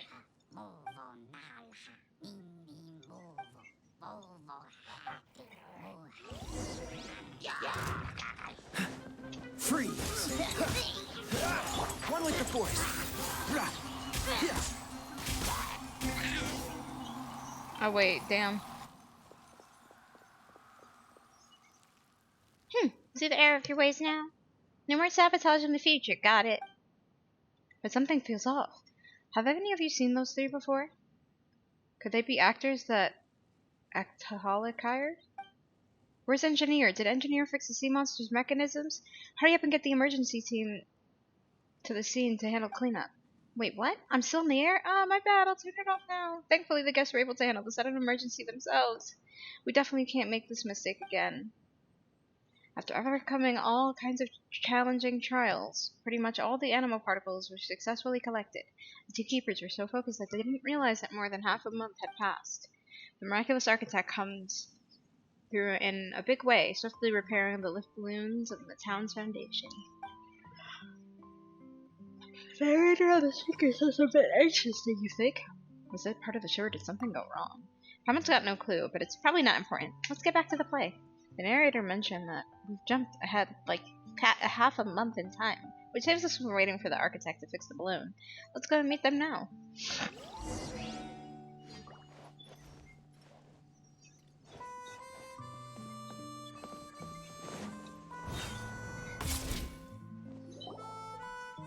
Welcome back. It could not have been easy.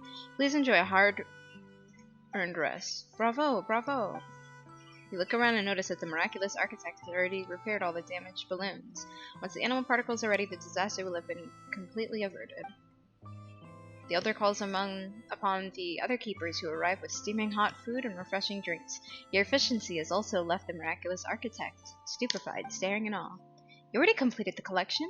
That's a full 5 days faster than my expectations. No wonder the elder said you guys were pros. Now that we have enough animal particles, I'll replenish the lift balloons without further ado. The narration from the loudspeaker paints the following scene.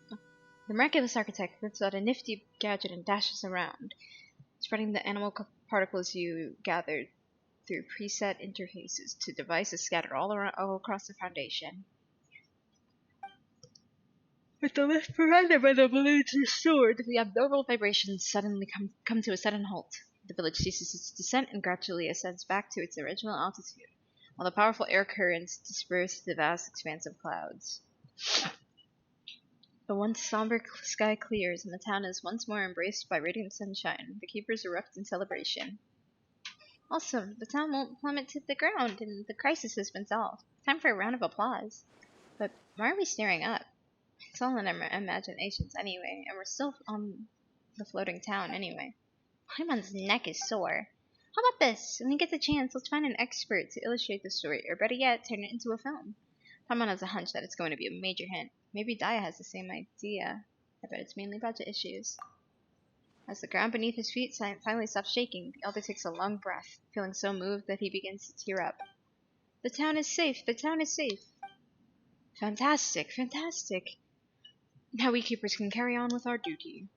Success! The repair project went off without a hitch, and is definitely worthy of being written into a thesis. Oh boy, it's a perfect example that could even make it into a textbook. I won't have to worry about food expenses for the next 2 months. What kind of marvelous creation shall I dream up? But if I may, it appears that the sun is still ascending. And if it surpasses its original altitude, when will it come to a stop? Oops! And we've been so focused on fixing the balloons that I forgot to secure the anchor rope to counteract the lift. No need to panic. The town is raising at a relatively slow speed, and we can use smaller cargo balloons to attach the anchor. It'll be a cinch. I see. I thought that after witnessing the success of those two heroes, you came to the conclusion that we could all walk up walls and live in the sky. Huh. Keepers aren't as mighty as that? Please address this issue as soon as possible. Ask for more money? Ask for more money? Earn a bit more? Earn a bit more? Sure, if the elder would like to build a lavish bird cage and confine you within it until you learn proper speech etiquette and business ethics. Forget about any extra charge. I'll cover it myself. That is so... Kaveh. Despite the little hiccup at the end, the story wrapped up beautifully. Thus, as always, the troubles of the Cliff Keepers were resolved by the miraculous architect. This floating town in the sky will keep on supporting the Cliff Keepers, ensuring lasting peace and prosperity in the region. And thus, Sky Castle Saviors comes to an end. Thanks for watching. Encore, encore! The curtains have fallen, and even though it wasn't perfect, Paimon thought it was decent. If Paimon was a wealthy merchant, Paimon would invest a ton of money into Daya's 3-day reverie and make every prop and scene amazing. Let's look into that when the opportunity arises. We need to gain a solid understanding for their financials before investing. Absolutely! Paimon hopes we get a chance to meet the mysterious Daya. Yeah, me too, buddy. Smells like something.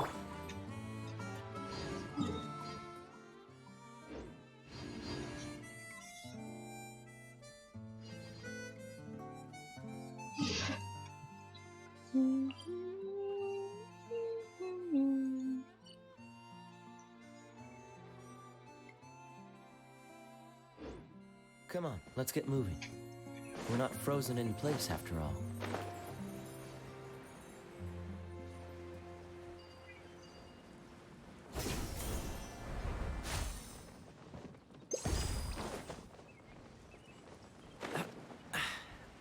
Catch the wind.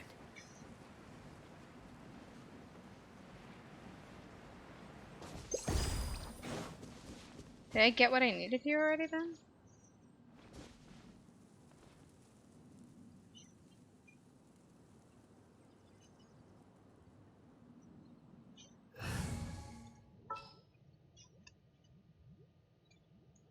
Is that just the way to get up there?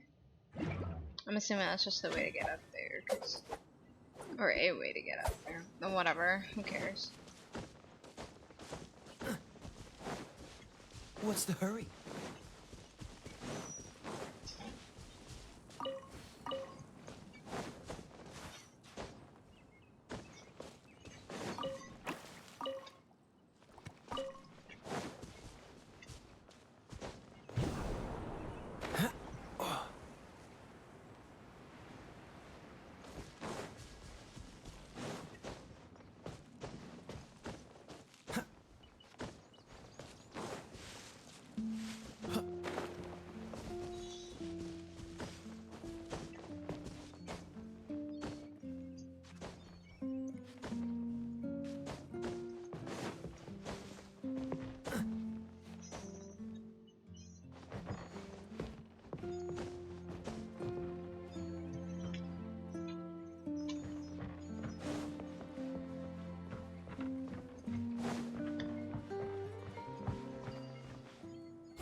Wait, how come I didn't notice the secret door before? We literally did, I'm pretty sure.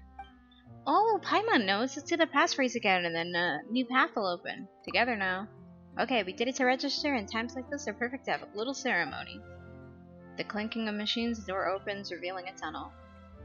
Paimon knew it! A hidden chamber filled with secrets. Ready or not, here we come. Yeah, it was kind of obvious looking at the floor.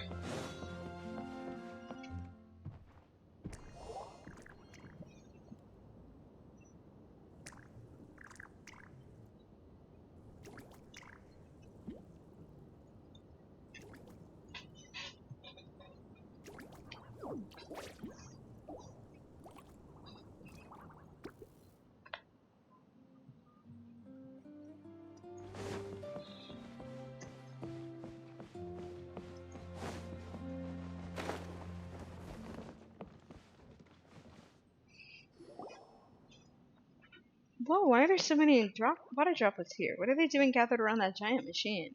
It's the broadcast station. They are broadcasting. Paimon's confused. What's this machine for, and where's Daya? Welcome to the 3-day referee. Surely you must be confused by the scene unfolding before your eyes. Then allow us to demonstrate. Come on, loafer, stop napping. Now, place 1, action 2. Let us give thanks to fate, dear travelers, for your wanderings have finally brought you here. Is that water droplet using the announcement speaker to play a recording? It sounds so familiar. Where has Paimon heard it before? It's the announcement we first heard when regarding this attraction. It was playing this recording. Hustler, you're up. Place 3, action 7.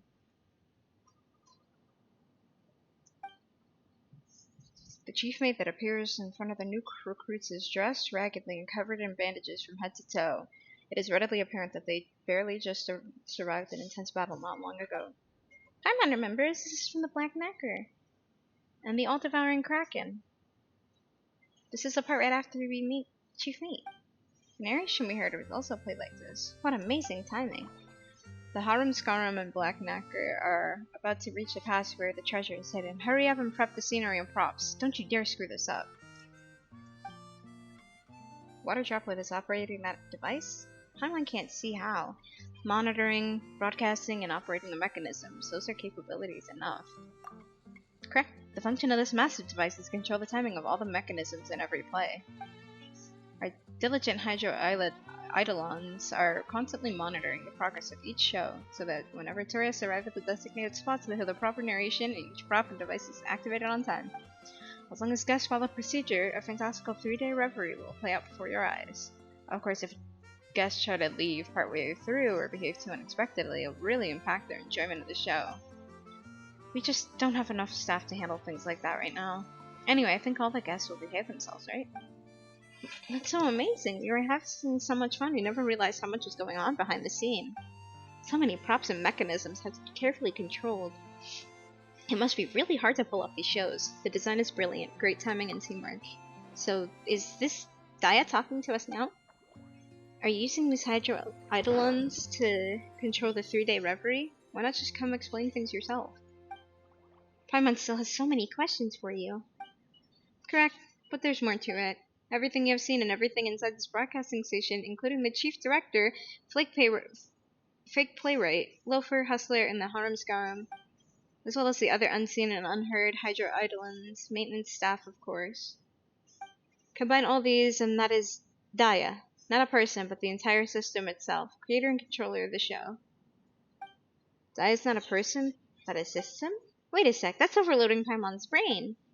Paimon knows that water droplets are smart, but can they actually design such a complicated system by themselves? There must be a designer behind the curtain, and someone to look over the scripts, right? Yes, that was the case at first. Your surprise is expected. Well, excuse me. Yeah, I knew it. Long story short, Daya's 3-day reverie started with the passionate director Zosimos. During his short stay in Veluriyam Mirage, director Zosimos poured his energy into putting on exciting plays and never had time for anything else. As he spent more time with the Hydro Eidolons, he discovered their intelligence and rich emotions. Hydro Eidolons enjoyed his plays and looked forward to the next show. They also wanted to share their enjoyment with the visitors. An idea grew inside Zosimos' head. Could Hydro Eidolons director even design a show? So bold. That sounds like teaching a group of children to be directors. Indeed, it was difficult, unfortunately. Everyone worked together, our joint efforts overcoming all obstacles. Director Zosimos trained some of the Hydro Eidolons most passionate about plays, teaching them the critical concepts involved. After some trial and error, Zosimos wrote several sample plays with detailed explanations regarding the thought behind them. With Idia's help, he built the controller as well as all the mechanisms connected to it. In addition to the lines from the plays themselves, Director Zosimos also recorded lots of commonly used words that we could combine into sentences to communicate with guests. After a lot of practice, we finally learned how to put on all 3 plays without a hitch. The 3 plays are indeed the Black Knacker and the All-Devouring, Kraken, Petrifying Gaze, and Sky Castle Sorcerers. That is to say, Professor Zosimos prepared the foundation and infrastructure for Daya's 3-day reverie, as well as the scripts with accompanying instructions. We definitely never noticed the whole thing was controlled by water droplets. That's quite the compliment. We appreciate you validating our hard work, and proved many of our ideas correct. This is the reason why we wish to provide you with a token of our gratitude and show you everything that went into the production of the show. Don't mention it, we enjoyed ourselves. That's right, we experienced a really special attraction and broadened our horizons. We should be thanking you, Daya. Haha. Then we continue onwards to our next goal, writing our own scripts. To do this, we improve our understanding of plays and keep collecting new materials. The one called Fake Playwright here collects stories from visitors and enhances our ideas with those. Oh, no wonder. Even if it can't meet suitable guests itself, Fake Playwright talks to other Hydro Eidolons about their encounters. Oh, so when we tell our stories to Fake Playwright, it helps you write new plays. Exactly. If you have time, please talk with Fake Playwright more. Also, please continue to enjoy your time in the Veluriyam Mirage, and please talk more with the other Hydro Eidolons here. No worries, Paimon and Reb love it here. We'll definitely provide you with lots of great material. Actually, there's something else Paimon's been curious about. Paimon's been curious about it for a while. Why is it called 3-day reverie? Could it be that Director Zosimos spent 3 days on each play, or maybe like 3 days in total? Haha, I know this one. It refers to yesterday, today, and tomorrow, right? Yesterday, today, and tomorrow? Sounds reasonable to Paimon. That means Director Zosimos, all of Daya, is working so very hard on the plays day after day. Nice one. Unfortunately, it's not quite that deep. Actually, the true meaning behind 3 days is... plenty of time left to do it tomorrow. Maybe I'll really be in the zone tomorrow, and if I don't finish it tomorrow, I'm dead meat. Oh my god. Seriously? Me for real. How fortunate. Hi, I'm the acting director of this attraction. Do you have any questions for me? The water droplet is speaking. Why are you the acting director? What about the methodology? About the directing methodology for 3-day reverie? About the other members of the troupe? Pardon us for a moment. Well, I really want to introduce everyone in the troupe to you, but ever since Zosimos enlightened us, we've each been busy pursuing all sorts of knowledge. Excuse me. Each one of them has formed a unique personality now. It's really way too complicated to try and convey everything over the broadcast system. Also, there's a lot of new words and voice lines that engineer hasn't finished working on yet. So I can't explain things with recordings yet. You'll have to speak with them to them yourselves. Hold on, Paimon needs some time to digest all that. Did Paimon hear something about another water droplet? Voice lines? The director seems to be gesturing and acting out something, but it's almost impossible to figure out. Looks like there's nothing we can do. Director Water Droplet doesn't have the ability to talk about that topic. Let's do what it said and speak to the others. If we get a chance, we could ask engineer about the voice lines the director mentioned.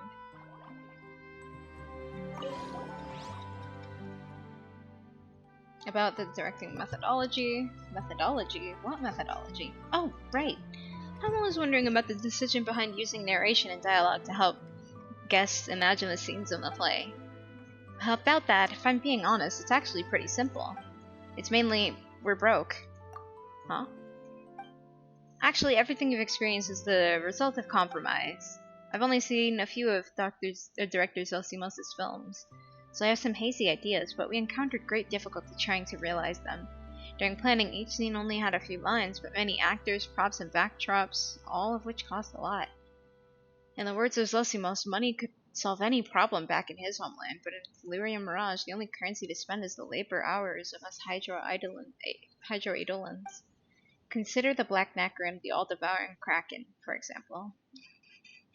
If we were to recreate a fully armed pirate ship, a huge mechanical sea monster, and even dig out a large expanse of water for the performance, it would take millions, maybe even billions of mora. If you convert it into working hours for us Hydro Eidolons, it would take months, even if we got all our friends to help. That much? Paimon actually underestimated the cost? That's why we gave up on most backdrops and props, and chose to focus our efforts on the choo-choo cart and the final battle. That way, we'd be able to give our audience a few unforgettable experiences instead of everything being equally mediocre and forgettable. That kind of makes sense. The choo-choo cart in Black Knacker was amazing. At the very least, it felt like a ship, and the final battle was pretty special.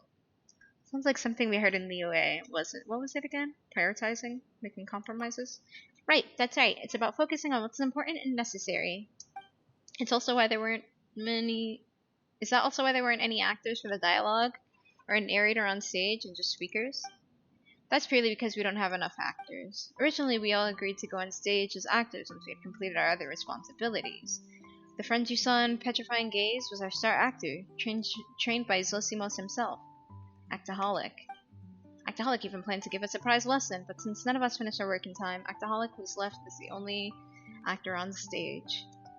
In short, the shortage of actors and laborers on both sides of the same difficult coin, or two sides of the same difficult coin, is holding us back now more than ever. Ugh, rehearsing for a show doesn't seem easy at all. Being a director is such tiring work.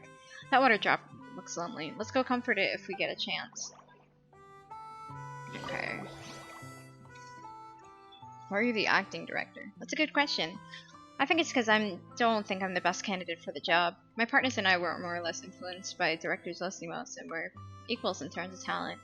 We're busy expanding our repertoire and polishing our skills. My partners often present ideas to me, and sometimes fake playwright goes over my head and just does things. But as long as the majority supports it and the show is good, then I'm happy too. If one of the others becomes more capable than me and wishes to manage the project, I would immediately give up the position. You're too humble. Shouldn't a director be more forceful? If you're always accommodating the opinions of others, it's bound to lead to arguments, isn't it? Maybe this mentality is for the better? Group projects are complicated. You have a point. If it's the result of careful discussion, then maybe you could put together lots of creative ideas. Of course, any interested guests are welcome to try as well. Perhaps one of them will be a better director than I. Like the two of you, you're clearly talented. Huh? Us? Want to give it a shot, Paimon? You might become a great director. Well, now that Paimon thinks about it, performing with the water droplets would be really interesting. Paimon will leave the writing to Reb and focus on the directing. Paimon will leave communicating with the water droplets to you. You're really good at that kind of thing. Are you going to make me run errands too? Are meals provided? That's not what you should be focusing on. Just think about it. The more responsibility you have, the more you can mold the show to your own liking. If we're going to turn our stories into interesting play, you're the best person to deal with all the details.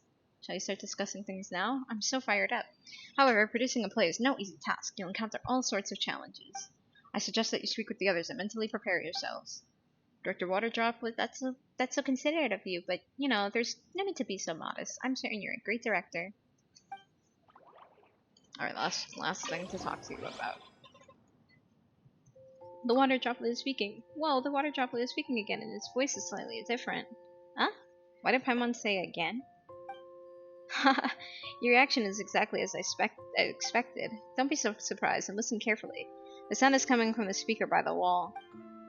I was checking to you via pre-recorded lines. Anyway, it was Daya, who prepared these lines in advance. As for the specifics, you can talk to Engineer. His explanation will certainly be clearer and more comprehensive. So that's what's going on. For some reason, it feels like anything is possible when we're in the miraculous Veluriyam Mirage.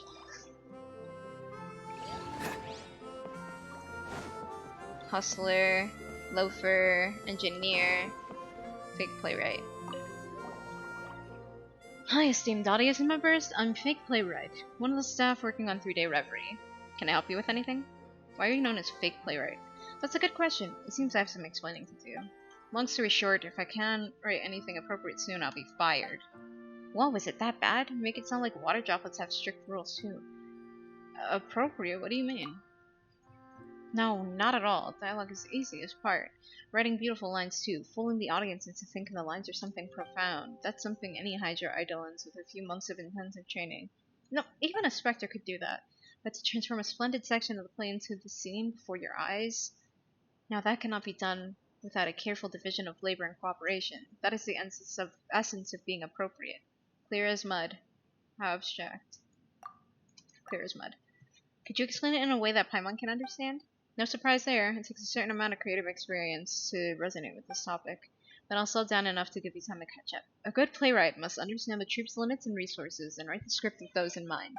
Even if it's the simplest of scenes, you must carefully determine the actors and props required. But as you see, we plain don't have enough actors, and our prop selection is relatively limited as well. So you certainly can't go overboard when writing the script, because once it's in the show, the audience may feel a disconnect between what is described and what is shown. My failure to take that into consideration resulted in me writing a few unrealistic and entirely unusable scripts, and it even ended up delaying the schedule of the entire troupe. Ouch, that's terrible. If worse comes to worse, then Paimon will just draw figures on wooden boards and use them as actors. Paimon can draw some props on wood too, you know, signal the audience. Maybe we can install a few wheels on the bottom and move them around to display character movement or interact with props. If we slam them together and throw in some exaggerated sound effects, we can even recreate fight scenes. It'll be just like when the sea monsters showed up in the Black Knacker play. Economical showmanship. Even Paimon can do it. No, absolutely not. According to Mr. Zosimos' book, that's on the level of terribly unforgivable and should be used for insignificant supporting characters at best. Instead of leaving a few stand-ins for actors which just stand there chatting loudly all day, it's better to leave them out completely. Doing that, it only interferes with the audience's imagination, yet fails to fully convey the scene. It's safer to avoid limiting the audience's imagination and use words alone to lead them through it. Fake Playwright seems to be seriously gesturing and acting out something, but the speaker remains silent. Ugh, I just don't have the words yet. So many lines haven't been recorded. I can't say them. Fake Playwright seems to be very principled. As soon as we brought up the subject, it just can't stop talking. High standards for oneself are a good thing. It's better than not seeking to improve. Anyway, let's stop for now. Otherwise, this might go on forever. But perhaps it might not be that difficult for the two of you. That's true. If you think about it, you shouldn't be afraid of creating something just because someone might be harsh on it. Look, Rev and Paimon are talented actors too. or Paimon should say that we're made of the right stuff. Though we haven't really started. Anyway, you talking about this made Paimon curious about something. Did Zosimos actually read that book? Okay, let me just... Oh, culture player, can we have a word? I told you I'm just one of the staff. It's like you're mocking me when you address me like that.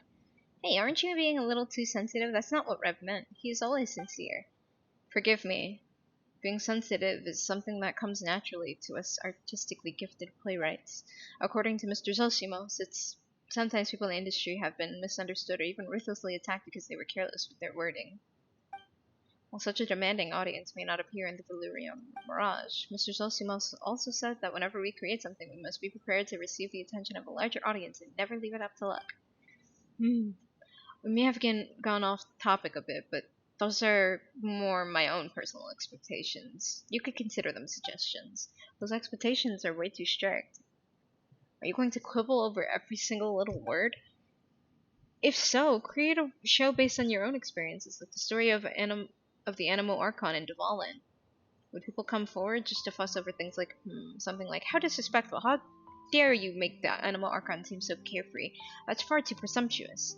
Just laugh it off. Creative art should be fun, not overly cautious. What? You've ascended to the plane of transcendence before you've even written a single script? Huh? One of Mr. Zosimos' books mentioned such a concept. Even if we exercise the utmost care while writing a script, we are bound to encounter many who we would consider our criticizing our work excessively. If you fear such criticism and dare not fully exercise your creative freedom, then you are putting the cart before the horse. In short, listen to what is right and ignore the harsh criticism. Such transcendence is of great benefit to writing scripts. It's a realm that all playwrights dream of. It is easy to say such things, but actually doing so is a completely different story. But perhaps that might not be difficult for the two of you.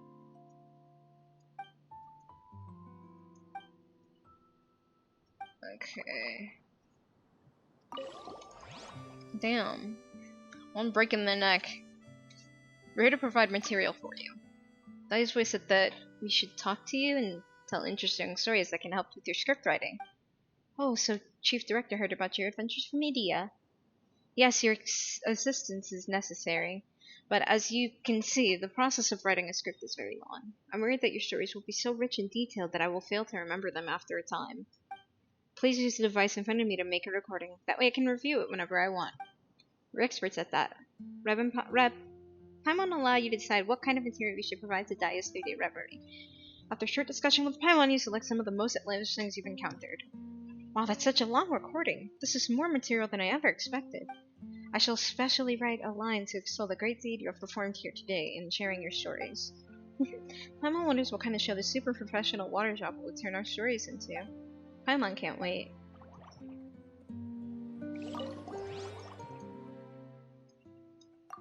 Don't mention it, we won't take any more of your time. Right, we're only here to observe. We'll leave you to it then. You're so polite and careful with your words. I hope you have a pleasant visit. Okay, am I like done here? Oh my god, I'm literally done here. Yeah, I got all the joyous vouchers. Material. Or 270 of them at least.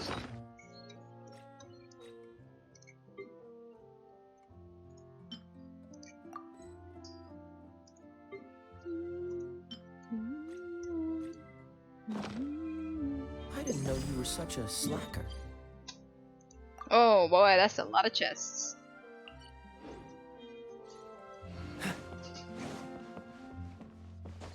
I'm too lazy to talk to everyone right now. Oh wait, the engineer. It's time to talk to the engineer. Catch the wind. What's the hurry? How did you get so exhausted? That panting sounds so realistic. It's Paimon's first time hearing a water droplet sound so tired. Paimon never realized this is what a worn-out water droplet would be like. Well, I guess it can't be helped. That's what you call an occupational hazard. Technical maintenance? Quite the specialized term to pop out of nowhere. What does it refer to? Could you elaborate? Oh, it's to complicated. I doubt I'd ever finish, so let me give you a quick rundown instead. This broadcasting device before you is something Idea made for Zosimos.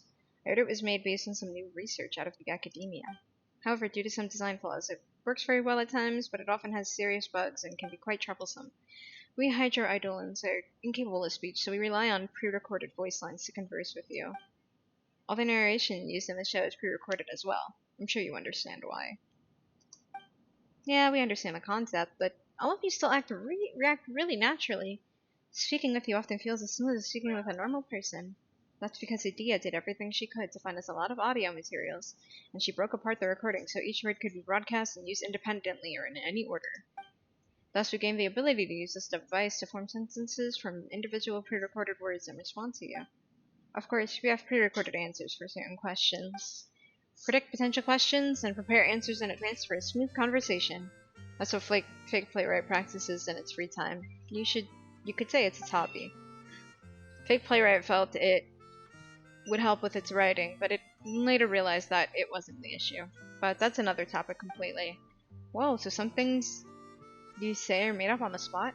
You must have prepared so many voice lines. And if you lack a recording for a certain word, you have to find a way to work around it. Indeed, you've discovered the critical issue. This broadcasting device requires too many voice samples, and I'm in charge of maintaining everything. And everyone has been developing unique personalities lately, so even more voice line updates are necessary. I simply can't keep up with all of it. Really? You sound way overworked. That kind of workload is horrifying. You deserve a massive raise and a bonus. This alone isn't too much work for me. The problem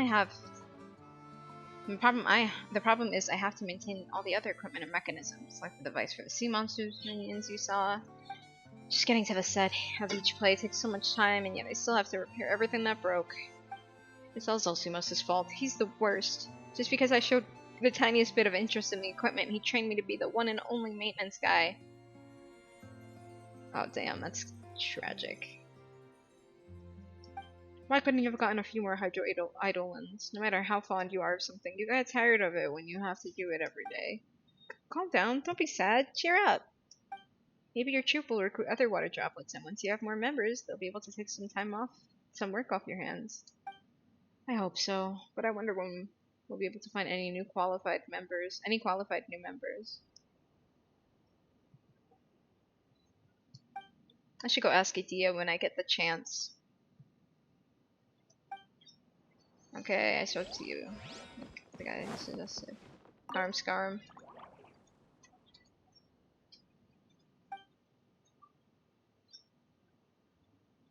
Uh-oh, what did you do?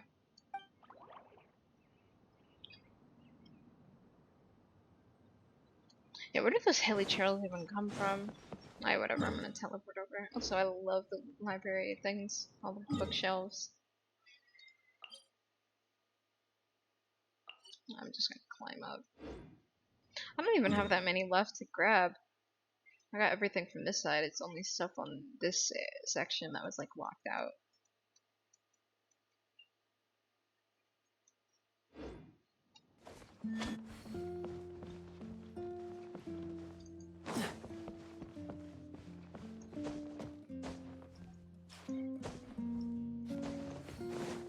What's the hurry? Food manager.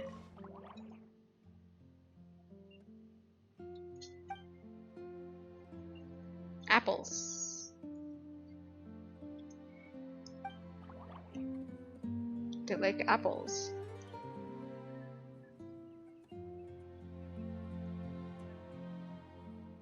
I guess.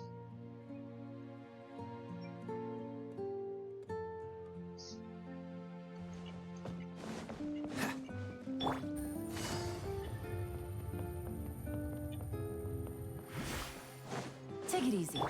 What's the hurry?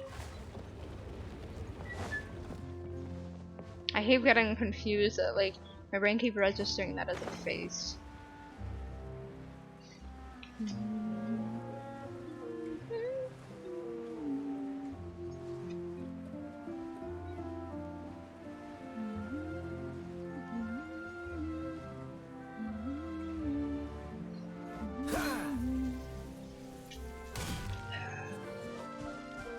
Oh, it's underground, right?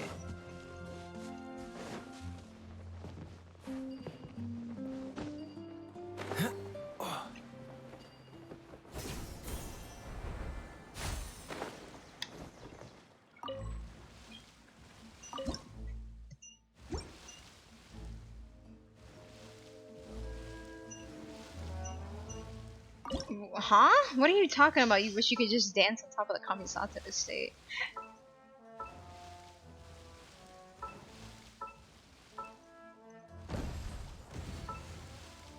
Is that too...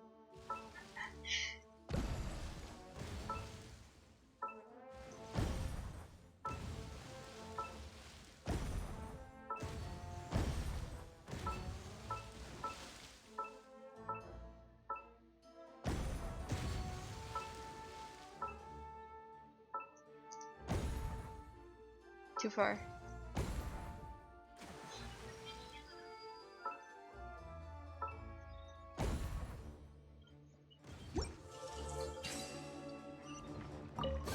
Oh, what the hell? Why are you sending age to her?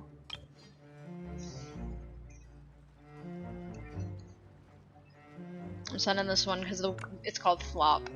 Just like you, Flop.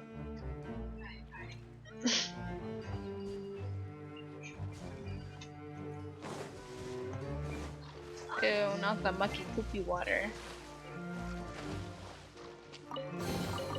Fascinating.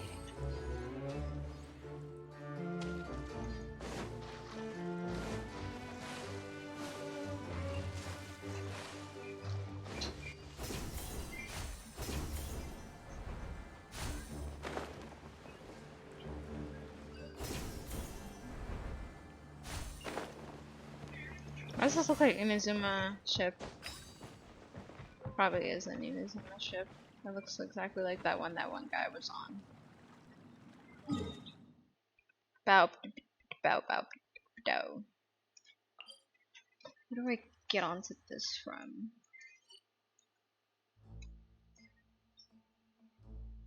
Get up here.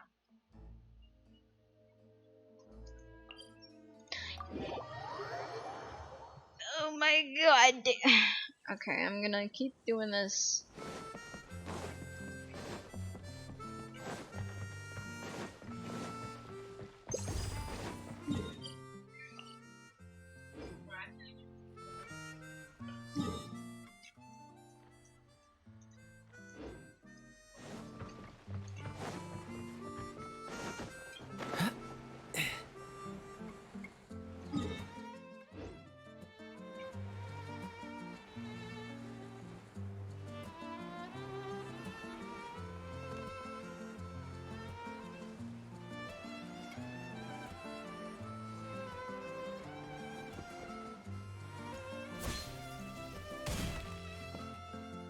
Okay. Yeah, you have the ginger cat, but I actually have child.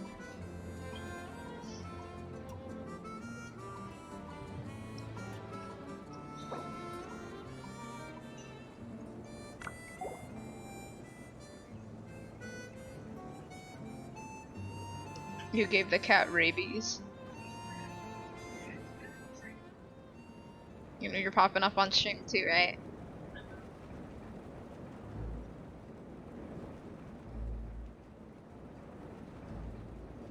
Okay.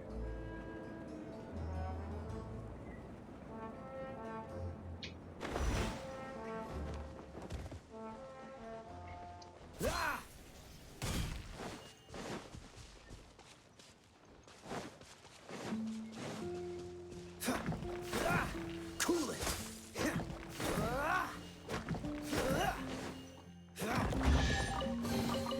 How fortunate.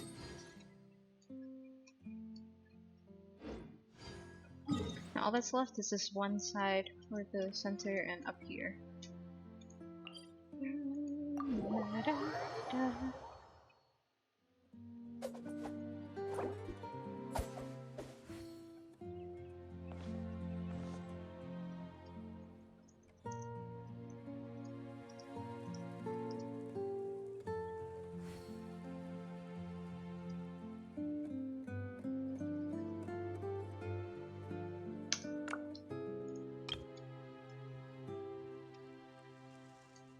I didn't know you were such a slacker.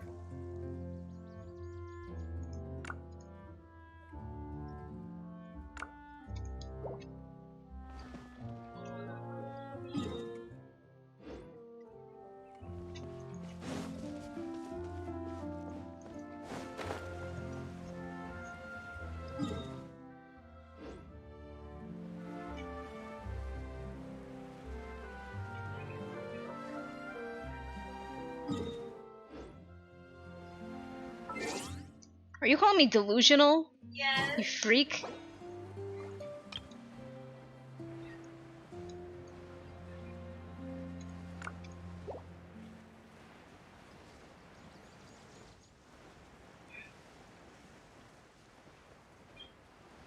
And you're a hater. I could be delusional, you're a hater.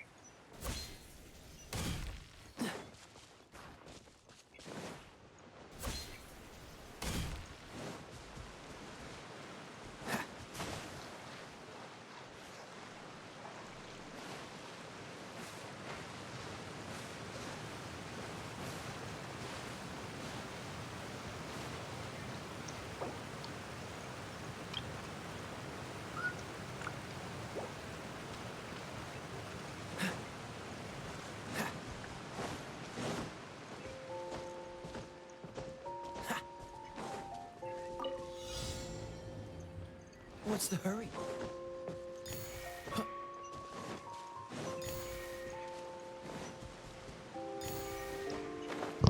Wait, so you don't even have him? Ito? Wow, tragic. And you were so obsessed with him. L. Yeah, I was about to type at least I have him, but I wasn't sure if you had him or not.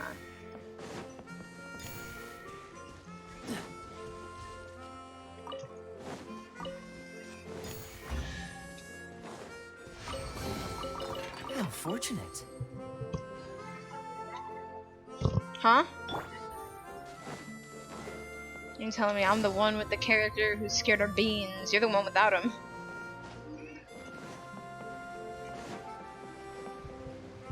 Plus, he ain't scared of beans. The beans will kill him.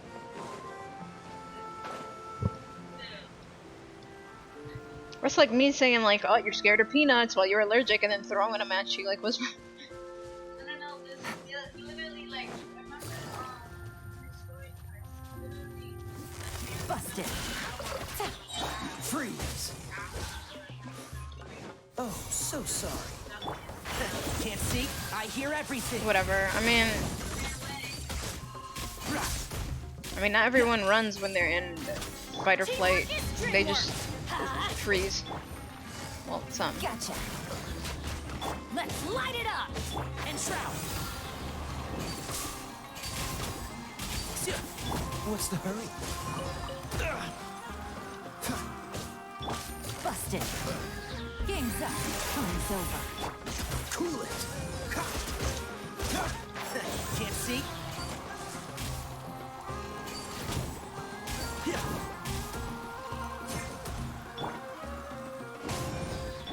Dodge this. Don't get frostbite. Freeze. And shroud. Gotcha. Cool it.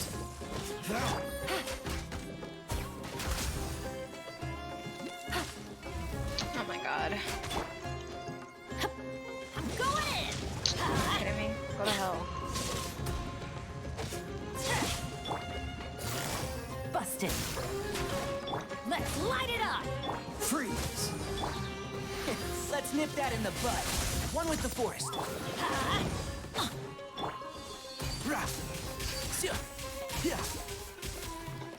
It's because I have two stinking archers on the team. I was thinking about taking Tenorio for a while because I'm not picking up any of his stuff anywhere.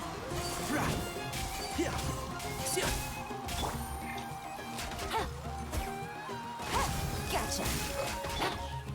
Dodge this. This moment will be frozen in time. Die.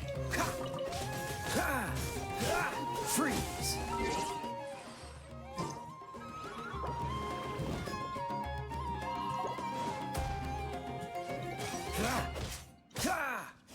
Dodge this. Busted.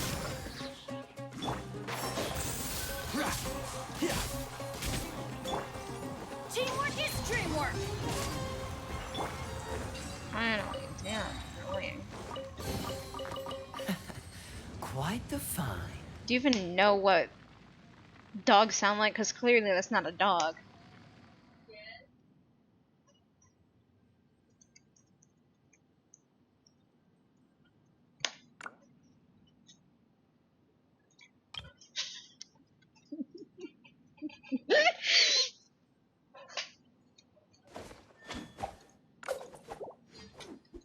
You tell me Goro What's the touch hurry? grass? Well, go Ito dirt.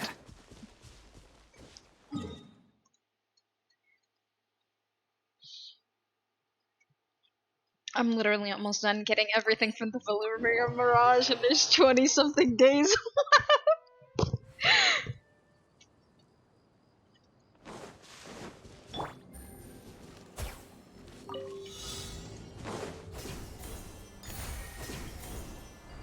They all just appeared.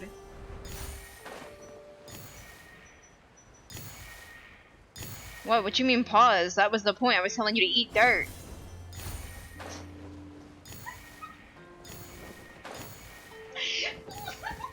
That's why I said go eat so dirt. Why not Ayaka looking like that? What you mean? Oh. That's because her forehead's big. She has to hide it behind the fringe.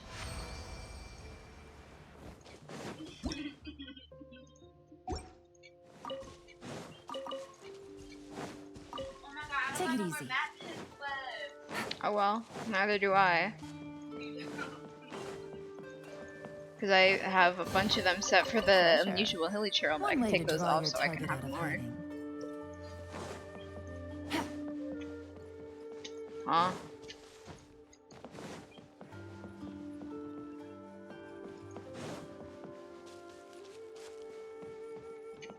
What?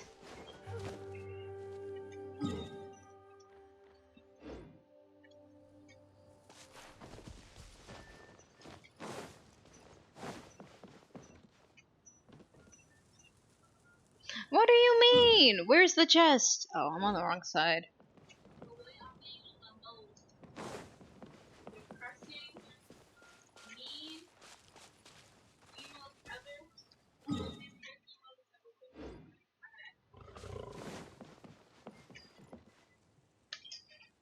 What the hell?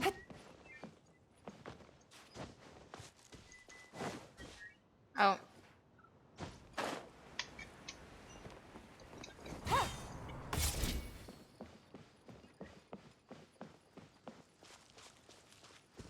Oh. Treasure. One way to draw your target out of hiding. Thanks. I wasn't looking at this. Oh, was it? No, never mind. It wasn't even there.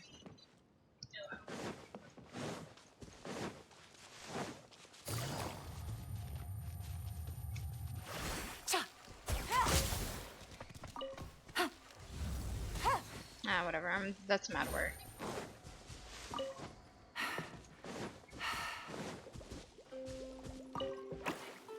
Yeah, that was a little too obvious, buddy.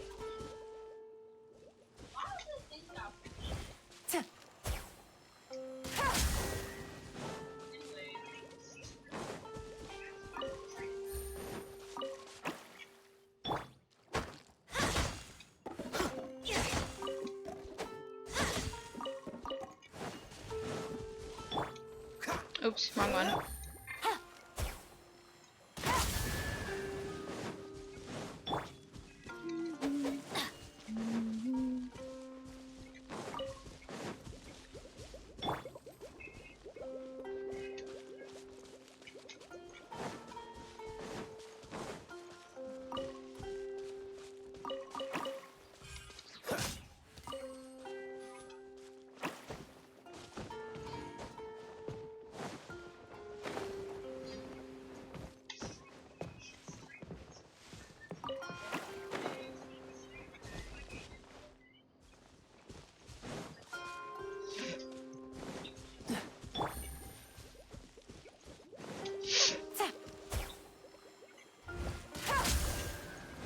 Take it easy. A chest full of valuables and a trove of potential clues. Me running around with Yelan's E skill trying to pick up items out of a chest.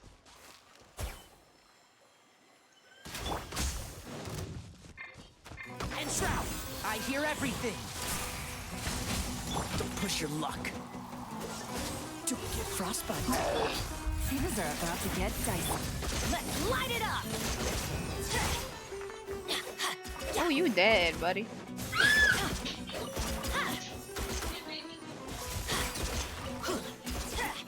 your time. Huh?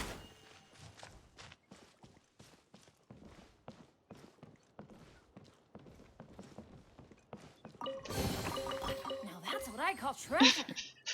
Trying to squeeze myself through the door. Wow, wow, wow, wow, wow. Wow, wow, wow, wow, wow, wow, wow. Quietly now. Wow, wow, wow. Cool it. Huh?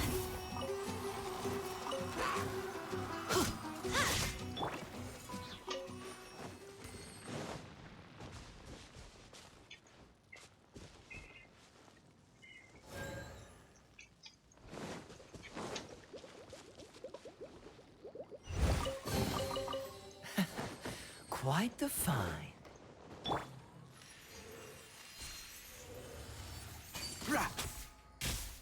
You should allow me to do that. Like, come on.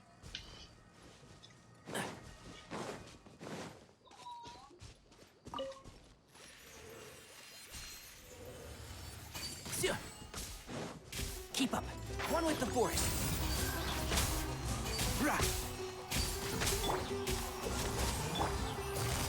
Busted. Freeze. La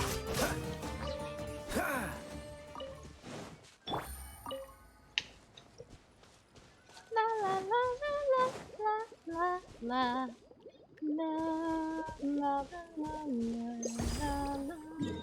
la la. Stop pushing me, bro.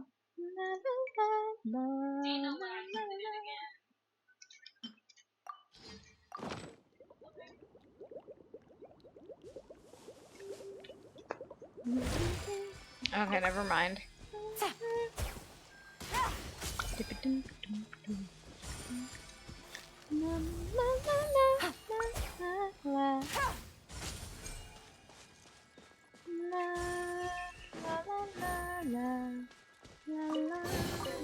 Treasure. One way to draw your target out of hiding. And shroud. Let's nip that in the bud. Everybody stand back! That's gonna hurt in the morning. Oh, so sorry. Quietly now. Yeah. Yeah.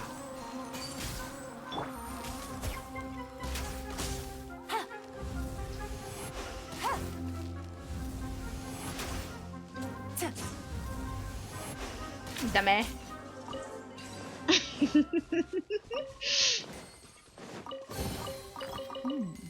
Easy money. Oh my god, I'm almost done here. Oh wait, I just finished. Never mind. I have 2 more. Literally just 2 more chests to open, and I'm done with the Veluriyam Mirage for now. I can come back anytime I want. Just kidding, because I'm not done yet. I need to do the games. Huh?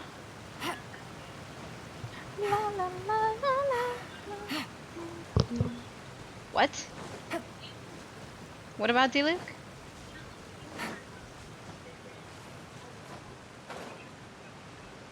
He does only have 1 sticker? I thought he had more than just 1.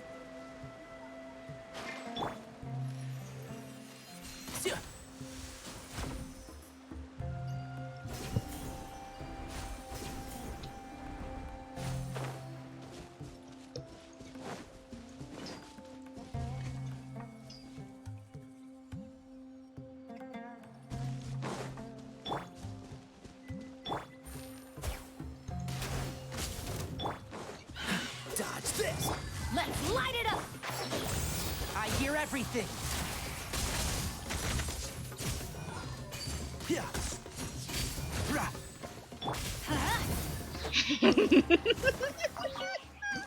Oh my god! I'm sorry. Killing things in Genshin is sometimes just so funny to me because they simply explode.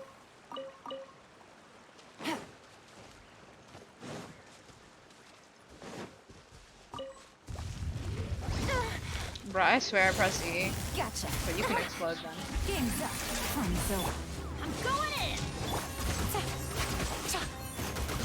Cool it. Frostbite.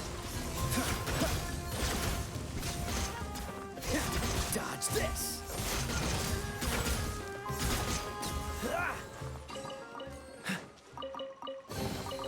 How fortunate. Oh, it matches him really well, but I think I should give him back the Favonius sword, or I don't know. Try and hope that I get cool steel and then refine it to 5. Oops. Keep up. Debating what?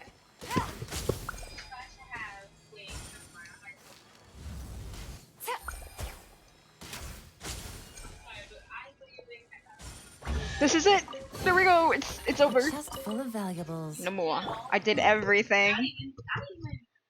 This is day, what, 4, technically? Because I didn't play yesterday. Damn! Come on, let's get moving. We're not frozen in place after all. Well, I grabbed every single thing in this place. My back hurts, and now I gotta do the event games, the attractions.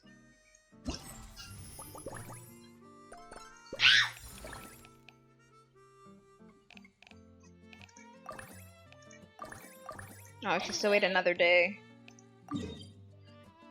Oh my god. Maybe, you know, maybe that's a good time to stop then, and I'll do all this tomorrow. Well, at least stop with this stuff. Thought those were your feet. I was about to start screaming at you.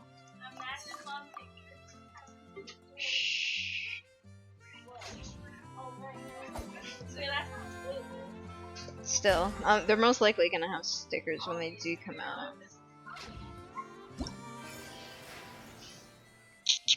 But I want that free Layla now!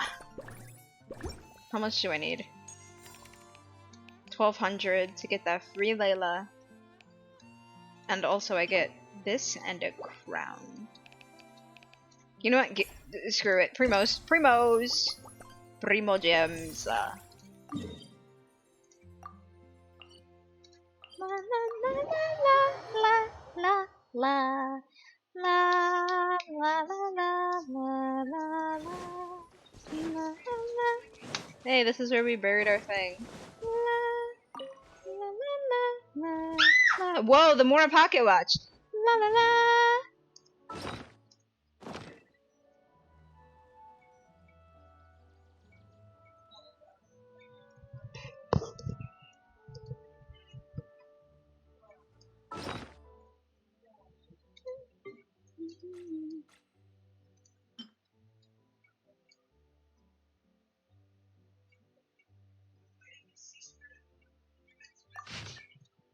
Darn it. You managed to find the Mora pocket watch I hit so expertly. Well done, well done. Bravo. I tip my hat to you. Though someone as obviously talented and skilled as you must have noticed that this pocket watch is made in the shape of a Mora, with a thin coat of Mora-colored paint. By market standards, it's barely worth anything. Right now I'm sure your mood has shifted pretty drastically, and you can't help but think, the treasure that started the whole returning curios is just a piece of junk like this? And he even wanted people to imitate him. That adventurer who left the pocket watch is nothing but a giant fraud. But don't be angry yet. Allow me to explain briefly. The only reason why Mora has become the standard, unquestioned currency of choice, the Mora that circulates across the world, is because behind it stands the great and powerful without compare. The upholder of contracts, the fair and the wise. Well, allow me to omit the next 5,000 words of praise for Morax and say that it is his credit standing behind Mora that infuses it with value. Without his credit, it is just a round piece of metal. And behind this pocket watch is my own journey over mountains and rivers, searching tirelessly millions upon millions of steps taken in pursuit of the greatest treasure of the desert. Dozens of novels would not be enough to tell my tale in full. So I left behind this pocket watch that accompanied me throughout my entire journey, from when I was yet small. It's definitely not because this is all I have left on me. Perhaps one day I shall become a renowned adventurer, and my fame will spread across Sabat. Then my reputation will stand behind this watch as well, and you definitely won't feel like you've been burned. Of course, perhaps you understood all this long ago, and you're even stronger than I am. Perhaps you've already Perhaps you're already a big deal, but even then, my logic holds. This pocket watch will be the most ancient memento you find in the mysterious Veluriyam Mirage, and you will have given it even greater value. So, when you read this message from me bearing this pocket watch, it won't matter if we're separated by decades or centuries. Let us work hard and become the best we can be. And then we can spread my understanding of what creates value across Teyvat, allowing everyone to live to the fullest. Signed, an adventurer who doesn't actually have much of a reputation. The signature is really, really fancy. I wonder who that is.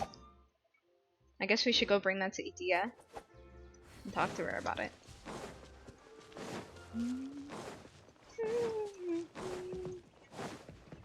Oh, why am I going this way? What's the hurry?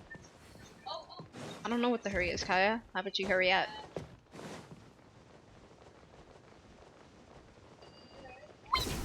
Huh? Oh, Charlotte got stickers. Right now? Already? Yeah. Hold up, let me look at this. I need to see this.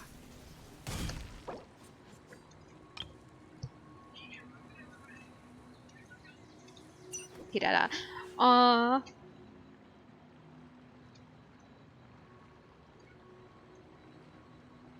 Oh my god, Kaya. Okay, let's see who. Okay, we got Kirara. Another Kave. I'm gonna just edit all of mine to only be Kave.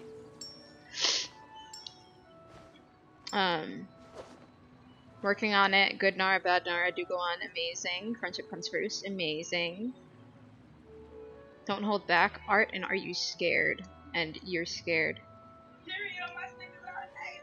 Okay. Who am I getting rid of? This one's very cute, but I want funny Seems ones. all the other This knights one's a already hello, have so their I'm leaving hands that. full. Funny face, sighing, flop. I gotta get rid of something. Probably this one. I can use something else for that. And this perplex, because I'm gonna be using Kave's perplex. Or no, maybe I'm not. I'll figure it out.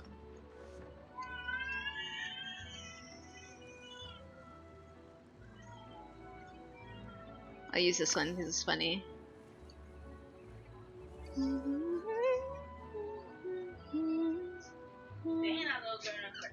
I know, the lungs on that thing. Poor kid.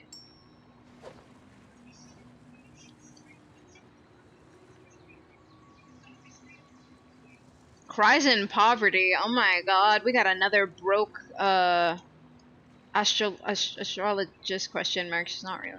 Is she Rutawahist?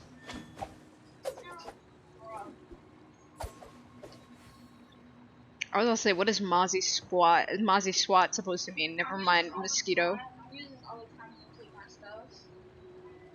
Yeah. Be quiet. I'm gonna take your stuff and then send the wanderer tongue I out. didn't know you were such a slacker.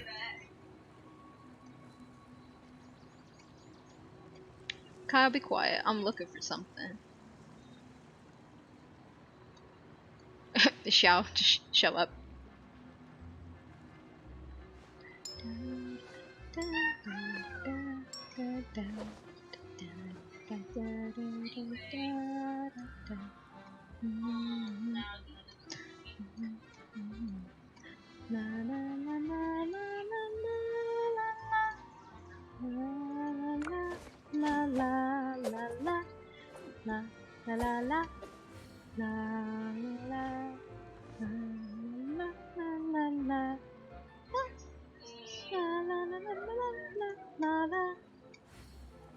Here, I've got one of like different characters, so it's not all the same ones.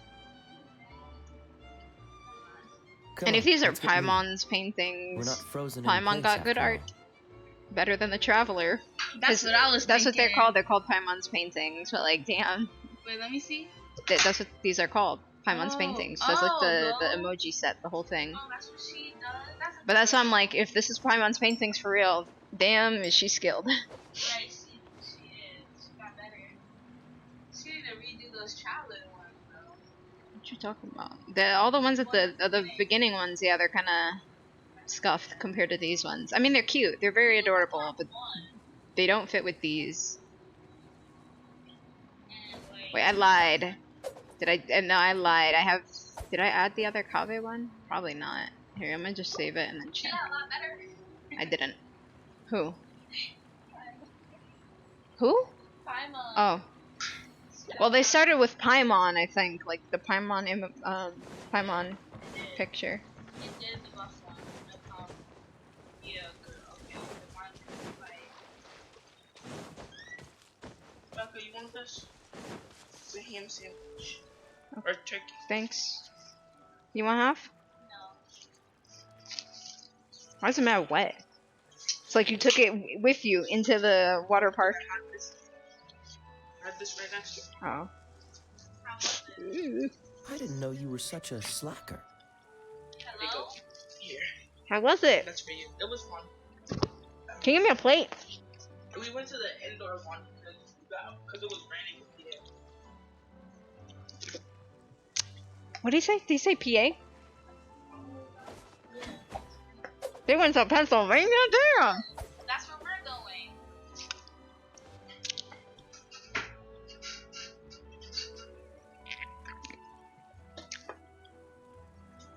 Here, come on. Thank you. La la la la la. Let me know if this makes it in the garbage, and if it doesn't, can you throw it in? Girl. I can't see. Please.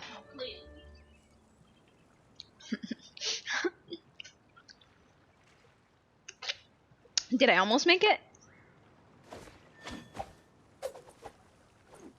Yes or no? Bro,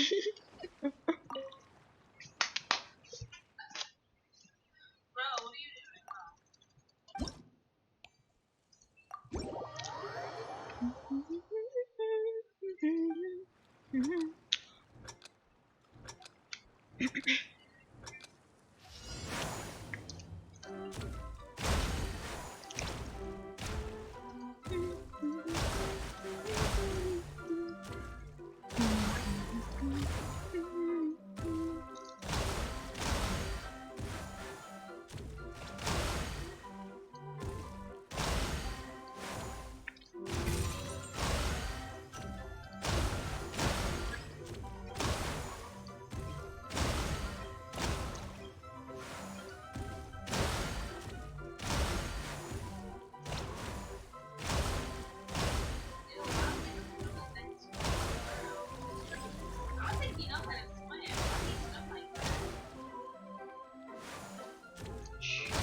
I'm busy.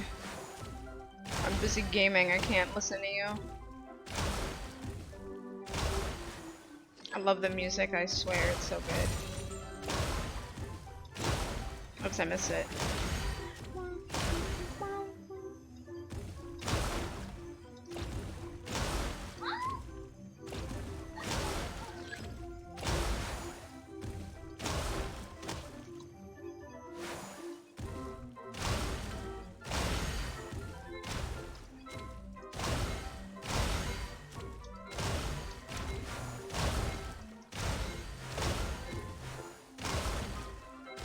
Oh, let's go.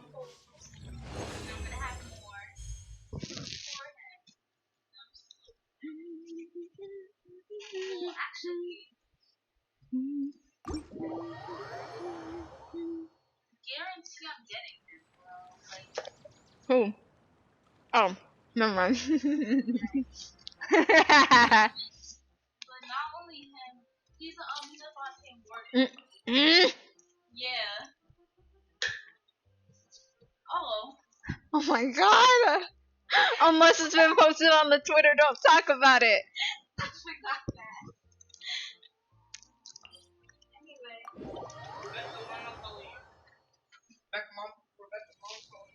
Alright. I will be right back. You can cut it out.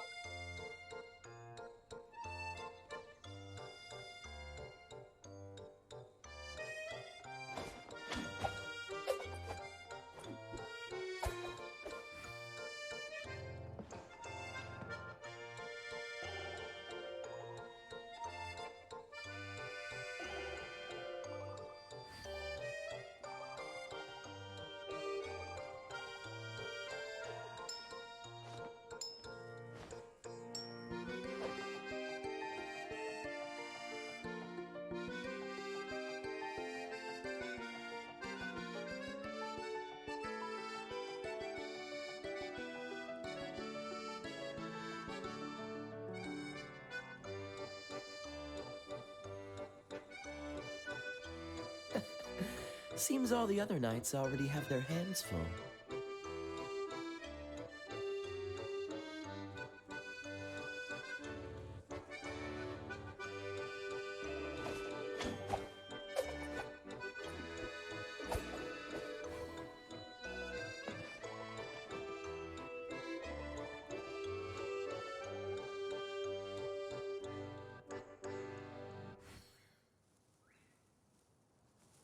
I didn't know you were such a slacker.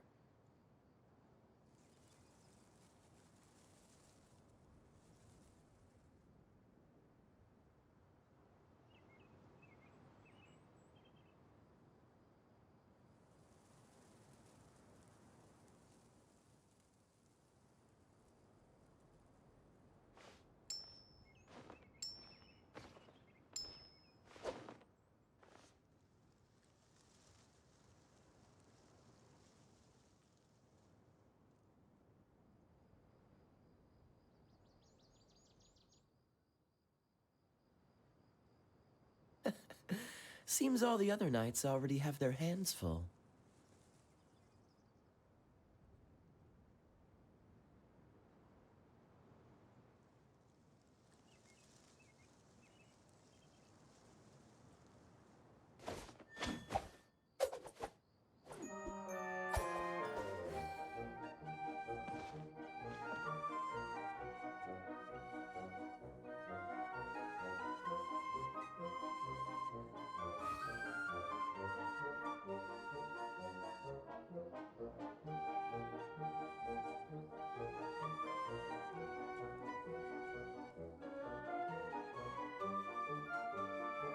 I didn't know you were such a slacker.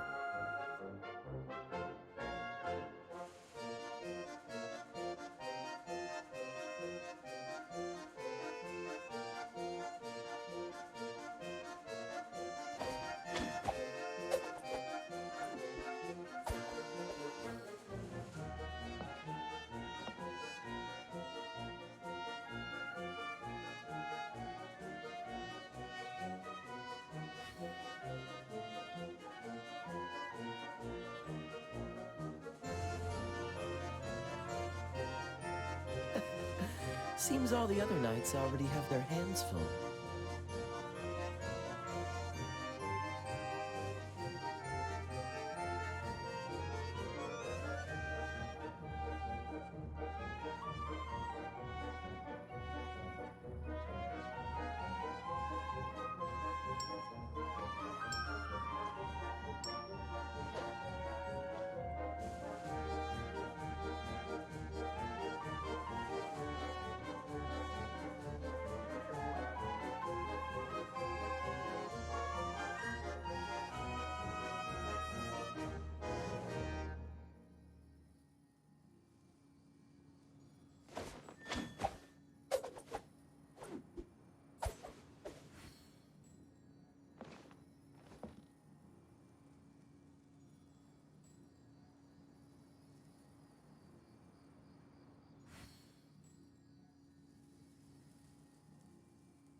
Sorry if Kaya Genshin Impact was being annoying while I was gone.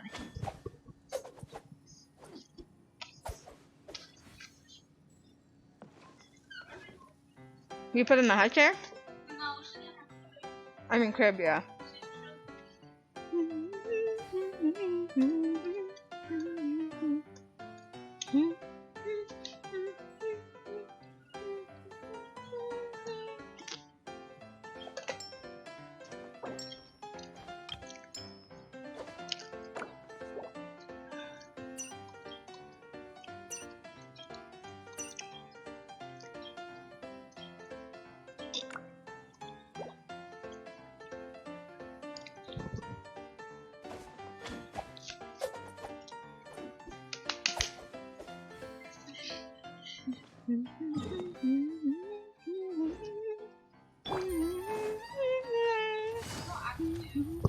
Huh? Take it easy. Your application is poorly written with your ugly hair on. Who are you talking to? Actually,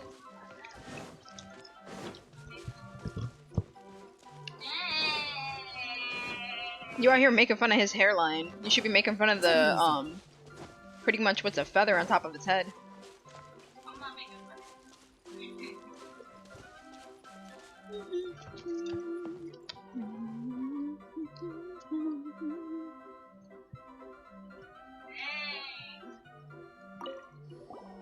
I realized something. Hmm?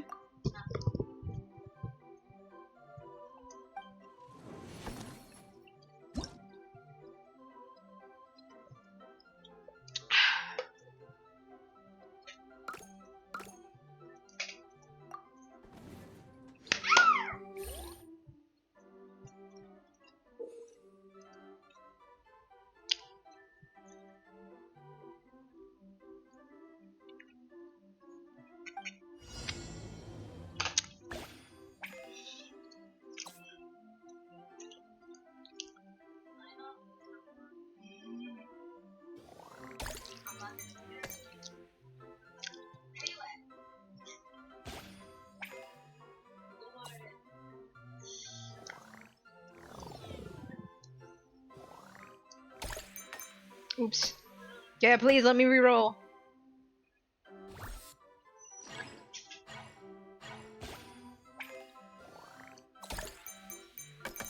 No! Noah.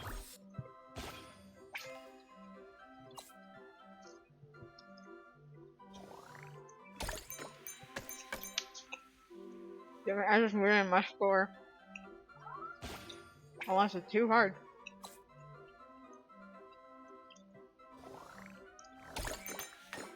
Oh my god. Are you kidding me, bro? You're playing bowling? No. It's more like skee ball, I think. I've never played skee ball. It looks like what you call it. What's that game? Ping.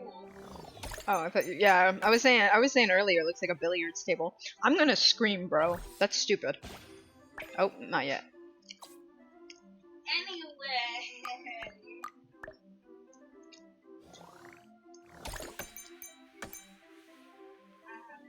Are you kidding me?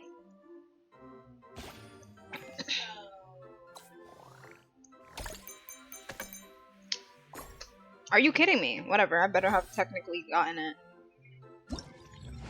It's annoying. Whatever.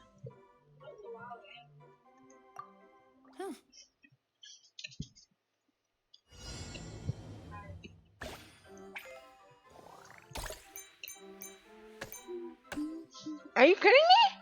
Get out of here, bro.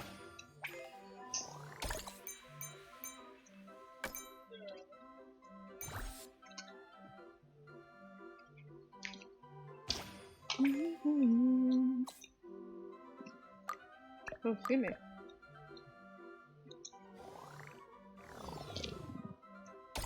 No! I meant to restart it.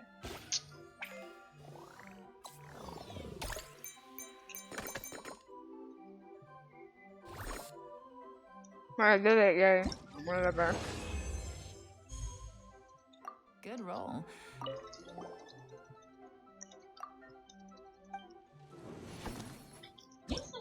I don't want to play your game. I just want to get Mora and Primos.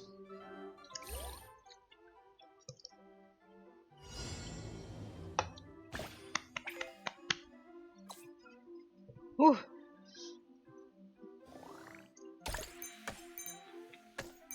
Stay! Yes! Let's go!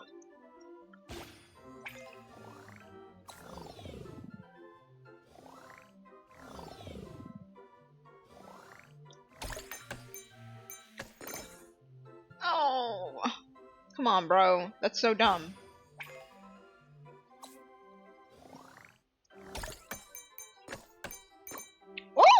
Let's go.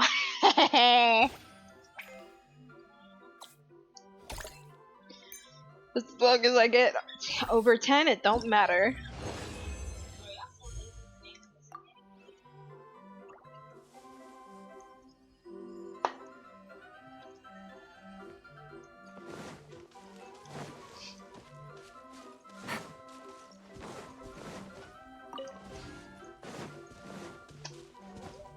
Damn, not tall enough. Oh well.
Who told you to run in front of me? That's on you, buddy. Ba ba ba ba. Ba da ba ba da bum bum. Ba dum. Ba da bum bum.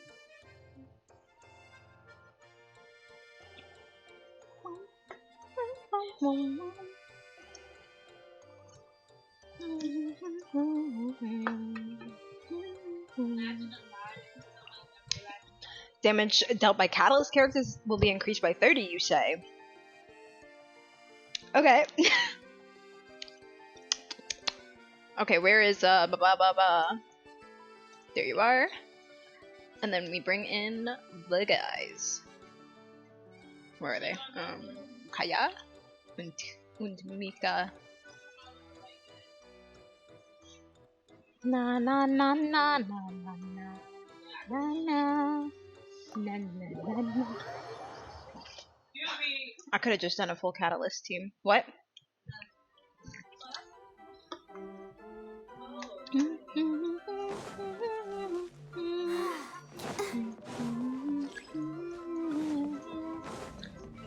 La la la la la la la la. What you got?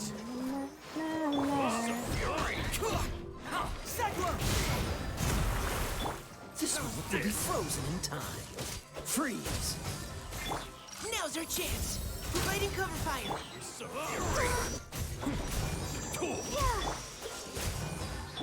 How are you gonna be homophobic and ugly? Dodge this!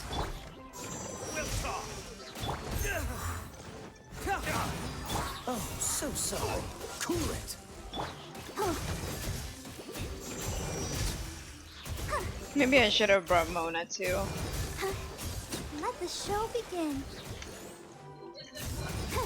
Dodge this! Confess! Leave the wounded to me.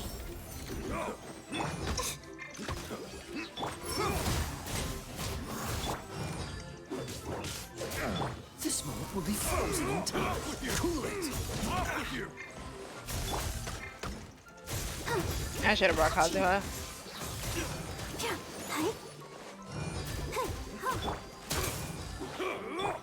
Freeze!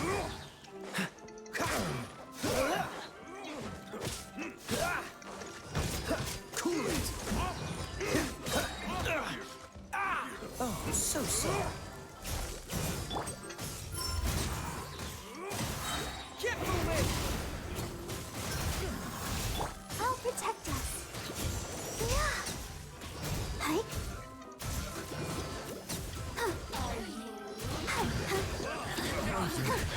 Oh, whoa, whoa, whoa! For the damage. The damage, wild.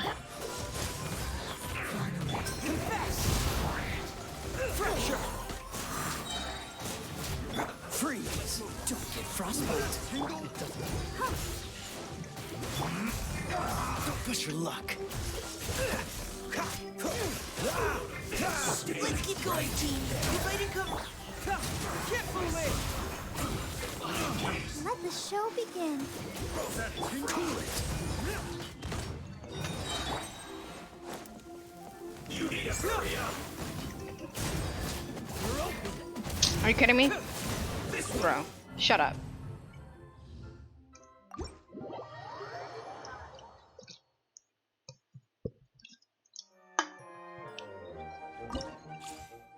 La la la la la la la la la la. La la la la la la la la.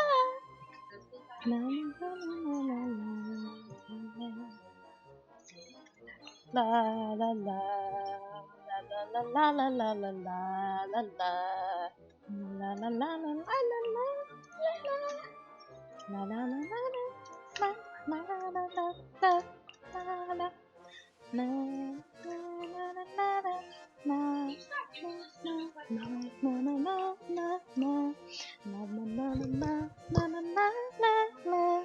la la la la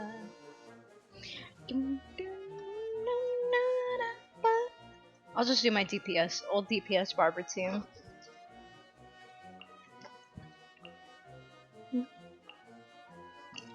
Oh, squishy.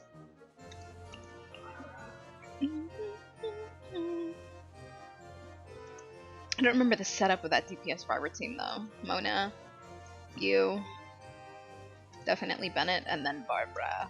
Balbala. La la la la la la la la la. La la la la la la la.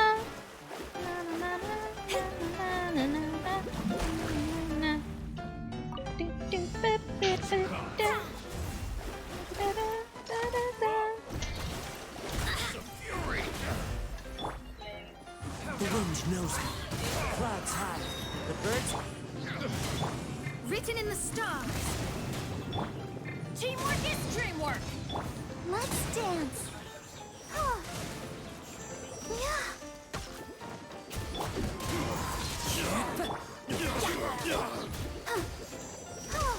As one with wind and cloud.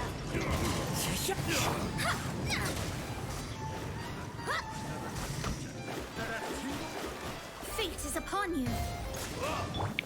Whoa, fate be upon ye. Let's light it up. Everybody stand.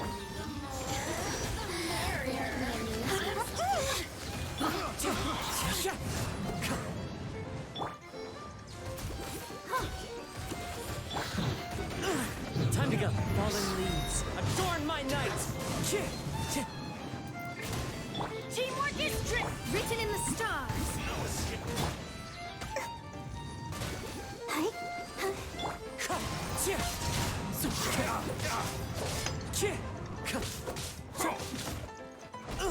Bro, you're crackheaded. Shut up. You're ugly. I should beat you up. Let me scribe. Decided by destiny. Let the show begin. I'm going in. Let's move. Well.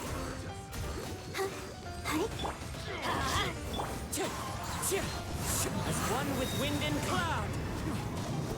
Why are there so many? Fate is upon you.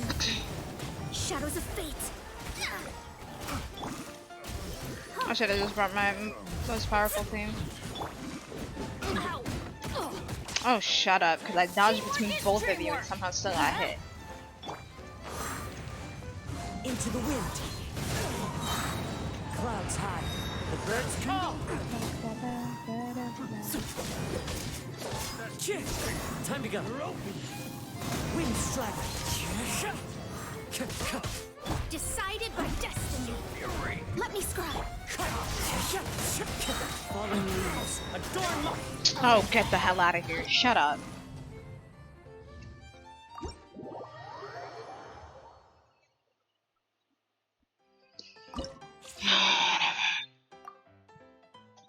I guess I'm literally just going with my regular team, because apparently I can't beat none of these, even though I have kicked the butts of way weaker.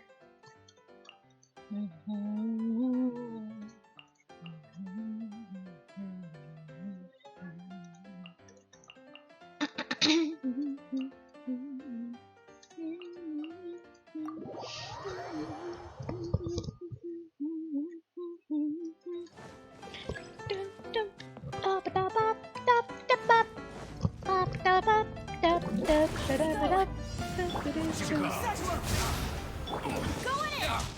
Shine down! Things are about to get dicey. Quietly now. Come again. Let's light it up!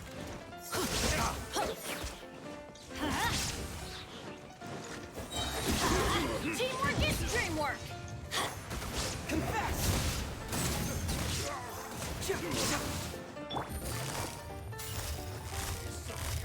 Gotcha! Inazuma shines eternal! Get moving! I'm going in! Game's up. Fun's over. What you got? Cyclone! Hurts! Torn to oblivion! Illusion shattered! Come again. Everybody stand back! Let's lock!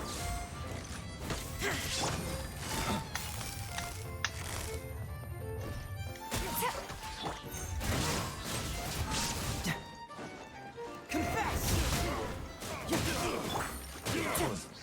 Here comes the catch! Shine down! Teamwork is dreamwork! Now you shall perish!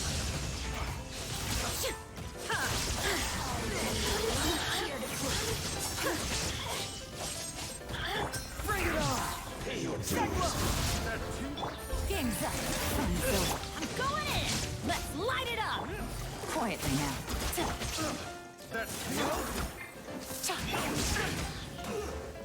Torn to oblivion! Illusion shattered! Get moving! So soon? Gotcha!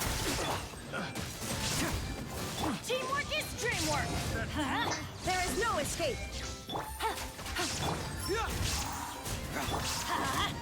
Adventure time! You got Cyclone! Things are about to get tight. Inazuma shines eternal! Oh, come on! You're really bullshitting like that. Fine, bro.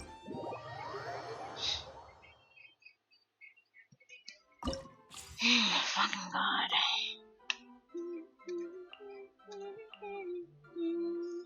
Na, na, na, na, na, na, na.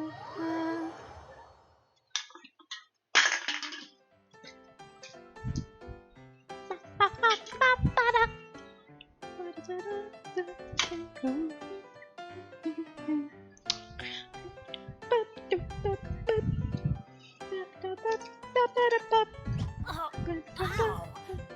Where did that come from? Off we go!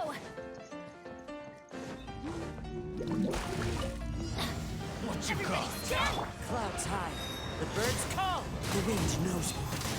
Shine down! Now you shall perish!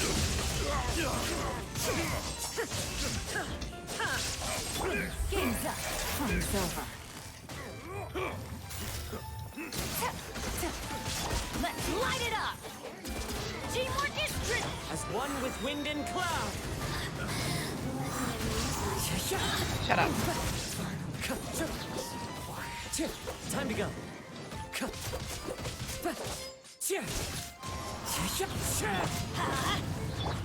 Illusion shattered! Adventurous. Adorn my... Everybody stand back! You're open. Quietly now. Things are about to get tight.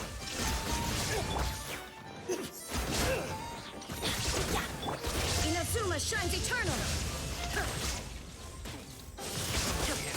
There is no it! I'm going! to the wind. Time to go.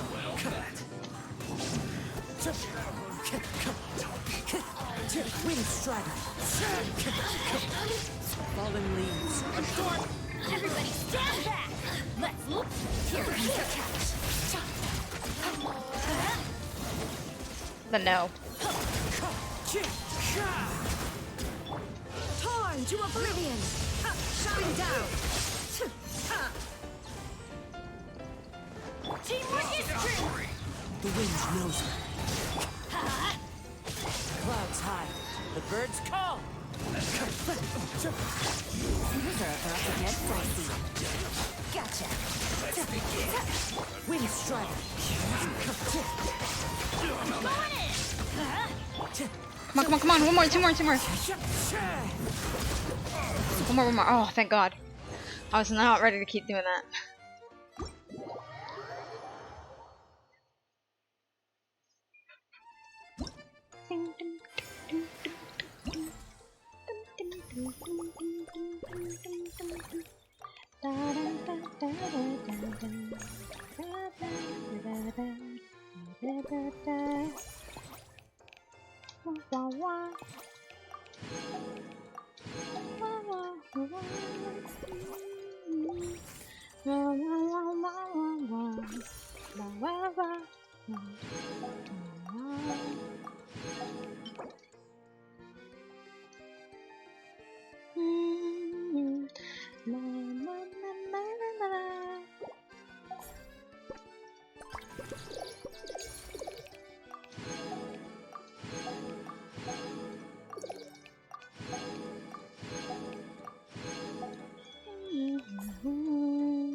What's the hurry?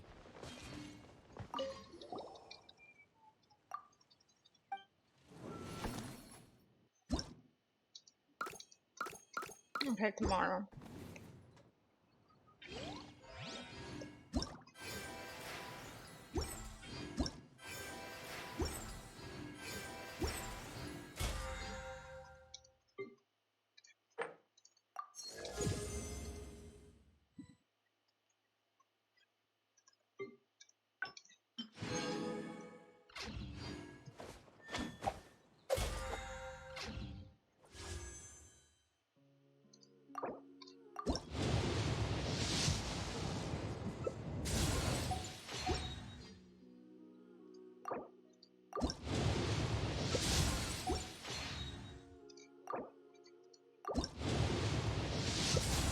Okay, this is my last one. Either whatever. My last pull right now. Oh, please be a Mika. Mika. Ah, Toma. Okay, you know what? Fair. Yo, I would have been like, ah! Because I would have been like, I didn't want Klee, but there's Klee. C1 Toma. I wanted Mika, but that's okay too. Let me see what my pity's at. This did like what? 3-4 pulls? 3, 4, 5, 6, 7, 8, 9, 10, 11. Okay, 11. It's 55. Well, not 55 on the dot. It would be 50. 1, 2, 3, 4. Like 54. I'm at 50 something pity.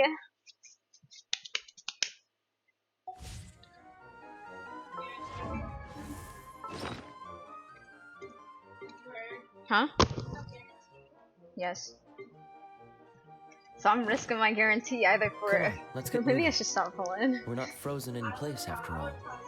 Mommy got 7 My pity's at 50, but sometimes I get early pity or really late, and I don't know which is which.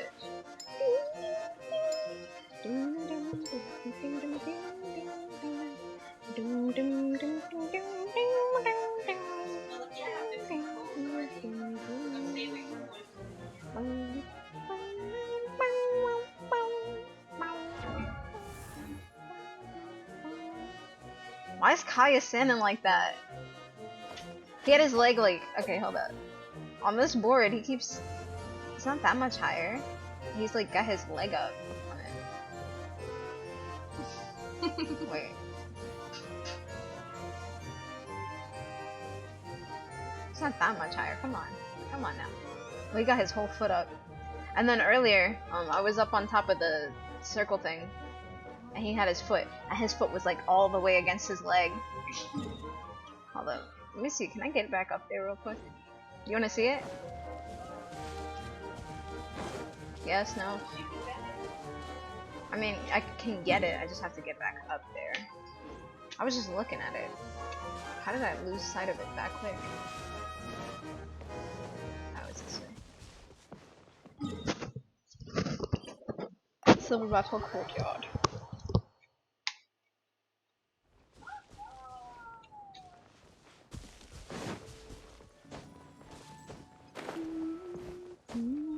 I mean, as long as I can find a roof, like a roof that is like triangle shaped. Actually, I don't even need it. Come look.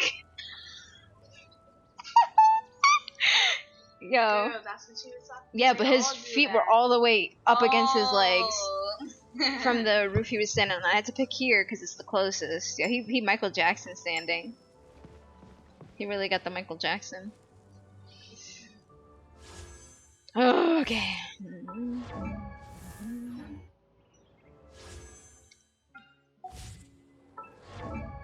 I don't. Oh, let me check my pity on this standard banner.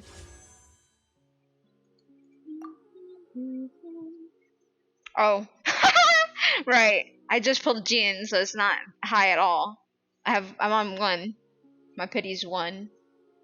You heard? What? On the standard banner. My pity's 29 on the standard banner.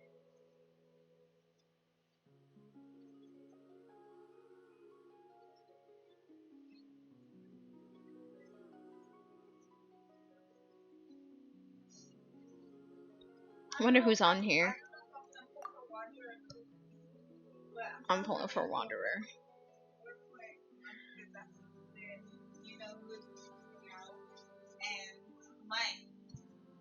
Okay, standard banner characters. We got Dia, Kuching, Chi-Chi, Jean, Tainari, Mona, Diluc, and then the weapons are Almost Bow, Skyward Harp, Lost Prayer to the Sacred Winds, Skyward Atlas, Skyward Space, the Skyward Series, Aquila Favonia. I need that one. Lost Prayer to the Sacred Winds, Primordial Jadewing and Spear, Wolf's Gravestone, Skyward Blade. I need Wolf's Gravestone too. And then these are the 4 stars. We got Kave, Mika, Yao Yao, Farzan, Layla, Candace, Dory, Kale, Kuki, Yinjin, Kirara, Heizo, Sara, Goro, Sucrose, Yanfei, Sayu, Shinyan, Diona, Chongyun, Noel, Bennett, Fischl, Ningguang, Beidou, Singcho, Shanling, Amber, Razor, Kaya, Barbara, Lisa. Then we got the weapons. Rust, Sacrificial Bow, the Stringless, Favonius Warbow, Eye of Perception, Sacrificial Fragments, Favonius Codex, Favonius Lance, the Widsith. I need the Widsith. Dragon's Mane, Rain Slasher, Sacrificial Greatsword, the Flute, Lion's Roar, the Bell, Sacrificial Sword, and Favonius Sword, and then the 3-star stuff. Yeah. Oh, what? Shut up. That's why your toes stink. You don't even know what you're saying. Ew, too dum-dum. Yes, I do. What? Okay, and? But you don't know what that is. It's that one drawing that you had in your phone. No one drawing you had in your phone. Exactly. Yeah, it's not that one drawing thingus. It's a character. It looks like It's my character. No, it's what character from Demon Slayer? Who are you talking about? The girl that got one from her hair.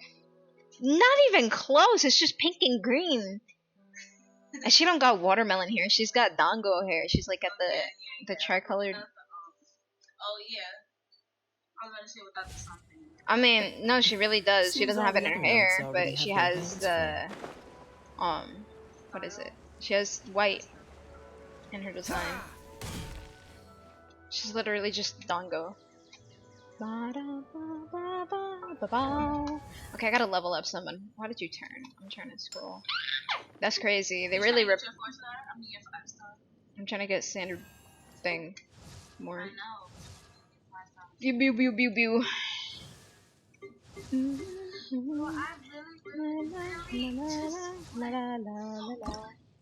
Oh my god. Because I don't want to change to home. And you live better than home. Let's So go. I would have to work. Dang. You're done. No, I need someone at 70. I know. Oh yeah, I'm done. I just have the games to play and that's it.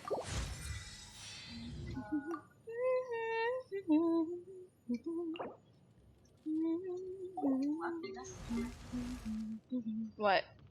I wish I had Mika. That's mad easy to get. Like, bro. Yo. And you were laughing at me for not having Mika. I was laughing at you. You were laughing at me for not having a lot, and I'm laughing at you for not minding your business, because now look what happened. Girl, I don't want Mika. Look at you.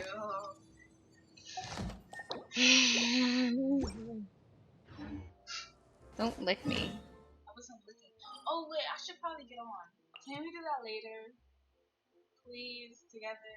We can do it right now together. I'm gonna get off the stream. What do you mean you don't got time? Anyways. Me.